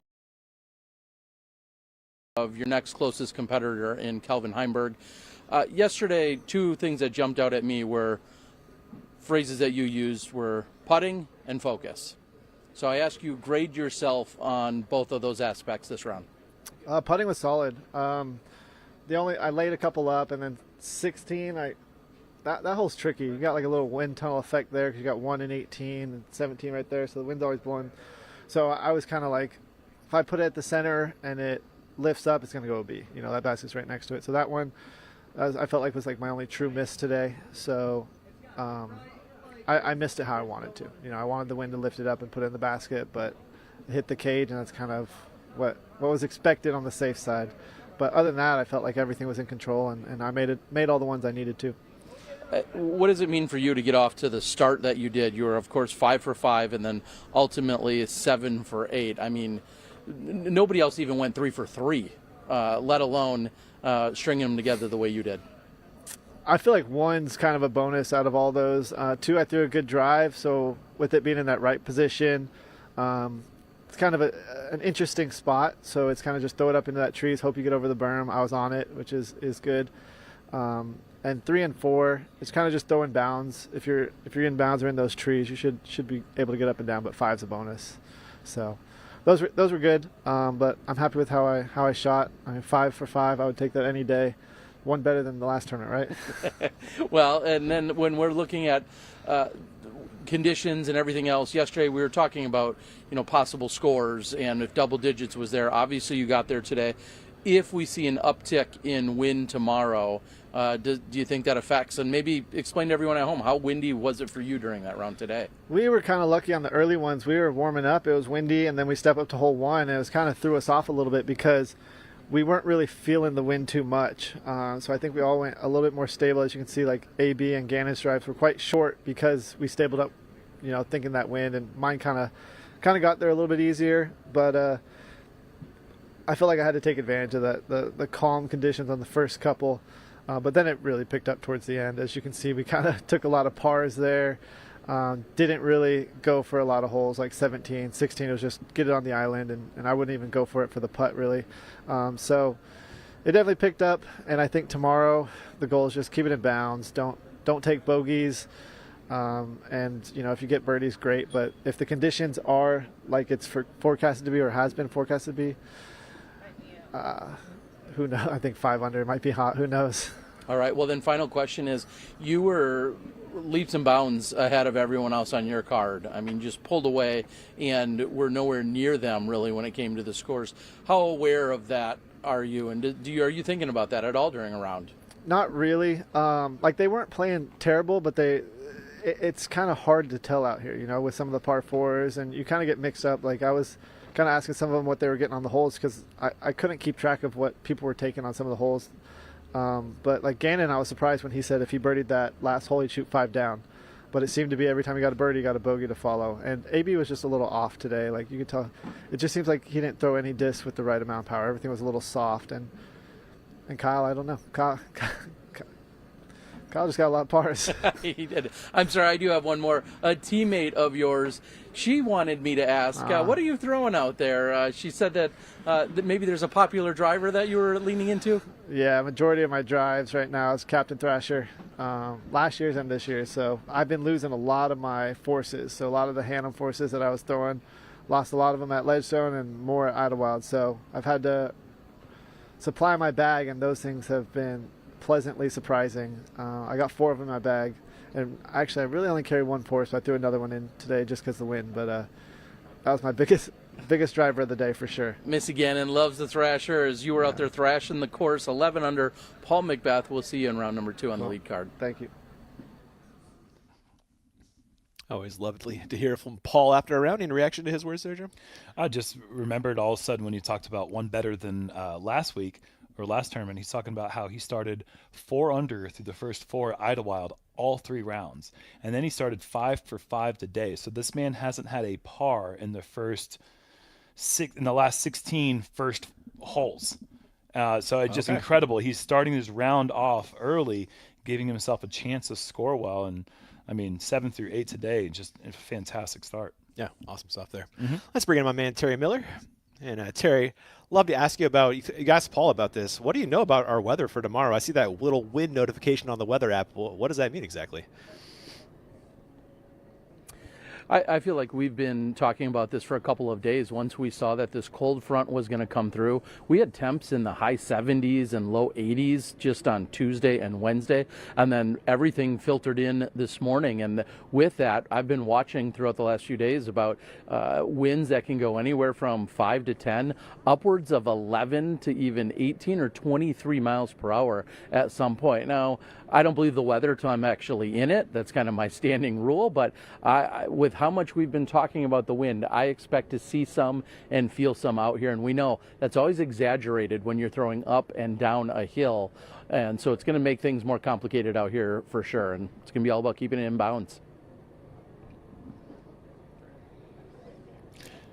Yeah, I'm just curious about how this course is going to play with that big wind. I mean, the hills, it's just so important that players are picking up good wind reads, and that early start that McBeth has been relying on over the last couple of rounds. I just think it's going to be, the good start tomorrow might not be 5 under or 7 through 8, but like he's saying, if I can just stay in bounds and avoid those OBs, that's going to be how you get off to a good start out here. Yeah, with you there, Jerem. Terry, what'd you see from Gannon Burr today? Kind of an interesting day from Gannon. We really haven't seen that in the past. 4 bogeys. I'm struggling to remember a 4-bogey round from Gannon Burr. What I was thinking about, I didn't see every shot that he threw because we had so many of these other hot scores coming in, but I started internalizing and thinking about what he said yesterday in the press conference. He said he is very much aware of going after the all-time record in terms of having his rating push into the 1060s or 1062, get past what McBeth has done in the past. And then we started talking numbers, and he was saying he thinks that maybe 9 under per round, if the scoring conditions are good, is going to be roughly what's needed. He's going to have to average somewhere near 1060 something or even near 1070 to possibly break that ratings record, because this is as close as he's going to get to it. And so all I'm thinking during the day is, man, every time you take a par, or maybe even you're looking at a possible bogey, he has that added pressure of, wait, also this other record is maybe slipping through my fingers. So I'm not in Gannon Burr's mind, as we all know. He thinks and outperforms most of the field 99% of the time, it feels like. That's why he's a world champ. But I don't know. That's a lot of pressure that he's put on himself, and maybe that caught up with him a little bit today. We'll see how he responds tomorrow. That's a really interesting wrinkle, Terry. I think about Ricky Wysocki when you're talking about that, Terry, because Ricky Wysocki never cared about anything that wasn't important. He wanted to win. He had his eyes on one thing. He had his eyes specifically on not necessarily the outcome being winning, but if I can go through the process of throwing the correct shot, and I can do that multiple times in a row, and I can focus as much as I can, as much energy into each shot, eventually the things that I do want, if I'm looking at the bigger picture, will come to me. And so that's one way of looking at it from one champion, one multiple-time world champion, one of the greatest players we've ever seen, to Gannon saying, I'm focusing on something that's not really that big of a part of the game, but maybe the sport is so easy for him right now that he has to find new ways of challenging himself. And by doing something like this, it's just a goal for him.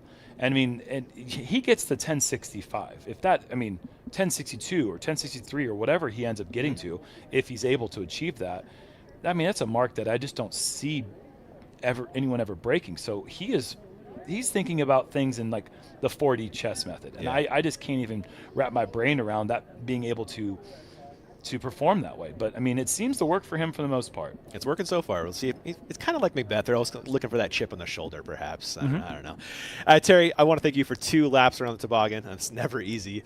Give us your final parting thoughts on this day 1 at the Discraft Great Lakes Open. There's no doubt that we have to be thinking about the momentum that Paul McBeth is carrying. Something else that he said yesterday to me was that he's coming in with no expectations. And that's interesting to hear from someone who dominated the game for as many years as he did, where he and everyone else expected him to win. He gets the win last weekend over Gannon Burr, a couple of weeks ago, and then shows up here and then just keeps riding that momentum. And so it was really great to see. I don't think anyone was doubting if that weekend was a fluke or a flash in the pan or anything of that nature, but to not only come out, to go bogey free, to keep it inbounds, but then to also clear the field by 2 is truly a statement that Paul McBeth is out here making, and he's just got to do the other thing that he talked about, which is maintain focus for all 4 rounds. And if he can do that, he might be picking up another victory here at the D-Glow. With you there, Terry's looking good so far. You got to like his chances to bring this home. Yeah, I think that as long as he can avoid whatever got in his mindset that inhibited his performance at the second rounds and the third round at the Champions Cup, he came off to that 14 under start. If he can maintain that focus that we saw at Idlewild, why wouldn't he be a favorite out here? He's playing incredible right now, and his putts are going in. With you, Jerem. All right, Terry, thank you so much for all the hard work today, and we will catch you tomorrow morning for the FPO action.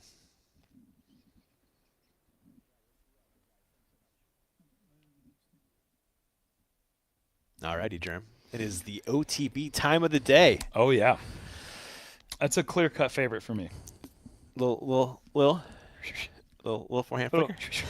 It was just so unexpected. It just caught us up. He was just trying to figure out a way to get to the pin. Maybe he was trying to make it. I guess he was. But, that was amazing. It has to be the forehand. The forehand thrown for Gannon. All right. Same? I'll stick with it. I like it. It's a good pick. It was a fun throw. All right, fire off our OTB shot of the day. He's a player to watch. He is a great player to watch. Oh, yeah. There's no doubt about it. Paul had a nice putt, but come on. He can't see through that. That's just ridiculous. He's just waiting for the crowd reaction. He throws up the deuces. Out of frame. So high. Fun fact. Okay. Forehand. You can call me expert. I don't know what you're. Yeah, I'm with you. Okay. Yeah. I have 1 or 2 forehand made putts in my career. No. I've thrown them in, but actually putting. That's a putt. Yeah, Gannon just did. Sure. That's a forehand putt. Anyways. Wow. What do we got tomorrow, bud? What a day this was at the toboggan. Hope you guys enjoyed the Great Lakes Open. Round 2 coming your way at 9:30 for the women, 3:30 for the gents. Thank you guys so much for watching and subscribing to the Disc Golf Network. Catch you soon at 3 o'clock, excuse me.